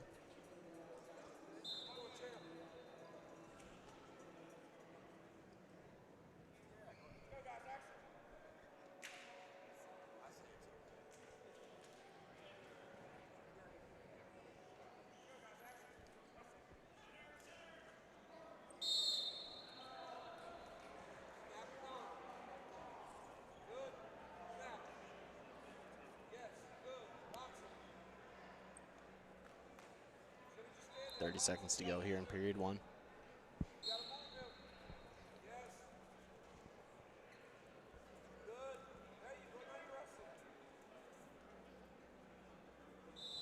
So we will have 3 matches remaining here, folks. For those of you tuning back into map number 1, Team Gotcha is open at heavyweight. So the duel. And Garcia will run out of time here. But that will end the first period. Checkerly will get his choice and chooses down. But as I was saying, this is the first of the last 4 matches, as Team Gotcha will be open at heavyweight. And that'll be 1 for Sheckerly on that escape. So 4 matches left for Team Gotcha to make it happen. Do have plenty of time. Will eventually need some bonus points as this goes on.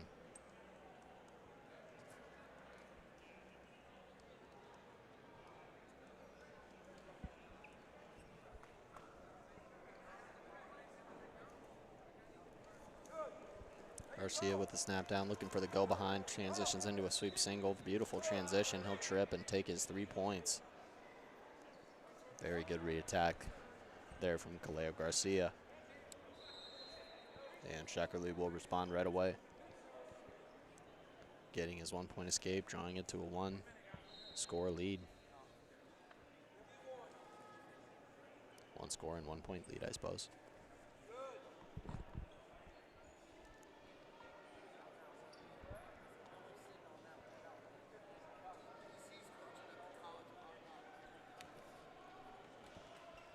Snap down there from Sheckerly. Good fake and to another shot. Good head hands defense there from Kaleo Garcia.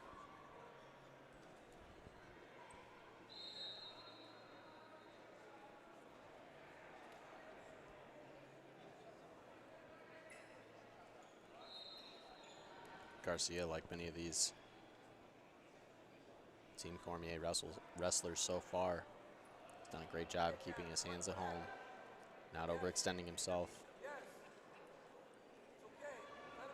Also, it's proving to be very explosive with a lot of that counter offense. Time will expire in the second period. Garcia will not have his choice. He will select to go down.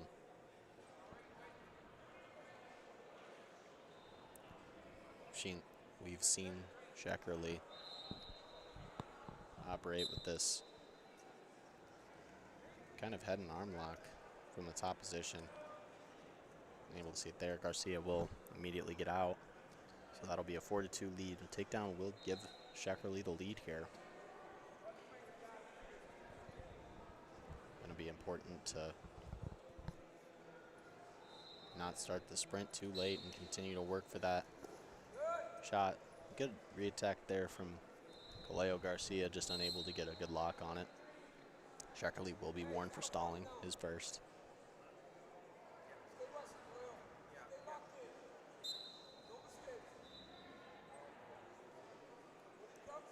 You could hear Coach Cormier telling his athlete, stay locked in, no mistakes.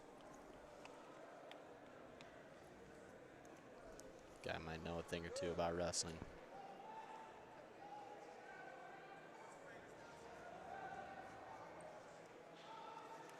Good post knee pull attempt there. Unable to get to the leg.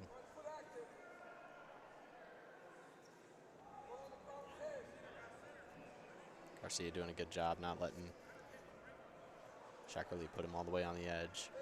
Still trying to control the center of the mat. Shackerly starting to fire off some attacks. Clearly upping his intensity. This is the last 30 seconds. Gonna have to start a sprint now if you're Shackerly. Slide by attempt there to no avail. Looking to punch that underhook. Unable to get there.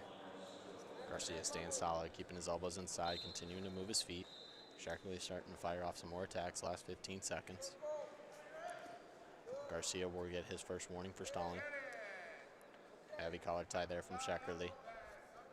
Trying to snap it down, and that will do it. Kaleo Garcia will take this one over Tommy Shackerly. 4-2 the final score. That'll put 3 more points on the board for Team Cormier. 33-15 our team score. Moving into the last couple weights here.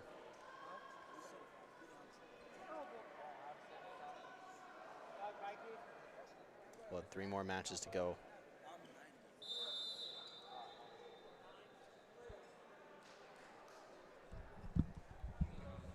You guys have a 75? No? Yeah.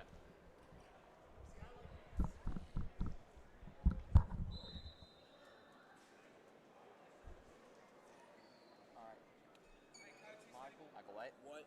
Oh, you're good. You're red. Coach, y'all. Coach. 190?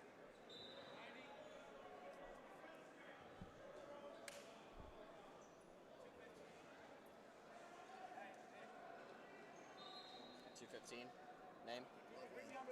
Loveland? You're green.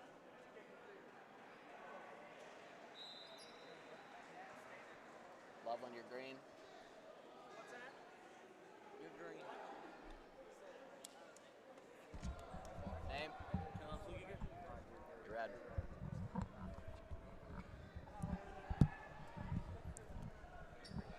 Alrighty, folks, couple forfeits there.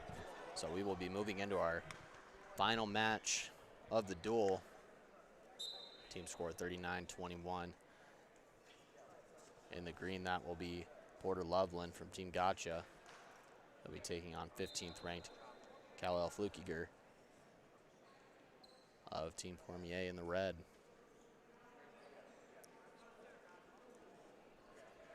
Couple mismatched shoes out there from Mr. Flukiger. Arm spin attempt there from Porter Loveland. Not a move that you see a whole lot in folk style.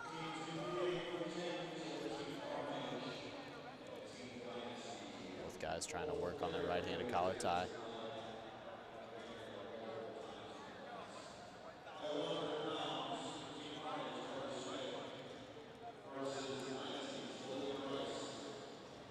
Flukiger looking for a little bit of a pass on that 2-on-1 Russian tie.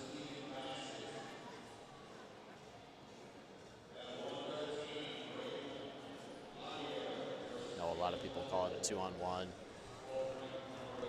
heard a few people call it a Russian. Guys look like they're going to go upper body now. Loveland kind of challenging with those double overs.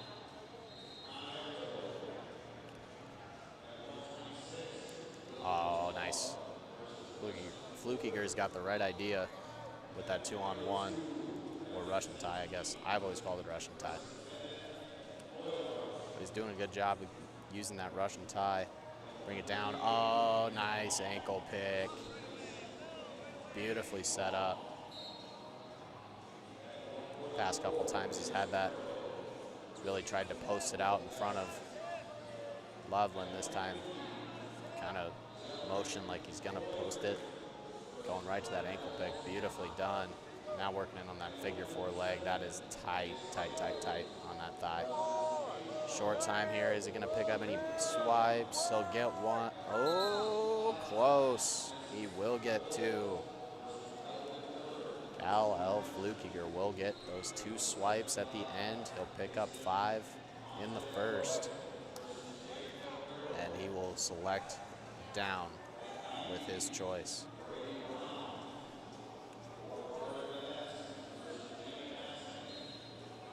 And Loveland will pick up his first caution.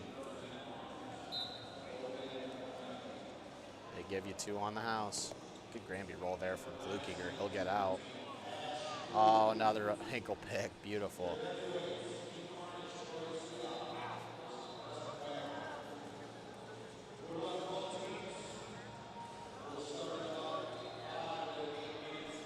How can everybody not love them some big men low singles? He'll pick up the 3. Take a 9-0 lead. Working on a power half. He's got that pretty tight. And that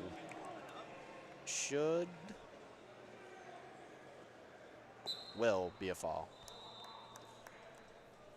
So Cal L. Flukiger will pick up the fall for Team Cormier at 2:15.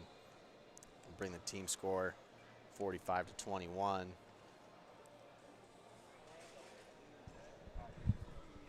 Okay. Yeah, you'll have a forfeit. And that will do it for the duel. Leland Day will accept a forfeit at 285.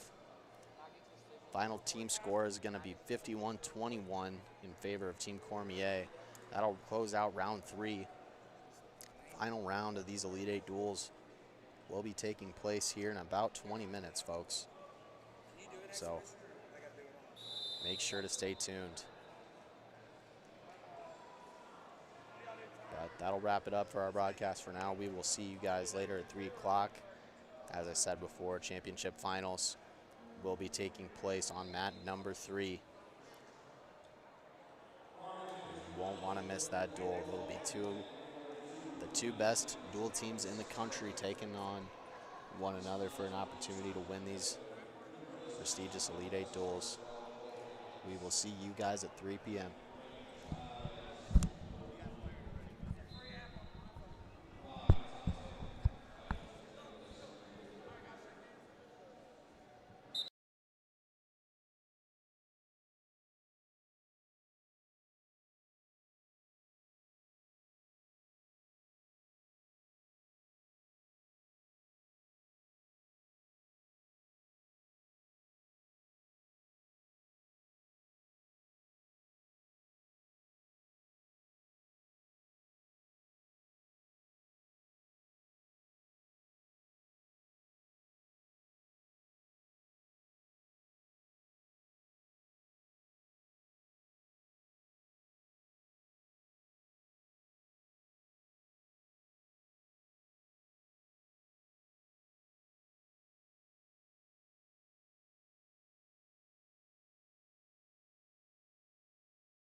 All right, ladies and gentlemen, welcome back. Final round of the Elite 8 duels. We got the 3rd and 4th place match here on mat 1. We got Team Poway taking on the Commission in the green. That'll be from Poway. That'll be Cooper Deputy. He's going to jump out to a quick 3-0 lead. He's going to be taking on Anthony Lopera for the Commission. Deputy's going to intentionally release him, give him another point. Going to try to go back to work on the feet. Cooper Deputy, your 6th ranked wrestler. Presumably 106 pounds. He's going to get another quick 3-point takedown there. Going to have 15 matches for you guys to decide our 3rd place team. Deputy going to give him another 1-point escape there. Going to go back to work in this front headlock.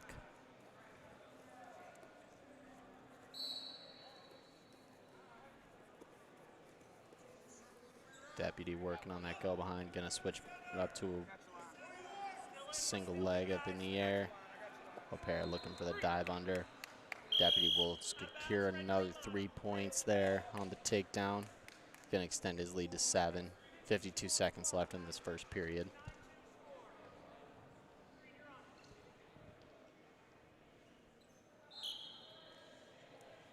Deputy will try to go to work from the top position. Going to drop in that left leg. Going to try to work a power half. Getting a little bit high here.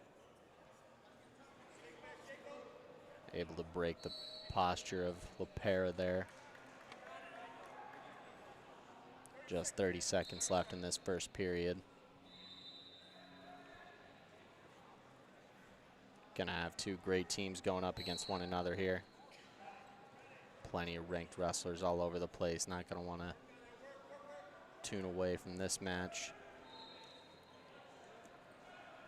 Deputy looking to pick up some more near fall here on the tilt. He's going to get all 4 swipes. Going to move out to a 13-2 lead as soon as the referee awards these points.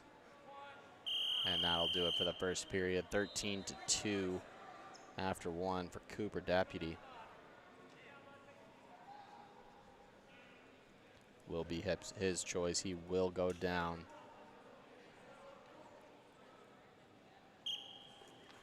Deputy quickly to his feet. Lopera with the return, going to bring him into a crab ride situation. Little backwards roll there from Deputy, going to get him a 1-point escape. Now working on the left side underhook. Lopera going for a fireman's carry. Good counter knee tap there from Cooper Deputy. Going to pick up the takedown, and that'll do it. 17-2 technical fall.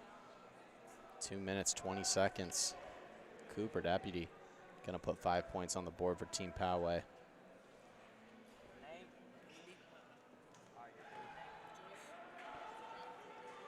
And now we're going to move up to 106 pounds. In the green for Team Poway, that's Arav Pandy, excuse me. In the red, that's going to be Shiloh Joyce for the Commission. Shiloh Joyce ranked number 9 in the country. Pandy checking in at 11. Should expect a lot of great matches here today, guys. We got Charlie Esposito, the next weight, checking in at 20 in the rankings. Gonna have a slew of ranked matchups and ranked wrestlers here.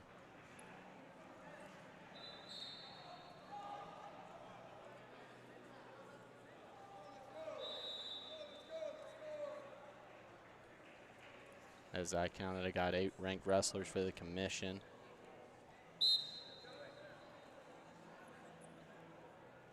And 9 ranked wrestlers for Team Poway.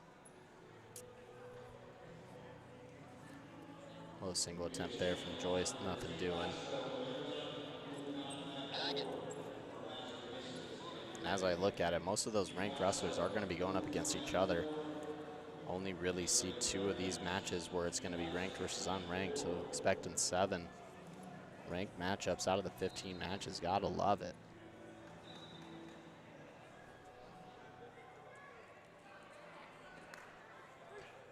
And Joyce going to jump out to a quick 3-0 lead.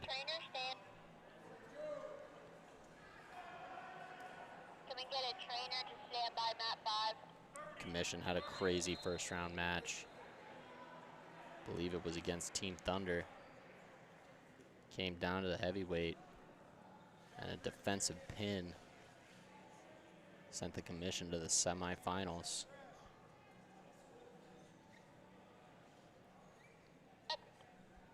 Under 10 seconds now to go. Anticipate that Joyce is going to ride this one out. We're going to head to the second period. The 3-0 advantage for Shiloh Joyce over Rob Pandy. Joyce will get his choice, and he'll go down to start this second period.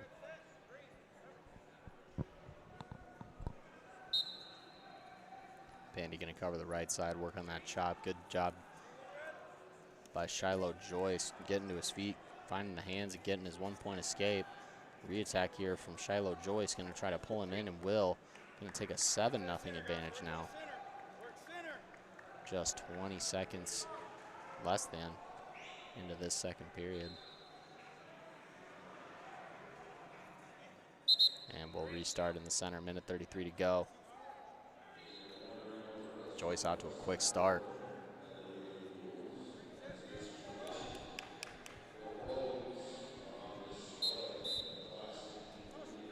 And they're going to get Pandy on that first caution.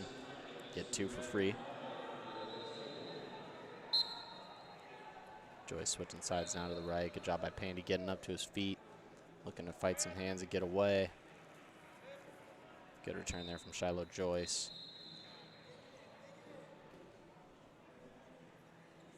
I'm sure the coach and staff from the commission will be hoping Joyce can pick up a few bonus points here.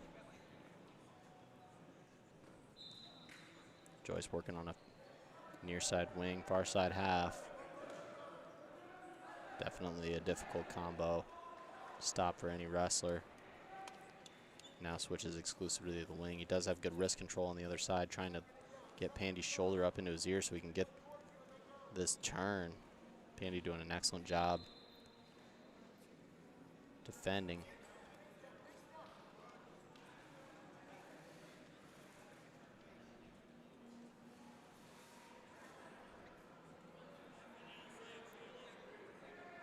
Know this much, that definitely is not comfortable under there for Pandy. Showing a lot of good fight right now. He will get hit with a warning for stalling.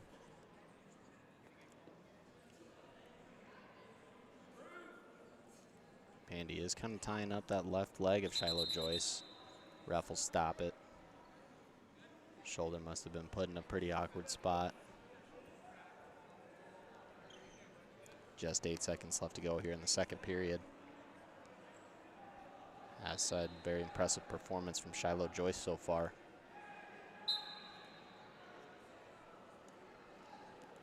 Pandy back up to his feet looking for a short time escape. Good return there from Shiloh Joyce. So we'll head 7-0 into this third period. And Pandy will elect to go back up neutral.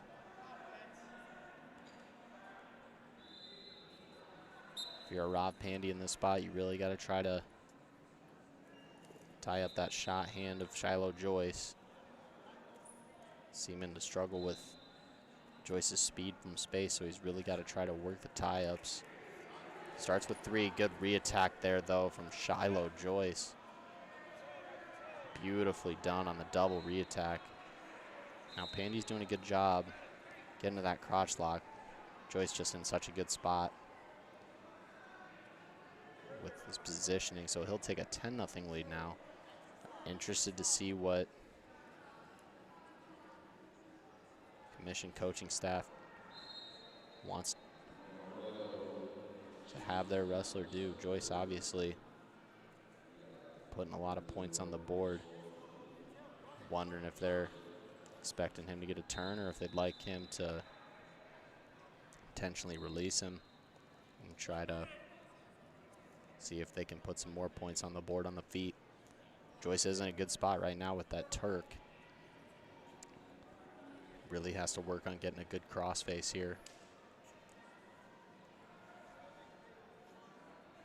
See right now, his fist is right next to the chin of Pandy. He's really got to try to get his fingers to the far side of the shoulder in order to get this turn. He does have a good spot right now with this hammer lock. Expect to see him exactly like he was, kind of get a hook on the far side right, try to pull him over. Now working more of a bow and arrow situation. Pandy is going to get hit with a second warning for stalling, so one turn would do it for Shiloh Joyce. He is in a good spot to get this turn, just running out of time to get it. And looks like that will do it. 11-0 victory. Very, very strong showing for Shiloh Joyce. Picking up the major decision. That'll put 4 points up on the board for commission. 5-4 team score. We're going to move up to 113 pounds.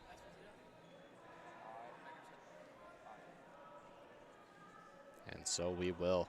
In the green, that's Brandon Bickerton for Team Paua, taking on Charlie Esposito for the commission. Esposito checking in at 20 in the latest high school rankings. Bickerton, a former Ohio State champion. Good double leg there from Bickerton. He's got it around. He's got him in a rear standing spot. Bickerton's trying to Granby roll out of it. Good job releasing the lock and trying to float the Granby from Bickerton. He's going to pick up the first 3 points of the match.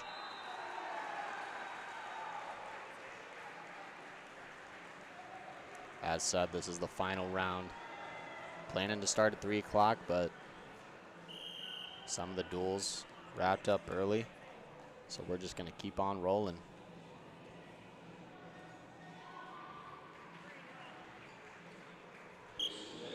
We got the 3rd and 4th place duel here. Tune into mat number 3 for the championship duel. Things are kind of moving all over the place. Esposito's going to get his one there. Good job of controlling the hands, getting back up to the feet. So we're going to have a 3-1 match here, about a minute in.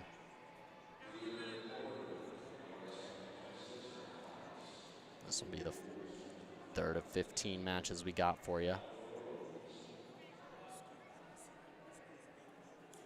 Decide which of these teams will be inside the top 3 here at the Elite 8 duels in Atlanta.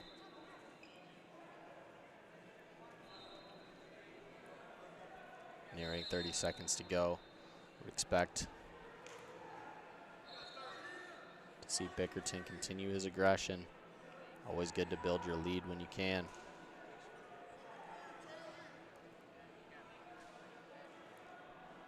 Especially in this time of the match. Not only for yourself, but especially for your team. Finding your opportunities to get unanswered scores at the end of the period. No doubt about it will lead to a lot more success. And that'll do it for period 1. Now Bickerton will have his choice here. And he'll send it over to Esposito, who will go down.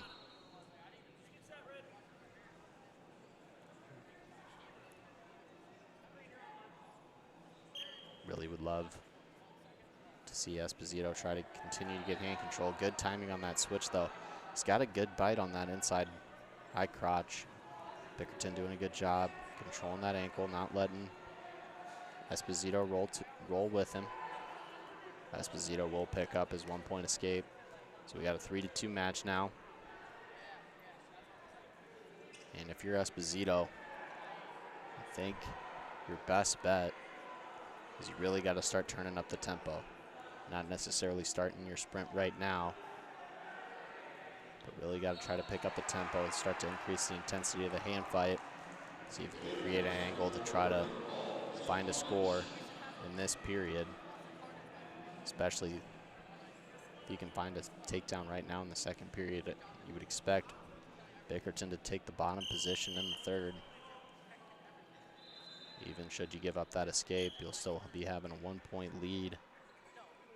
You'll have an opportunity to ice the match.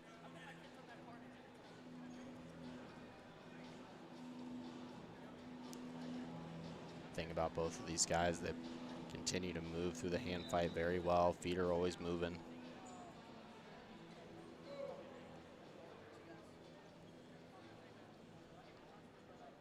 All things that definitely translate over into success at the next level. Would expect both of these guys to have several college coaches calling their number.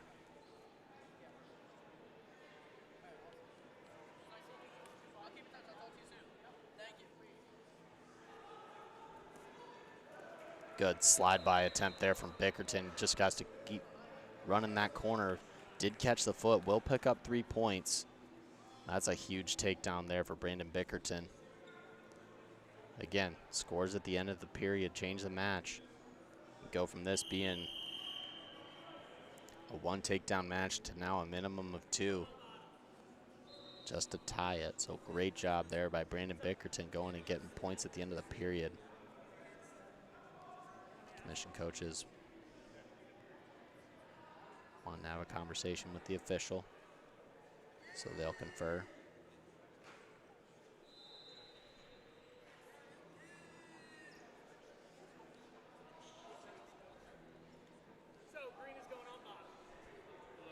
And as expected, Bickerton will start this 3rd period in the down position. Imperative that finds this escape point. Don't want to risk giving up a turn to tie the match. He does, so 7-2 lead now for Brandon Bickerton. Esposito, you know you need 2 takedowns.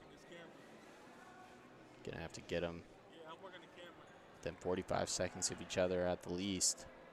So you really got to start pushing the pace. I think if there's any time to start your sprint, it would be now for Charlie Esposito. Still moving and faking very well. Bickerton's done a great job of holding the position, controlling the center.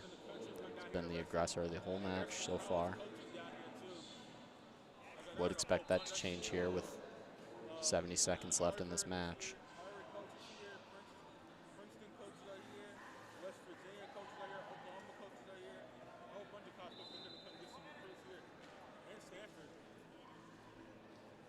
Esposito still struggling to really get to the positions he's looking for in the hand fight. Ankle pick attempted there from Bickerton. Now, if you're Brandon Bickerton, you're obviously in a great spot, because Esposito is going to pick up a stalling call there. But if you can find a takedown late, like he did in the last period, that would put up an extra team point for Team Poway.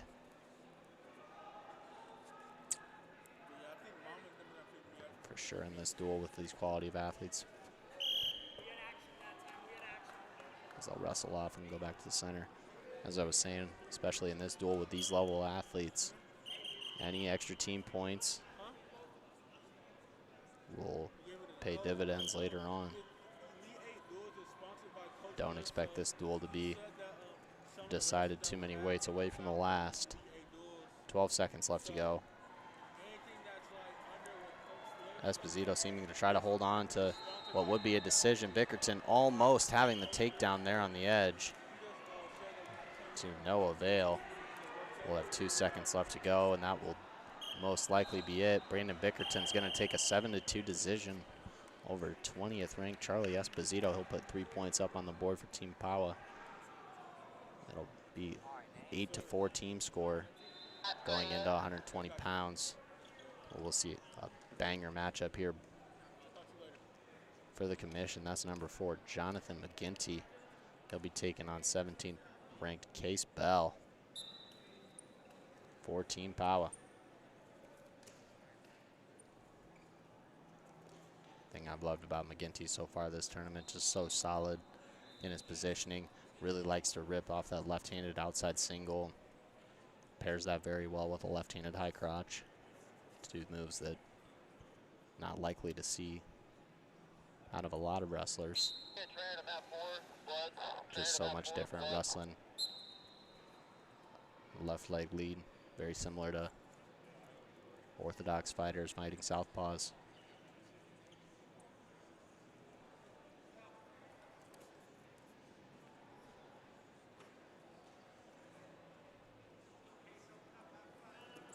Good fake there from McGinty.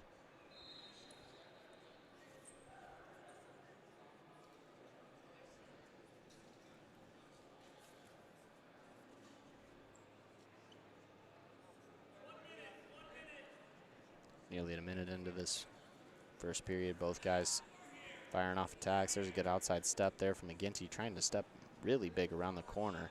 Can't quite get the heel hooked on the leg of Case Bell.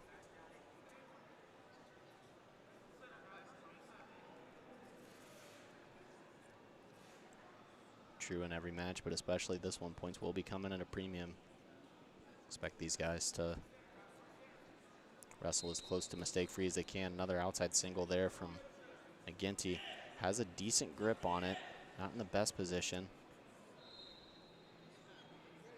I think he recognizes that, and he'll continue to try to work from the inside with that underhook.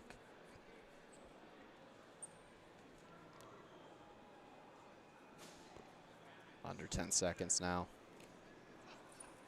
Slide by attempt there from McGinty. Bell defends very well.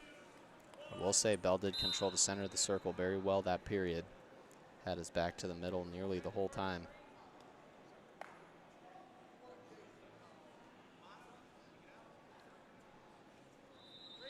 And Bell will go down to start the second period.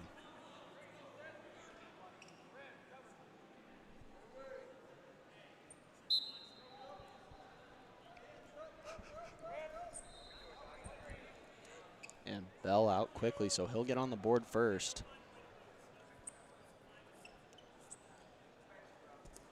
Bell again doing a great job keeping his back to the middle of the circle. Ripping off a left-handed high crotch there, not quite enough.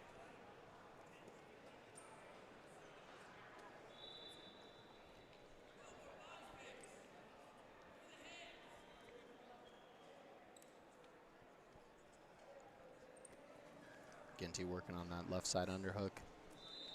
Very common position that I've seen him in.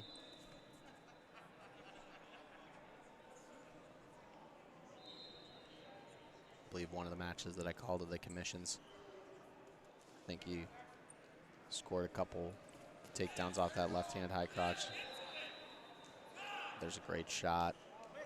Doing a good job of scooping this ankle with his foot and trying to get across the body with his hands. Does wisely drop back down to the single though, 2 hands on it. Really needs to work to get this on the shelf on his right leg.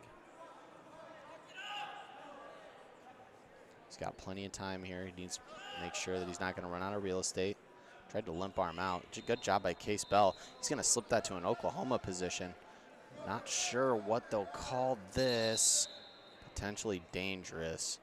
Very close to being a takedown for Case Bell. Didn't quite get that. Didn't quite get the takedown, but it was very close. Albeit 33 seconds to go. Still a 1-0 advantage for Case Bell. Been very game thus far. Again, just one of those wrestlers doesn't really get out of position. He's going to continually move forward, going to continually attack. And as said, doing a great job of controlling the center of the mat. It's really hard to wrestle somebody that good when you're going backwards. Not only exhausting, but mentally demoralizing as well. McGinty will use his option to go underneath to start the third.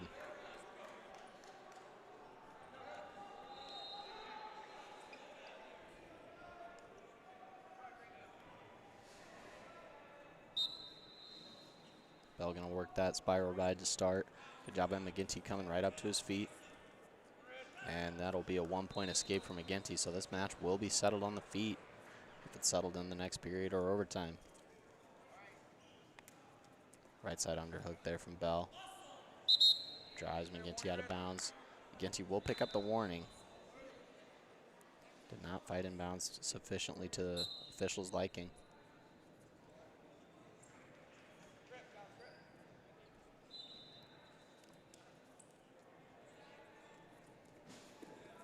Bell doing a good job in the hand fight, keeping a lot of weight on his head.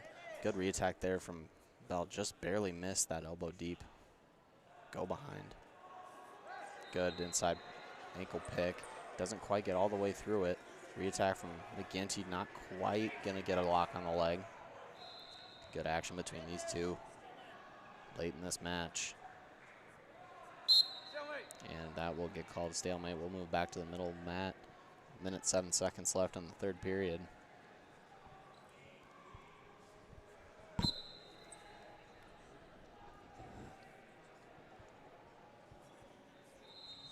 Again, Bell doing a good job keeping weight on the head of McGinty. You hear a lot of coaches talking about not hanging your hand. That is exactly what they mean. Putting it closer to kind of the back of the head instead of the neck. Keeping the weight down, trying to wear out that lower back. Ankle pick attempt there from Bell. He had the heel, just not able to get a sufficient weight behind the heels of McGinty. Now 30 seconds to go. Slide by attempt there from McGinty. Does get a lock on the leg. Not quite a good enough grip. Bell will circle out. Now using a right side underhook is Bell. Looking for another ankle pick. Doesn't quite get to the heel. Inside 15 seconds now. Another shot attempt from Bell. Bell has definitely been the aggressor in this match. We got a great shot there from McGinty. Does get in pretty deep. Has short time. Needs to hustle this finish. Goes to shoot across. Nothing doing. And we will be heading to some free wrestling here, folks. Overtime 1.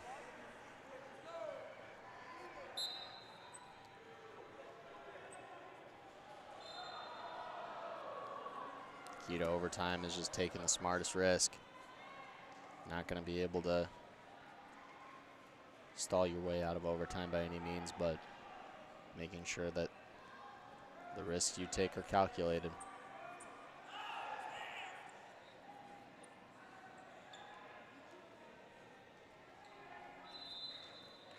Bell going right back to that right side underhook. Oh, great double there from McGinty. Does a great job driving through it. Looks like he's going to pick it up. Big win there for the commission. Jonathan McGinty pulling it out. So he'll put 3 points on the board for the commission. It'll be an 8-7 dual score as we move up to 126 pounds. More of what we like here. In the green, that's Dominic Deputy, your 13th ranked wrestler in the land. He'll be taking on Tommy Marchetti, 16th ranked wrestler from the commission. See the NC State Wolf on the shoes of Dominic Deputy. Assuming he's committed to North Carolina State to wrestling college, not sure.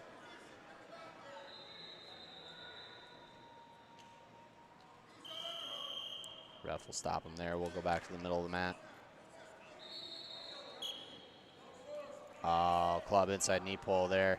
Got it very deep and very cleanly. He's got to finish this fast. Loses his grip on it. Still has that body lock.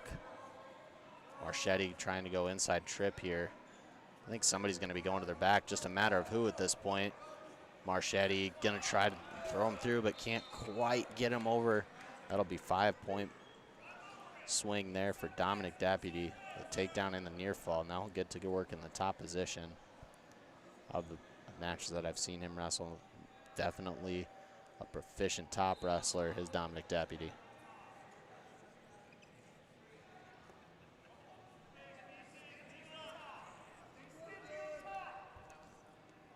Likes to make work of that Blair ride as well.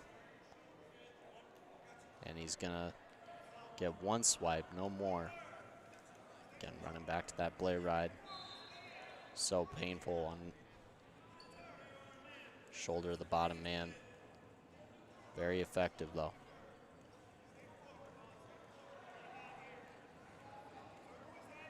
Deputy looking for a tilt there, nothing doing. Inside 20 seconds to go. We'll see if he pushes hard for this turn or if Marchetti's able to find a way to get an escape. As said, always looking for points at the end of periods.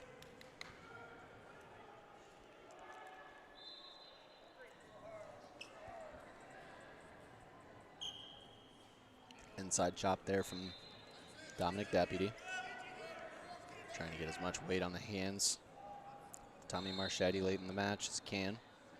And good period there for Team Powa. Deputy will take a 5-0 lead into the break, and he'll have his choice and he'll elect to go underneath.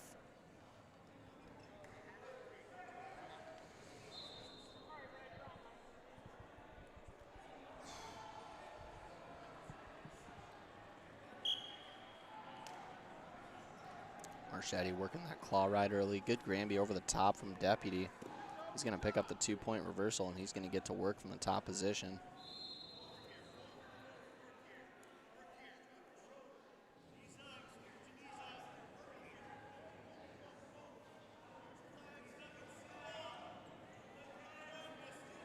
Now has that near wrist locked up. Expect to see him going back to this Blair ride.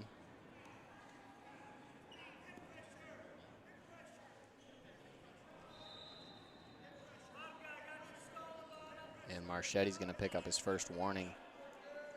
Deputy with the suck back. Can't quite get the exposure on Marchetti.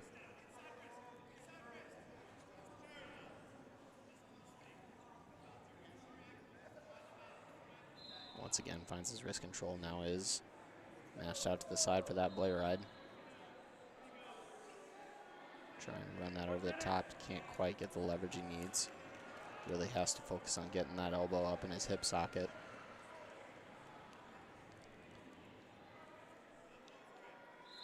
Trying to trap it like a half or a wing. Get that leverage you need to flip the hips, flip the shoulders, and score your points. Marchetti's going to get hit once again, so that's going to be major decision territory for Dominic Deputy. Which would definitely be a big win for this match and for his team.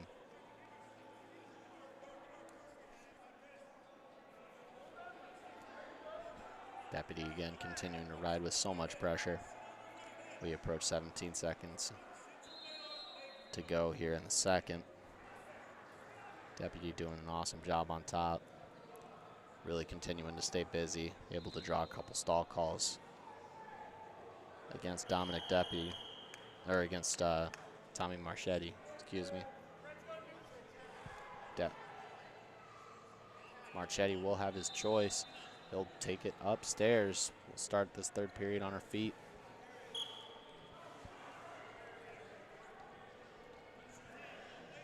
Deputy would need 3 takedowns or a takedown and a turn to pick up the technical fall.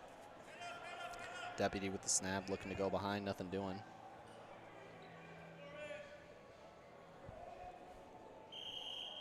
And the referee will stop and we'll go back up to the middle of the mat.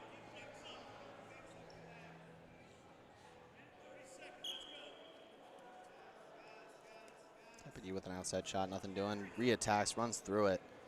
He'll pick up another takedown. Takes an 11-0 lead now. And it looks like he wants to cut him. Looking to shoot for the cradle, doesn't quite connect his hands. Deputy still looking to cut Marchetti. Marchetti drops in on a leg.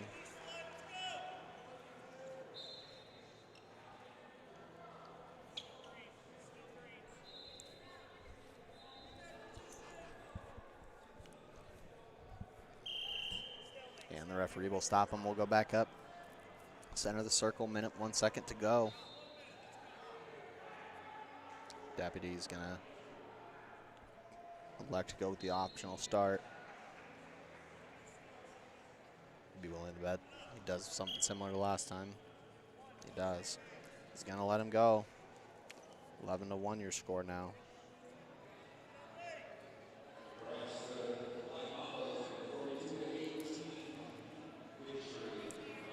Good re-attack there from Deputy, just can't get around the corner. Good job by Marchetti, also catching that near leg.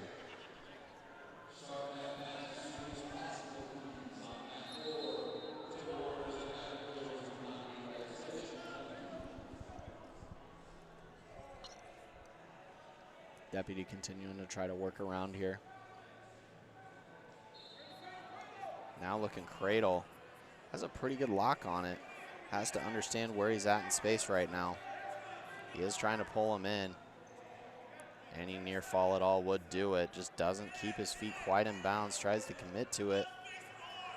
Marchetti will counter, so that'll be it. A 14-1 major decision for Powell's Dominic Deputy. He'll put 4 points on the board, and that'll move our dual score to 12-7 as we move up to 132 pounds.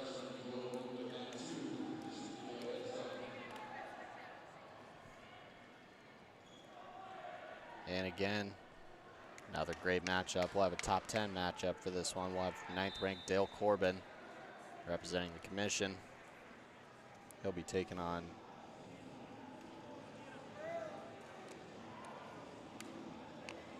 Carson Brown of Team Power.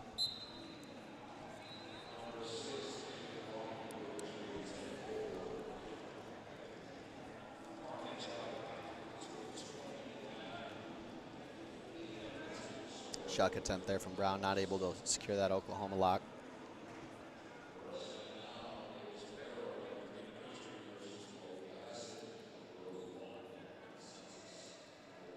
Corbin trying to work that left side inside tie. Outside step attempt there from Brown. Able to get in pretty good shape on the leg. Really needs to focus on elevating this, get it outside on the shelf. He's attempted to. Good defense there from Dale Corbin.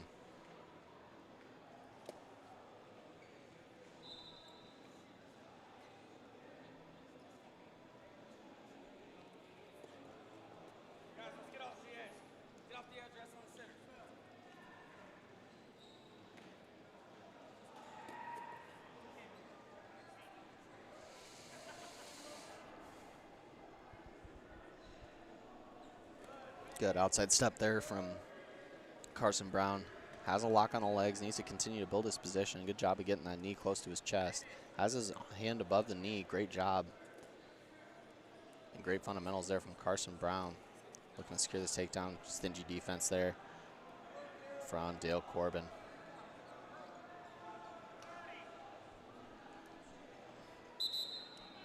And the referee will stop and we'll go back up to the feet. 27 seconds to go in period number 1. Possible we have some blood time here.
No, I called for her and then I waited for her to get here. My bad.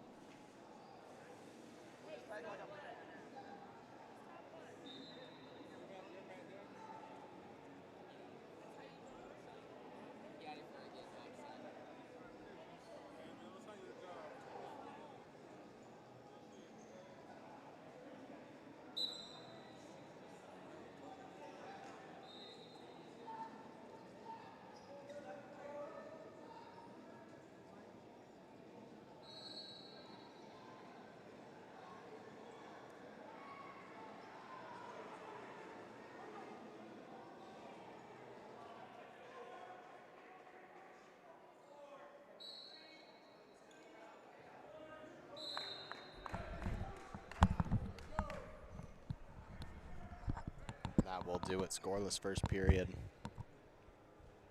Corbin will get his pick and he'll choose down to start the second.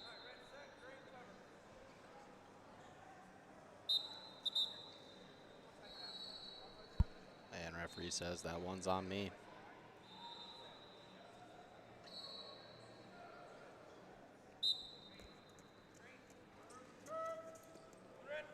And Corbin will get his escape, so he's on the board first. Some Nice physical hand fighting happening here.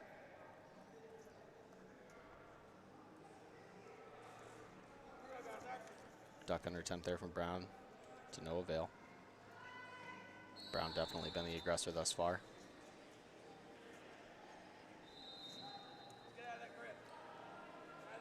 Looks like there's some finger locking going on. Inside knee pull there from Brown.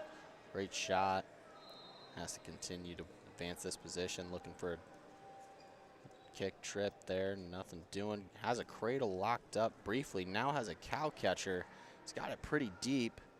Brown able to get some space between it. So nothing doing.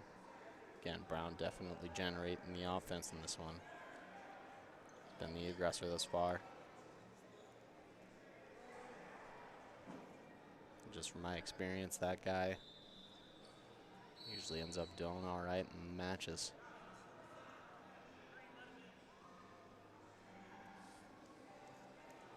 Another semi-duck under attempt there from Brown as he goes to an outside single from space.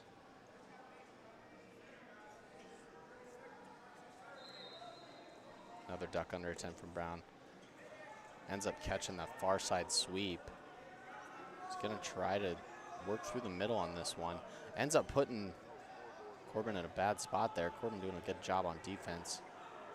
Again, continuing to stay stingy, working through the position. Looks like he was gonna come out the back there for a minute, and he ends up doing so. So he's gonna score 3 points, extend his lead to 4. He'll get the first takedown of the match, and again, scores at the end of the period. Really playing a factor. So now Brown will have to go down, get out, and get a takedown to tie this one up. I would expect if he does get a takedown and there's any more than 35, 40 seconds on the clock, he's gonna probably intentionally release Dale Corbin. Try to win it in regulation. Corbin immediately trying to get those legs in. One thing I've noticed that Brown has got very, very good leg defense from the bottom position. Very, very rare to see him get leg rode. Kind of surprised that they called that a stalemate instead of a stall. I know that in college that would have been considered, given their new rule. When the bottom guy gets to his feet and the top guy tries to jump on the back and throw in a leg, they do typically call that stalling at the NCAA level.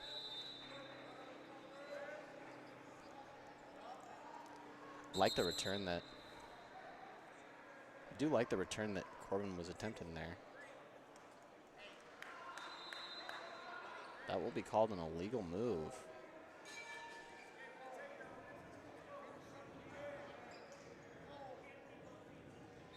Okay, they're gonna say that Corbin left his feet. That's a tough call to make. I don't necessarily know about that one. Because I know what he was trying to do. He was trying to kind of get inside with his hips and run Brown down using his leverage inside of the leg to try to pull him down. Understand where he was coming from. Gritty freaking return there from Dale Corbin. Really committing to riding in this top position. Well done. It's a lot like a lot of the breakdowns that the freestyle guys use in parterre positions where they haven't quite scored their points yet from the quad pod. Understand why the official made that call. I just don't know if that's the right interpretation of that return that Corbin was trying. Oh man, Carson Brown with the reversal. 4-3 now our score. Now it will be 5-3. And they're gonna go out of bounds. I think they're gonna give, yep, they're gonna give Corbin the escape. Brown gonna be coming furiously at Dale Corbin in these last 47 seconds. As I've said, he's been aggressive the whole match. I expect him to even turn up the heat a little bit more. 40 seconds to go. Outside step attempt from Brown, not able to get to the leg. Kind of a similar duck under outside step attempt there. Same result. Corbin kind of using his left hand a lot like Brandon Slay did in his Olympic run, where he's trying to keep that thumb block in there and start to feel your opponent's momentum shift as they come in with their attacks. Corbin will lead a stall call there. 12 seconds to go.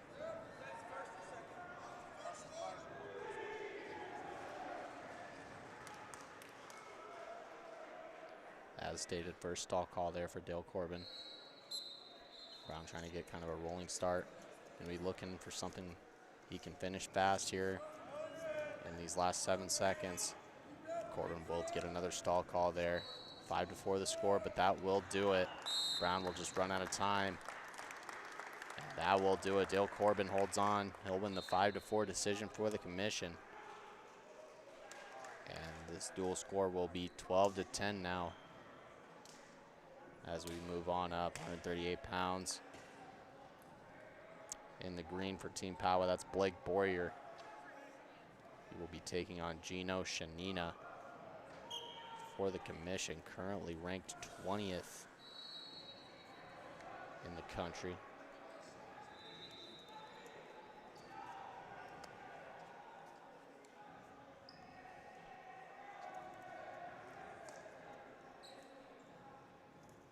Post knee pull attempt there for Boyer. Doesn't quite get a good enough lock on that. Looks like he must have gotten hit in the nose or something. Must have just caught a heel to the face or something.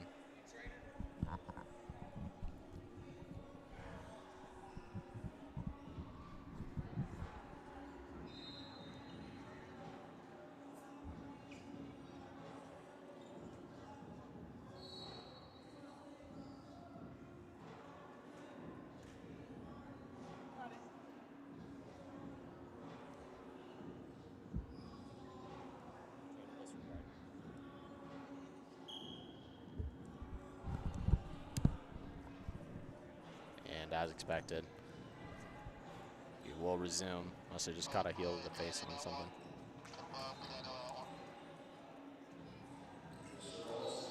Shot there from Boyer. Good job getting in on the leg. Good hips defense there from Gino Shanina.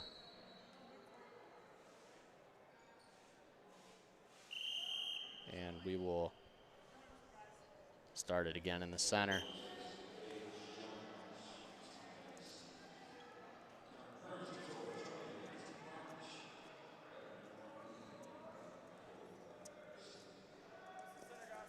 Shot there from Shanina, able to get in on that leg, but we will wrestle out of bounds. Restart in the center with 54 seconds to go. Two vastly different body types here. For 138 pounds, you have Boyer, very, very tall, very lengthy. And Shanina, a little shorter, a little more compact, seemingly very explosive based on that last exchange and the shot that he took. The thing that I like that Shanina's doing, every time you see Boyer on the edge, he's circling away. Shanina's working to cut him off, shuffle in the same direction as Boyer. Just shrinking the mat. Boyer with a shot attempt there. Shanina's going to catch him in that front headlock. Thing I like what Boyer's doing there, at least for a while. Again, collapsing that arm, trying to put wrist on shoulder with that outside elbow tie. It's been very effective for a lot of young wrestlers this weekend. Shanina obviously doing the same with his outside elbow tie. We'll take a scoreless first period into the break. Boyer will get his choice and he'll go down.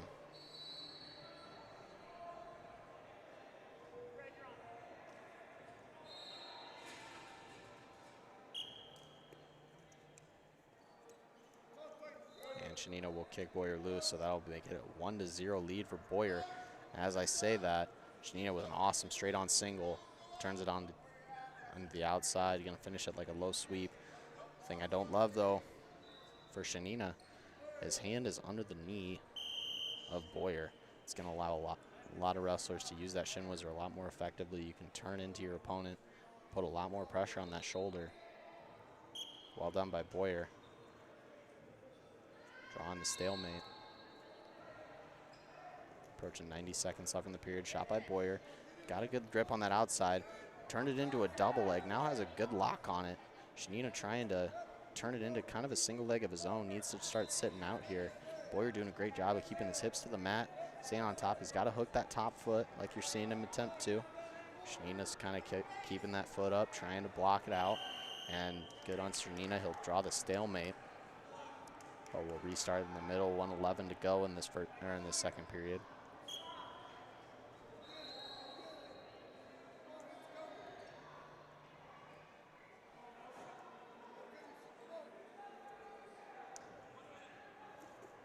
Ankle pick attempt there from Boyer. Nothing doing.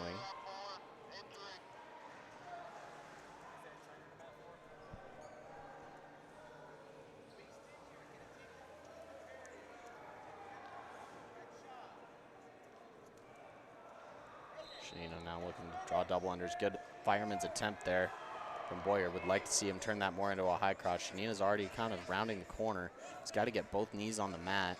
He's got to really try to get a lot of hip pressure into Boyer. Boyer needs to be looking to get across Shanina's lap and try to get his hips on the other side to secure his takedown. 20 seconds to go. Short time. Shanina looking at the ref, almost wanting that 3 points, but not quite yet. Just needed to get his hips more on top for some control there, but 15 seconds to go in the second period. Seemingly both wrestlers trying to turn up a little bit of the intensity. Both of them obviously are aware of how crucial a takedown would be in a match this close.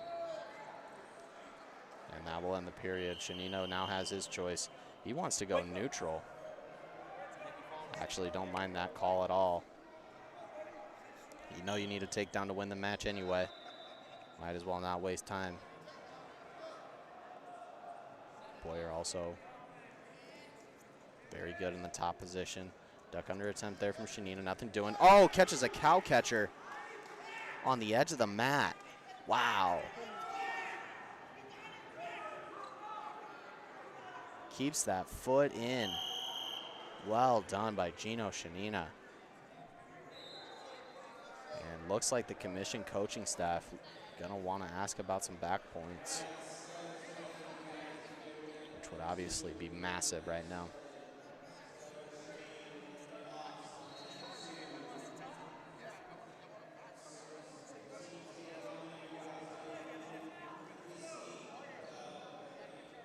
Looks like they're gonna have a conversation about some back points, or maybe just asking for a justification. He will get 2 near fall, so a 5-1 lead now for Shanina. Huge exchange there on the edge of the mat. And Boyer wanting a challenge brick to be thrown. Coaching staff not gonna oblige him.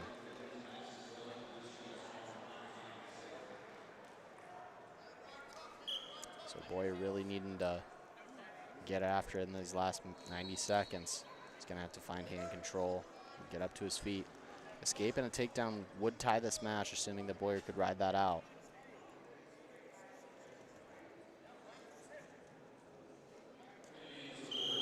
And they'll Granby out of bounds. Minute 18 seconds left. For Shanina, obviously the most important thing, bleed that clock. You want to ride as long as you can. Obviously, if he's got an opportunity to secure some back points, that would be huge as well. 4-point near fall would give them a major decision.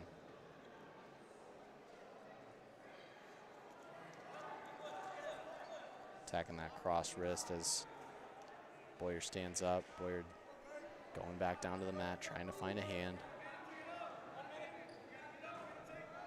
Another thing that I've seen this weekend that has helped a lot of wrestlers and hurt some others. Coming up on your stand-ups with hand control. Absolutely critical.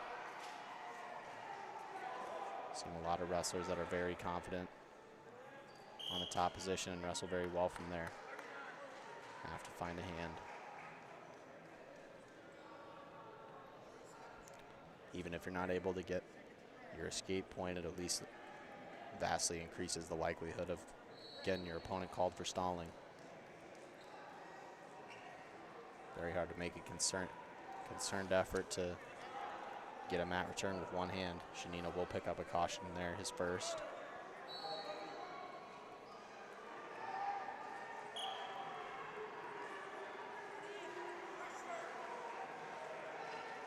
Seeing more and more young wrestlers covering on the right side this weekend.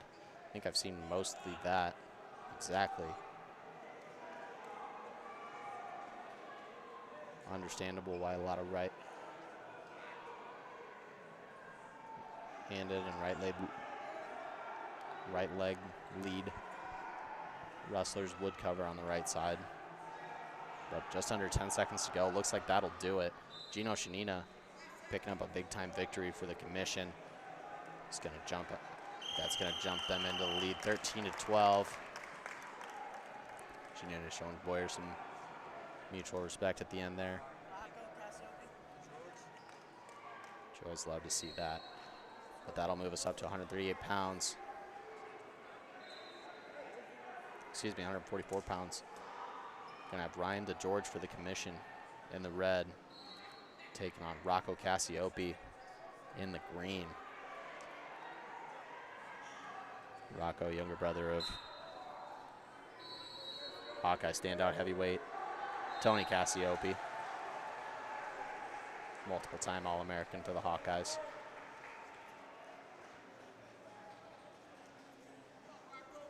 Also an Illinois State champion in his own right. Good shot there from DeGeorge. Sticking with the finish. Oh, nice return there. Threading his leg through. Now he's going to run the leg from the top position. Referee will stop it for potentially dangerous. And we'll go back to it. Early 3-0 lead for Ryan DeGeorge. Another thing I've noticed is just how important it is to secure that first takedown. I'd love to see the official stat, but in my estimation, it'd be closer to 90% of the matches I've seen this weekend. First guy who gets the first takedown ends up winning the match. Always important to start fast. DeGeorge looking for claw tilt there. He's got a really, really good bite on that claw.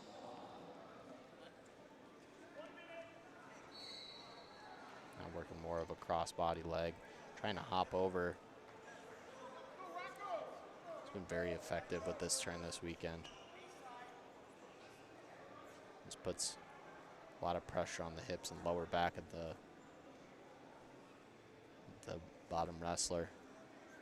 Good offensive series to work.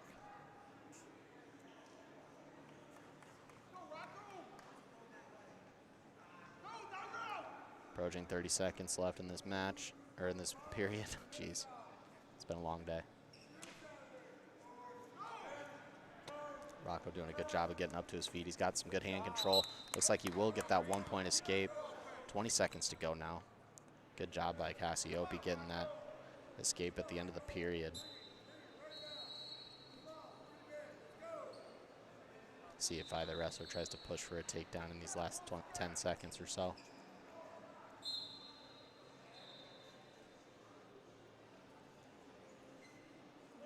And that will do it for the first. 3-1 lead for Ryan DeGeorge going into the second. He will have his choice, and he'll go down.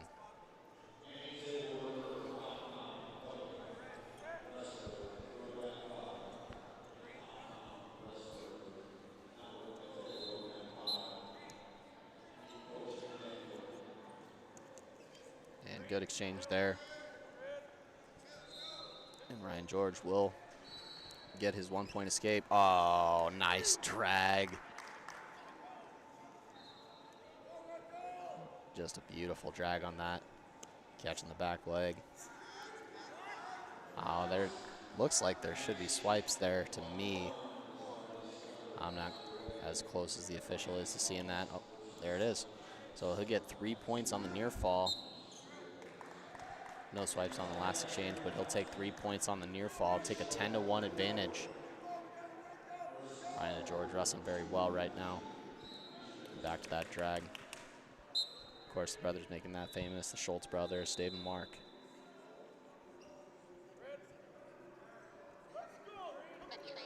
One that I'm sure that they would have quite approved of.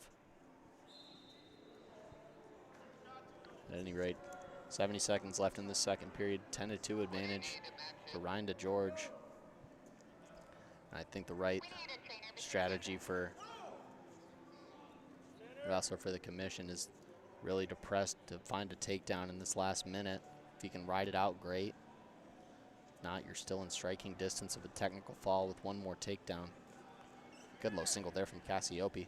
He's got to continue to work around that corner and hook that leg. He looks like he had that bottom leg briefly. DeGeorge needs to find a way to get his feet in the mat, try to drive Cassiope over with a roll through. Cassiope looking like he could possibly catch DeGeorge in some danger if he does come on top of this. Does get both of his knees to the mat, which is great. DeGeorge doing a good job of continuing to hold on to that left leg, or that right leg of Cassiope on his left side.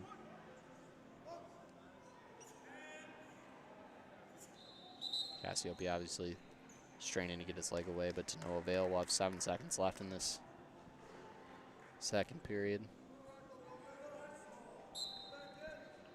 Cassiope definitely isn't going to be conceding anything. He's going to continue to press for some points here. Cassiope will elect to go neutral. No trainer here. Looks like he's going to do it himself.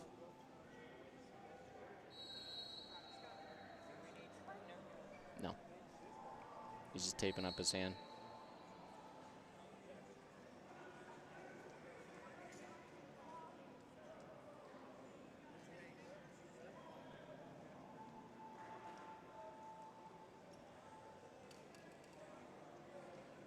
Can't tell if it's a cut or just a bum finger that's been bugging DeGeorge this weekend. At any rate, he'll get it taped up and go back out for the third.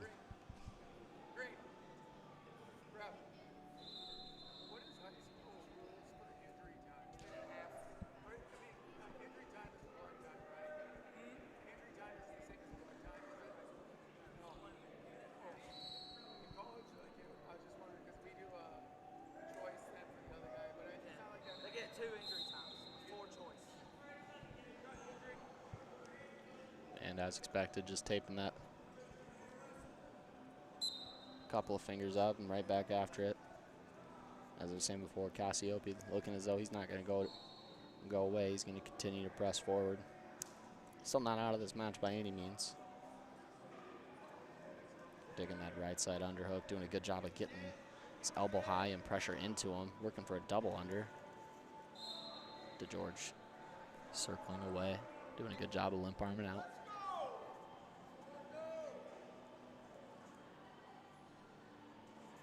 Good fake there from Cassiope. Just has to continue to try to create angles and move sideways. Good shot there from DeGeorge. Doesn't quite get a good lock on it. Good sprawl. And looking to reattack here is Cassiope. Had double unders there for a second. Good low single. Had both legs briefly. Just has to drive through this. Pulls him back down. George doing a good job blocking that arm with his knee. For Cassiope, you really want to try to get across his lap here. Does get that arm across. He will pick up 3 points on the takedown. Oh, and stops the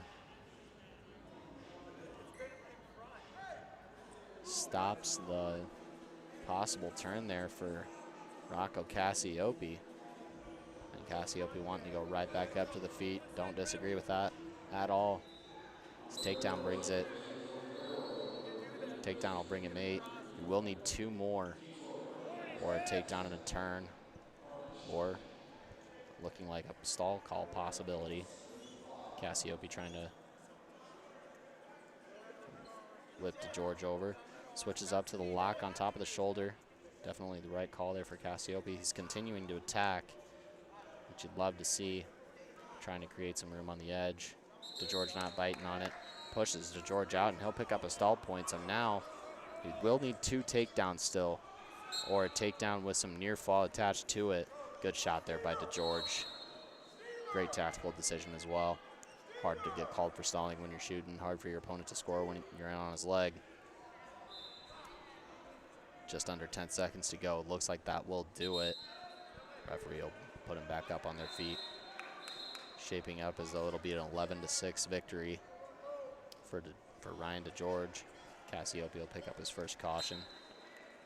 Cassiope was very game, don't get me wrong, but DeGeorge will hang on to the 11-6 victory and put up 3 more for the commission. That'll bring the team score to 16-12 as we move up to 150 pounds. In the green for Team Power, that's Grayson Eggum. And in the red, that'll be Braylon Gonzalez for the commission. If that last name of the Power wrestler sounds familiar, it's because it is. That's the head coach's son, Coach Brandon Eggum. Been running the Golden Gopher squad for some time now. Grayson was a Minnesota State champion this past winter.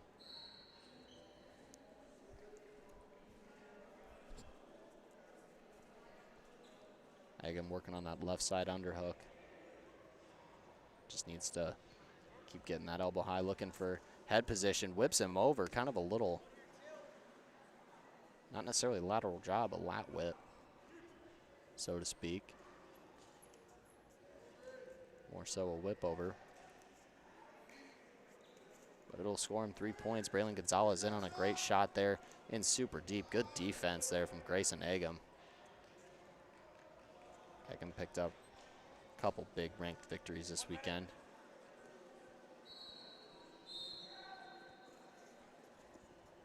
And we will get a fresh start. Red will pick up a stall warning there. Only his first.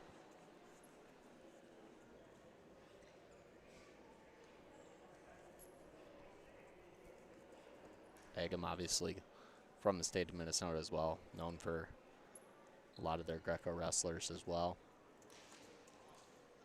Assuming that is definitely contributing a lot in that takedown. Had shades of one of their old wrestlers that had some success at the Cadet and Junior Nationals, Ryan Sokol. Made a lot of hay with that hold as well. As we approach 10 seconds left in this first period, it appears that it will stay a 3-1 advantage for Grayson Eggum as we move on in this match.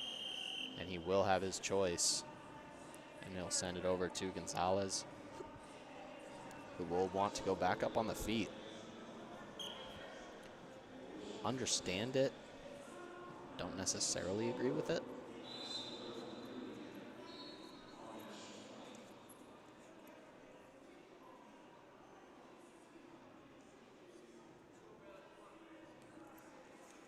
Oh, nice arm drag there from Grayson Eggum. He's going to pick up another 3, extend his lead to 5. Seen that coming back a little bit this weekend with a lot of these wrestlers. People are starting to arm drag a lot more now.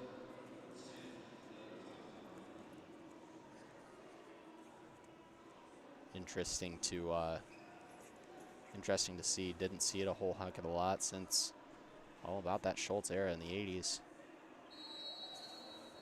Suddenly making a comeback.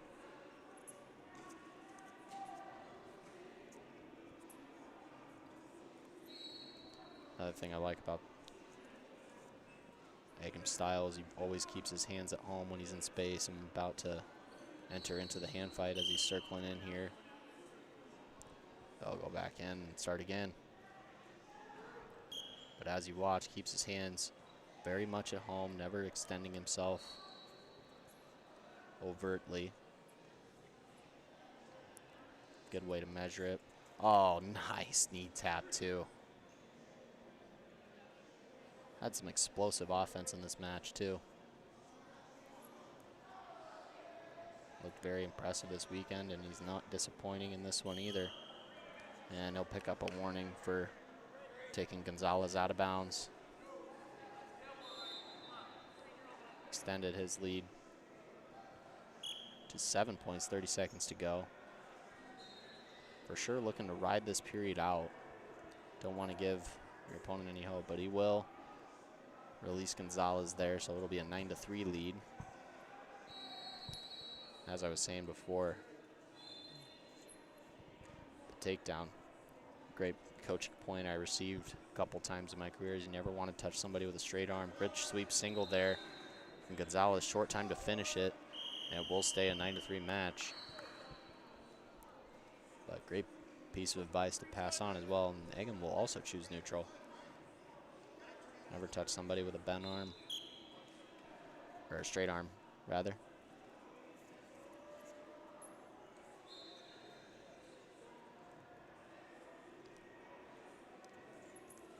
Good eye crotch attempt there from Gonzalez. Just gets a little overextended.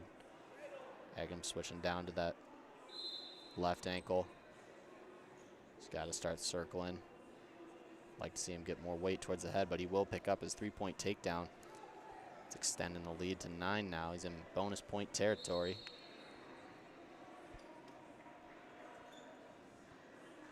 And he'll kick Gonzalez loose. Looking for some more takedowns here. Shot there from Gonzalez. Defended well.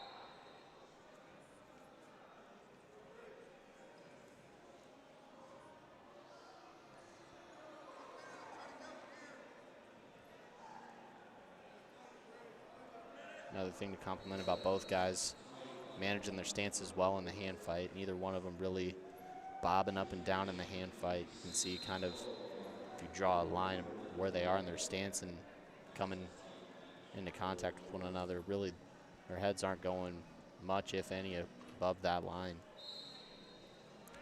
It's more high-level stuff from both of these guys. Egan pressuring that underhook. Gonzalez using that opportunity to shoot a fireman's carry. Not a bad idea at all. Now trying to duck out of it. Egan just gets the go behind. 15-4 the score now. Egan going to cut him with 20 seconds left to go. Looking for one more takedown. Up 10. See how much he presses this issue in these final 10 seconds. Looking like he might shoot a blast double here in the last 4. But that will do it. 15-5, major decision for Grayson Egan. Gonna tie this duel at 16, moving on to 157 pounds. As expected, this duel is gonna be close till the very end, ladies and gentlemen. Impressive performance from both of these teams so far. We're gonna move up. 157 pounds in the green, that's Mason Peterson from Team Powa. In the red, that's Bradley Williams from the commission. Bradley Williams already in on the legs of Mason Peterson. Just still a little far extended. Peterson doing a good job defending there. Sliding down to the wrist and has the underhook on the far side, expecting to press that. Just instead resets the position.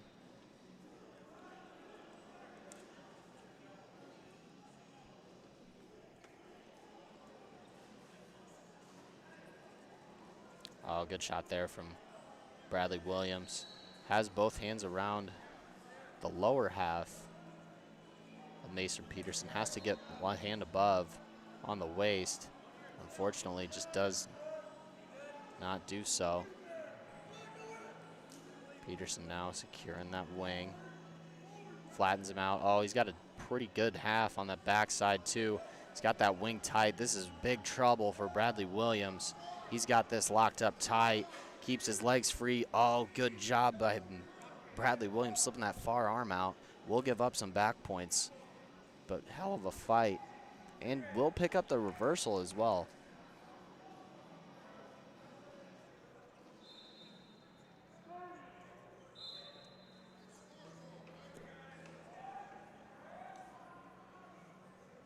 It's going to be 7-2.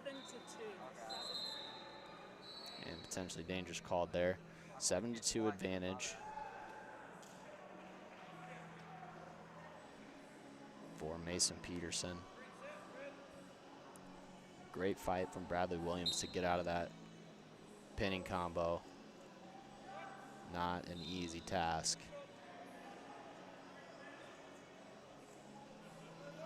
Ten seconds to go here in the first. It's an 8-2 lead right now for Mason Peterson of Team Powa. Slide by attempt there from Bradley Williams to no avail, and we will move on.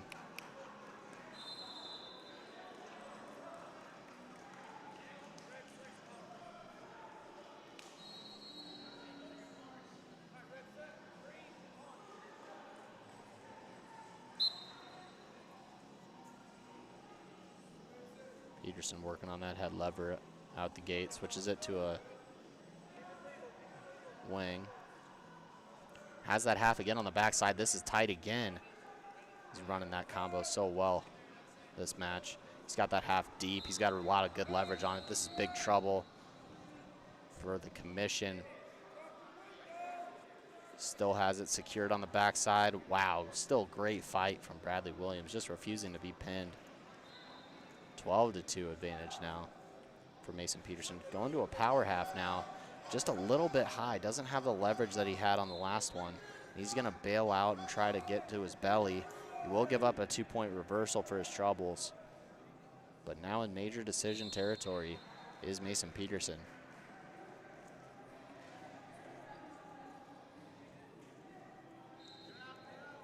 Peterson, good job there, controlling the hands on the way up. He'll get his 1-point escape.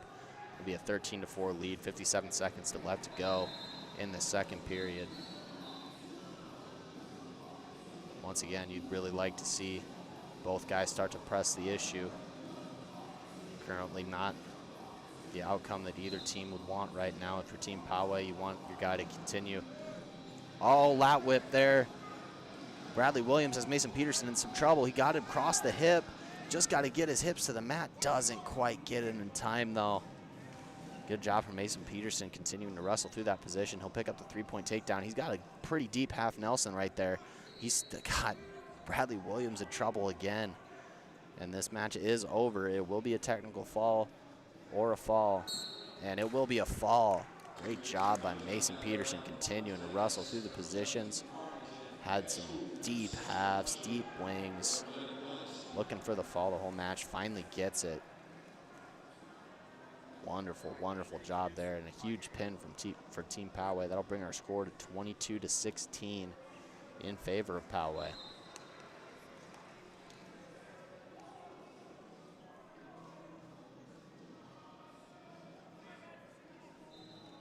And as said, team points coming at a premium, but we are moving up to 165 pounds. In the black singlet, green ankle band, we got Brandon Bethia. In the red ankle band, white singlet, we got Jake Hughes.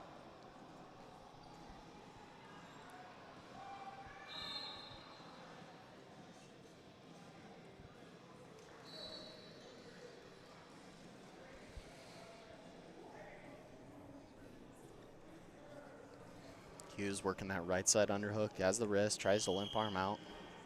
That will hit Bethia for a stalling call. Burning his free one.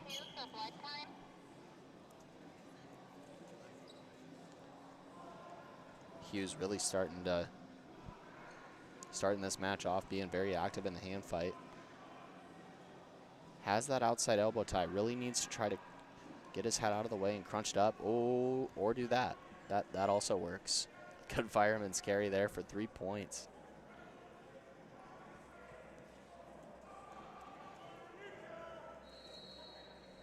Must have heard me and thought, you shut up, you buffoon. Watch this. Great takedown there from Hughes. Bethia does get his escape. Hughes threatening again. Has that ankle hooked. Looked like he was going to go cradle. But as it is, 6-1 advantage now for Hughes. Looks like he'll cut Brandon Bethia, go again. Another great lefty high crotch. On the opposite side, he'll take 3 more. 9-2 lead now, and he's feeling it. He's going to give Bethia another escape.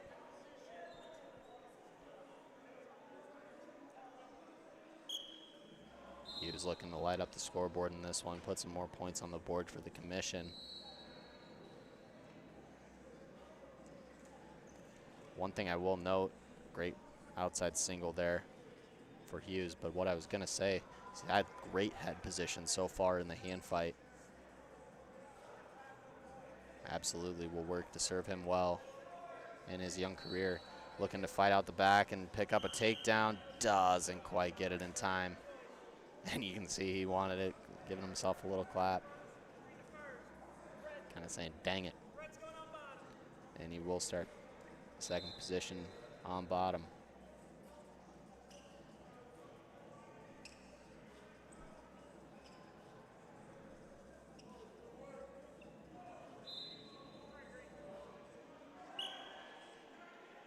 Bethia trying to get to that spiral half right away. Another very common trend amongst wrestlers this weekend. Seen a lot of people running it very well. Hughes will get his 1-point escape. Redden's low single. Great shot there from Bethia. Got in pretty deep, just ran out of real estate. Over on the right side of the mat there.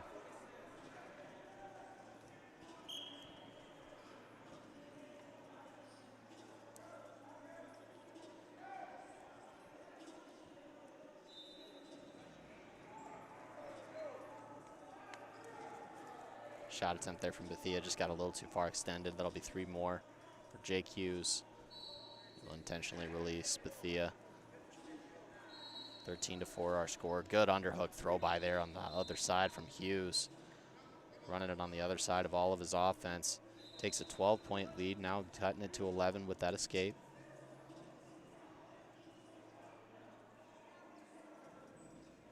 Hughes just doing a great job of keeping his head position in the hand fight.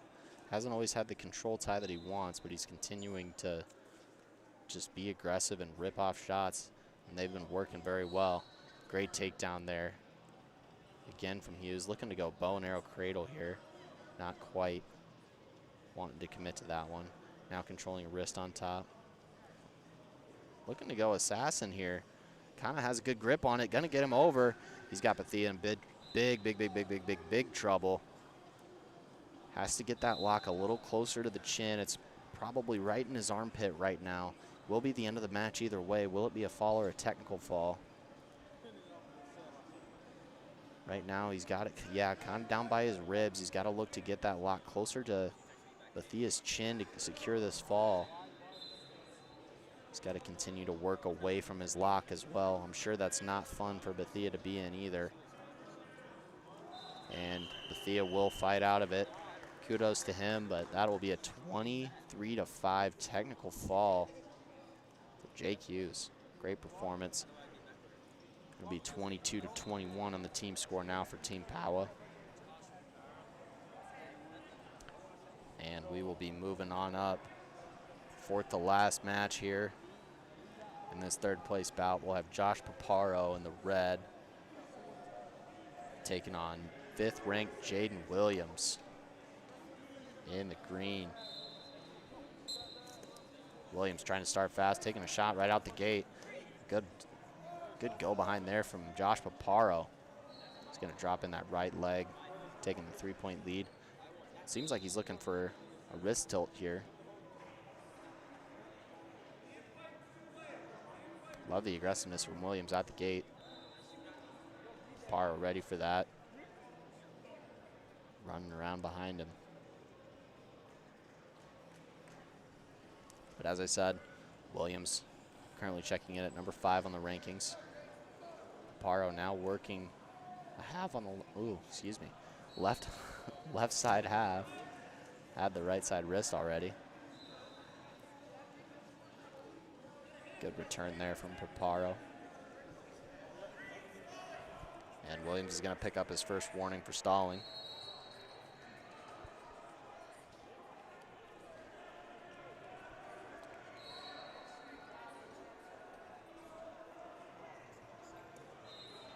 Paparo doing a great job of keeping a lot of weight on the back and shoulders of Jaden Williams right now. He's got that half on the left side. Working a figure 4 leg on the right. Notice how he's really keeping his hips in, trying to use his legs to elevate the hip of Jaden Williams. That's absolutely the way that you should be running that. Not only does it just keep that hip in place, just puts a lot of pressure on that hamstring. Almost feels like you're, or not on the hamstring, on the quadricep. Almost feels like you're tearing your quad up a little bit, if done correctly. but short time running out. Paro will take a 3-0 lead into the second period.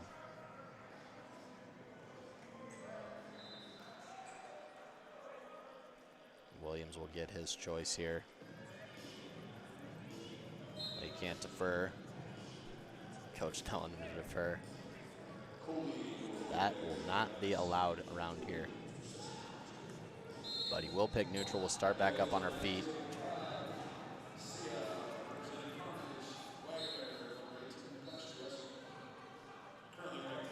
Williams looking for that low single. Not quite there. Paparo again with the counter offense. Williams has a lock, but Paparo's going to throw him to his back. Caught him in a good spot here. And comes over the top, trying to drop in both boots. Looks like he stopped the momentum very well. He's going to pick up the fall. Wow, big time fall there for Josh Paparo. Going to put the commission out in front, 27-22. Going into the last 3 weights. Big time victory there.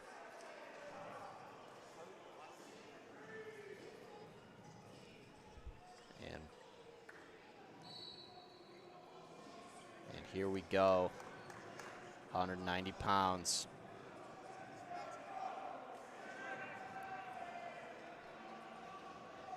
Probably our feature match of the tournament, or of the duel. We got number 2, Ryder Wilder from Team Powa taking on 10th ranked CJ Betts from the commission.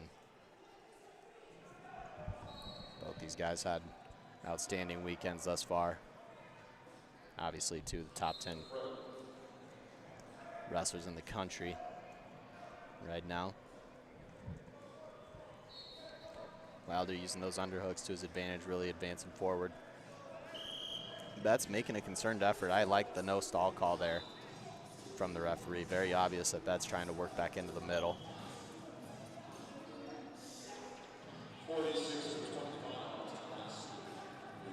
Wilder very, very good in these hand fights. He's been very physical all weekend from my observations.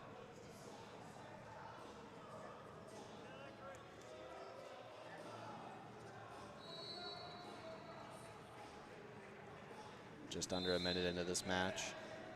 That's trying to dig a right side underhook. Now working an elbow pass on the other side. Good arm drag there from Betts. Does get to that outside single on the right side of Wilder. Wilder tries to roll it through. Betts catches him. Looks like he's got him in a situation where we could see some back points here.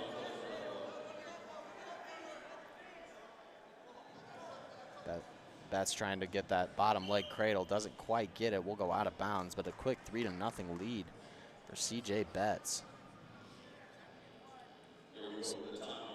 Good feel on his part. Feeling the exact moment when Wilder was going to try to dive underneath him and initiate that scramble. Just the wherewithal to release the pressure and try to catch him on his back. Very well done. And Wilder will get his escape. It'll be a 3-1 lead, 17 seconds to go here in the first period.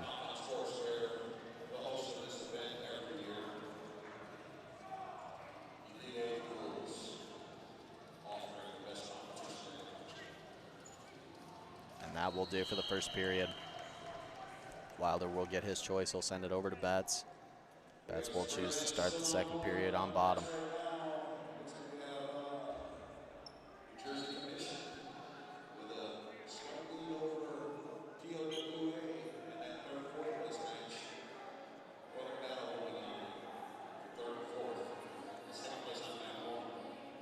Betts working from that quad pod.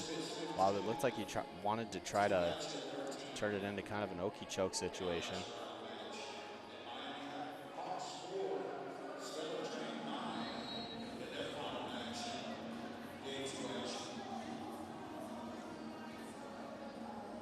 Wilder doing a good job. He's floating between both sides and continuing to keep pressure on the hands of Betts. Betts does get his 1-point escape. So a minute, 20 seconds left. Betts holds a 4-1 lead over Ryder Wilder.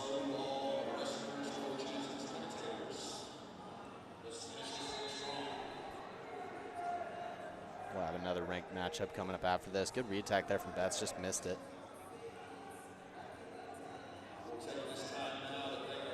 But a few top 10 matchups we've seen. Obviously Corbin and Brown checking in at 9 and 8 respectively. Corbin getting the better of that one today. We'll have Betts and Wilder, as said. Betts checking in at 10, Wilder checking in at 2. Our next match we'll have Max Konopick checking in at 7. Ronan Ann, currently ranked number 8 in the land. So we'll have some awesome matches to finish this thing out.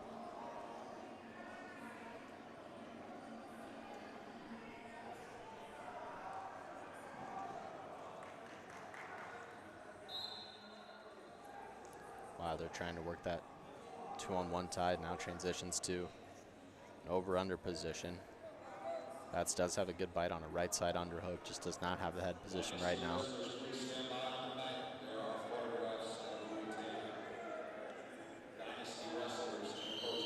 And that will do for the second period. Wilder gets his choice, will go underneath. For Wilder, obviously you're looking for an escape and a takedown to take the lead. And interesting decision here from Betts. Gonna give Wilder the point right away. So we're gonna go to work, 2 minutes on the feet. Now I do think if Betts gets a takedown, it is in his best interest to let him go.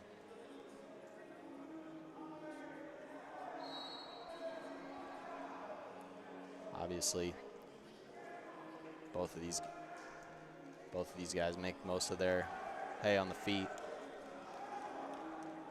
I'm sure Betts would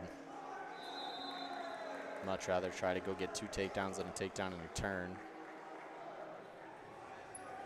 Should he chase after the major decision. Actually, most likely it'd have to be 3 takedowns, but I've seen crazier things happen. For Wilder, obviously, you just need to find the one. And in order to find that one, you're gonna need to start your sprint right about now. About that minute mark's a good time to start turning up that tempo and that pace. Not necessarily that you're using that first minute to lull him to sleep by any means, but you really got to turn up the intensity, and he is now in on that left side sweep.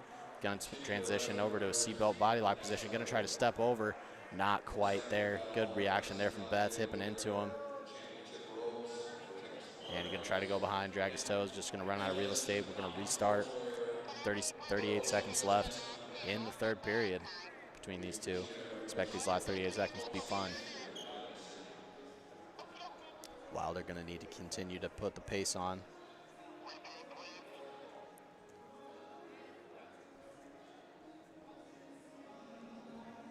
For Betts, you really just need to hold the position, stay in the center like he's doing. His feet don't leave the small circle that often. Wilder does have a body lock here. If he can get his right shoulder underneath, he can turn that into some serious offense. Going to transition to a front headlock. He's got 10 seconds to go. He really needs to find a way to get this score to win this match. 6 seconds to go in 5 and 4.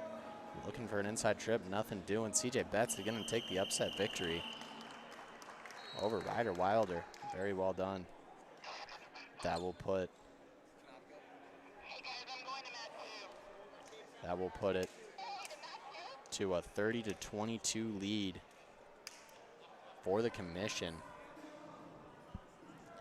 And for the commission right now, realistically, feeling pretty good about your odds. It will take 2 bonus point victories or a pin and a decision for Team Pawe to win this match.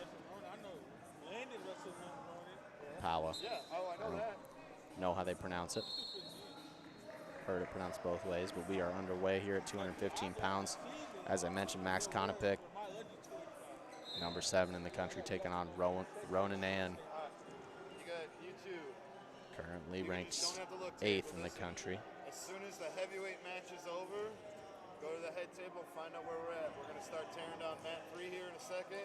Probably this will be the next mat after. All right? So do do not leave. We need to tear the mats down and get that all taken, all right?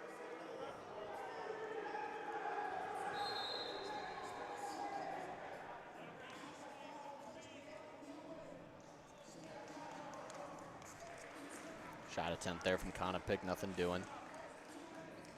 These guys definitely both positionally very solid. Inside reap there from Konopic. Gets in pretty deep. Now coming up through the middle. Looked like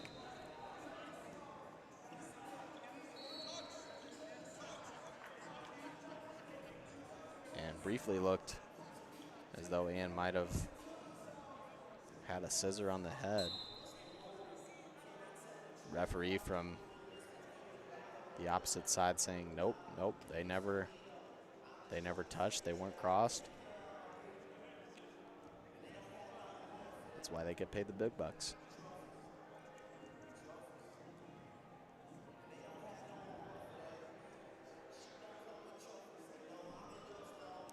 Just about 30 seconds left in this first period. You can see how hard, if any, either of these guys wants to push for this opening takedown in the first. If they're content to let it ride scoreless into the next.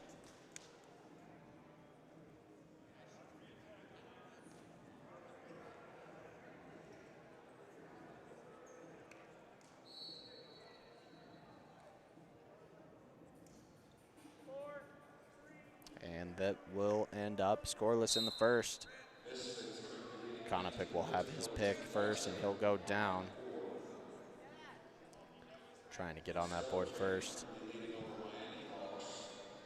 Definitely a good strategy in my opinion. Explodes up right away. Needs to find that waist hand on his left side. Will control that opposite side hand and will get out anyway. So it'll be a 1-0 lead for Max Konopic. Get a trainer to mat 2 for injury. Stop that. As I said, both guys very positionally solid. They don't make a lot of mistakes.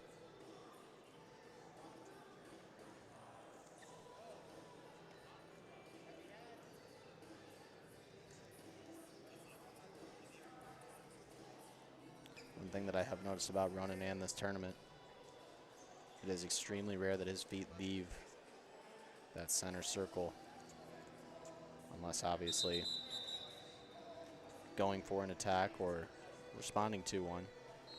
Looks like he might have tucked a bonk to the head.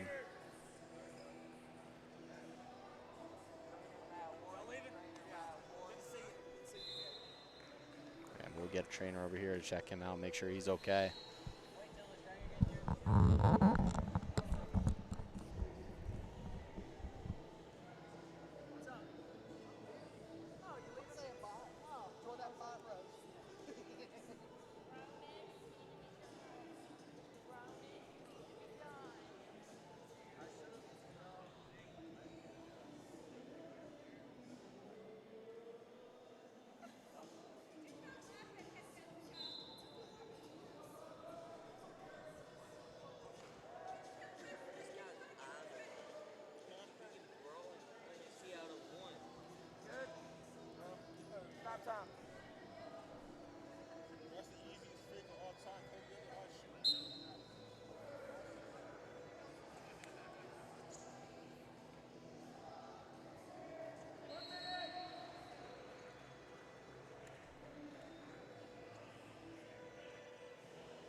as we resume. Good shot there from Ronan Ann. Trying to drive over it, just loses his footing temporarily. Good defense there from Konopik. Konopik's got Ann in bad shape. Referee gonna stop it. Konopik's knee in a bad spot there. Coach asking if we want to challenge, and they will. Throws a shoe in as a challenge break. Oh, goodness. A little comedic relief from the coaches of the commission. Can't be mad at that.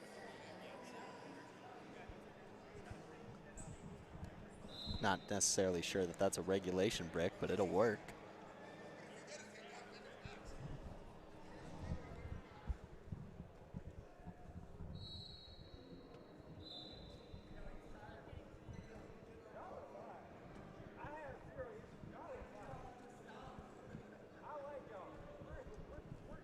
Coach, I don't know if that brick is regulation.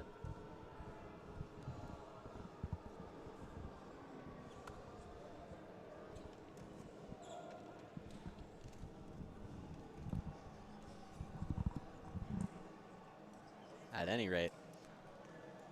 So, commission challenging. Obviously for the takedown, but they're saying if there's takedown, there should be backs.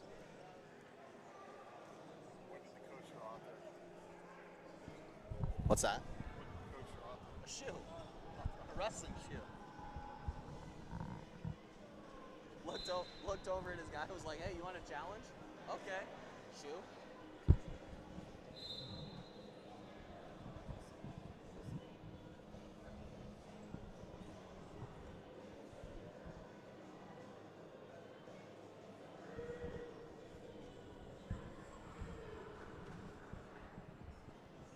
Did they lose like their plushie for the brick or something? Interesting.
Alrighty, so there is a decision.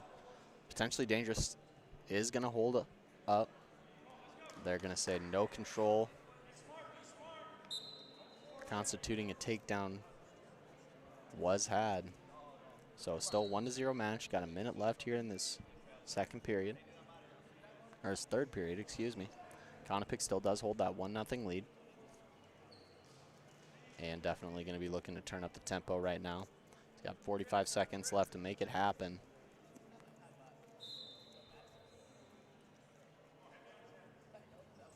Been a good battle so far. Not a lot of points to show for it, but obviously these guys are being very physical. All their attacks have been very measured. Under 30 seconds to go now. Ann has an underhook, but Konopik kind of challenging him a little bit with those double overs. 20 seconds to go now. Ann definitely needing to turn it on and make it happen. Good job re-dropping in on that low single from Max Konopik. Really doesn't need to do a whole lot else. He is going to come around and finish his takedown, so he's going to take the 4-0 decision over Ronan Ann. Awesome top 10 matchup there. You definitely can see why both of those guys so highly touted nationally. So that will do it. At 215 pounds, and after that match, the commission officially locks up third place at the Elite Eight Duels. Congratulations to them and their coaching staff. That being said, we still got one more awesome match for you guys. In the red for the commission, we're going to have Alex Bajoris. In the green for Team Power, we're going to have Izzy Taylor. Bajoris, obviously, for those of you that tuned in earlier today, had that crazy match in the first round, securing the fall in kind of a shot situation where he came up through the middle and caught the guy on his back, held him there for the fall. Came down to the last match. That pin sent them into the semifinals. Izzy Taylor from Team Power competed very well this weekend also. Should be a fun one to close us out.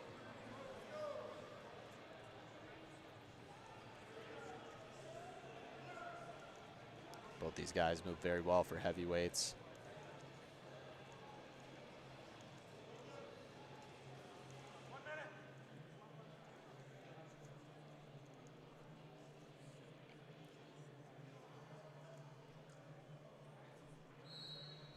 Although our championship match has concluded, we still have a bunch of awesome matches over there. Good shot there from Izzy Taylor. Good hips there from Bajoris. Able to stop it. It's got control of that near side ankle, trying to put it over the top. Kind of trap those legs. Love what he's doing here. He's got to use his elbow to block that hip and kind of try to pull up more so on the elbow than the grip. Just kind of turns his back and locks him out so he can't really hold on to that without enduring a lot of pain. But the referee will stop them, and they'll go back up to their feet. 22 seconds left to go. As I was saying earlier, I know our championship match has concluded, and this one's wrapping up, but we still have a bunch of great action on the other mats. As soon as this one's done, I'm sure you guys will be able to catch in on some of those as well.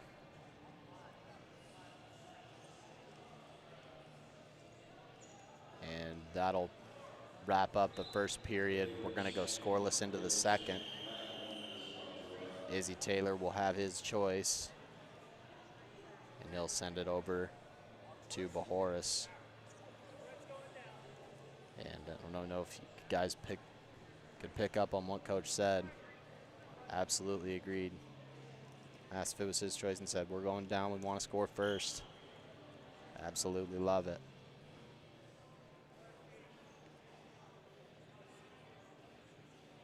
Taylor working on that same side wrist. Has to try to get that pulled in tight. Try to break the posture of Bajoris. Bajoris doing a great job in that quad pod. Finding his moment and exploding out. He'll take the first point and break our scoreless streak in this match. 30 seconds gone in the first.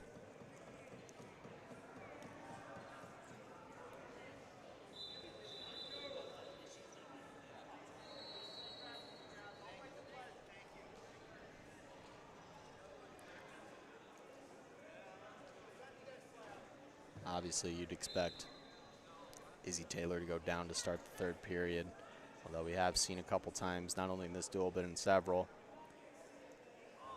where the wrestlers will elect to go neutral in that third period. I don't hate that philosophy necessarily either. Even scoring that takedown, you'll still have the lead if your opponent gets away.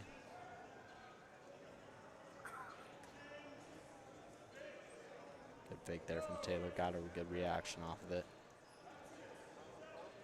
Taylor has already shown that he's not afraid to go underneath and rip off some shots against Bajoris. Obviously both pretty big boys themselves, but always comes down to who's willing to take the risk.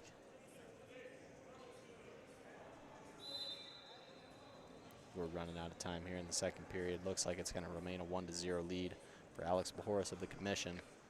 Be interested to see what Izzy Taylor decides to do. I would anticipate that he goes down.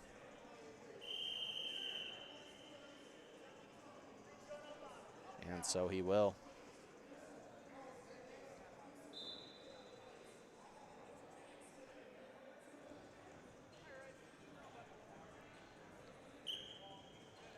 Bajoris has shown a couple times in this tournament, at least from my observation, that he's definitely proficient in the top position. You can see it there. He is one of the few heavyweights that I've seen that routinely try to run the legs. Not super common that you see that at this size, but he does so very effectively. For Taylor, definitely going to try to time that up. Oh, the horse had the far side cradle there for a minute. Just lost it. But if you're Izzy Taylor here, you got to try to catch those legs as they're coming in. You can find a limb, whether it's a hand, a foot, whatever. Got to get control of that, find a way up to your feet. Good return there from Horace. Great job of Izzy Taylor getting back up to his feet. Gets the hand and will get his 1 point escape. So we're all knotted up at 1 minute 20 to go here in the third. Would love to see one of these guys be emboldened to go take the risk and try to win it in regulation.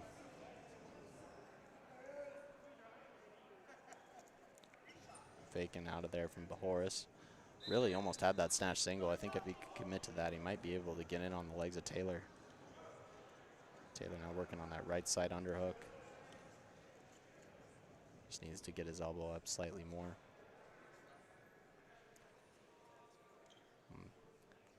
Let's not forget, Taylor definitely had an awesome opportunity to score that first takedown with his shot in the first period.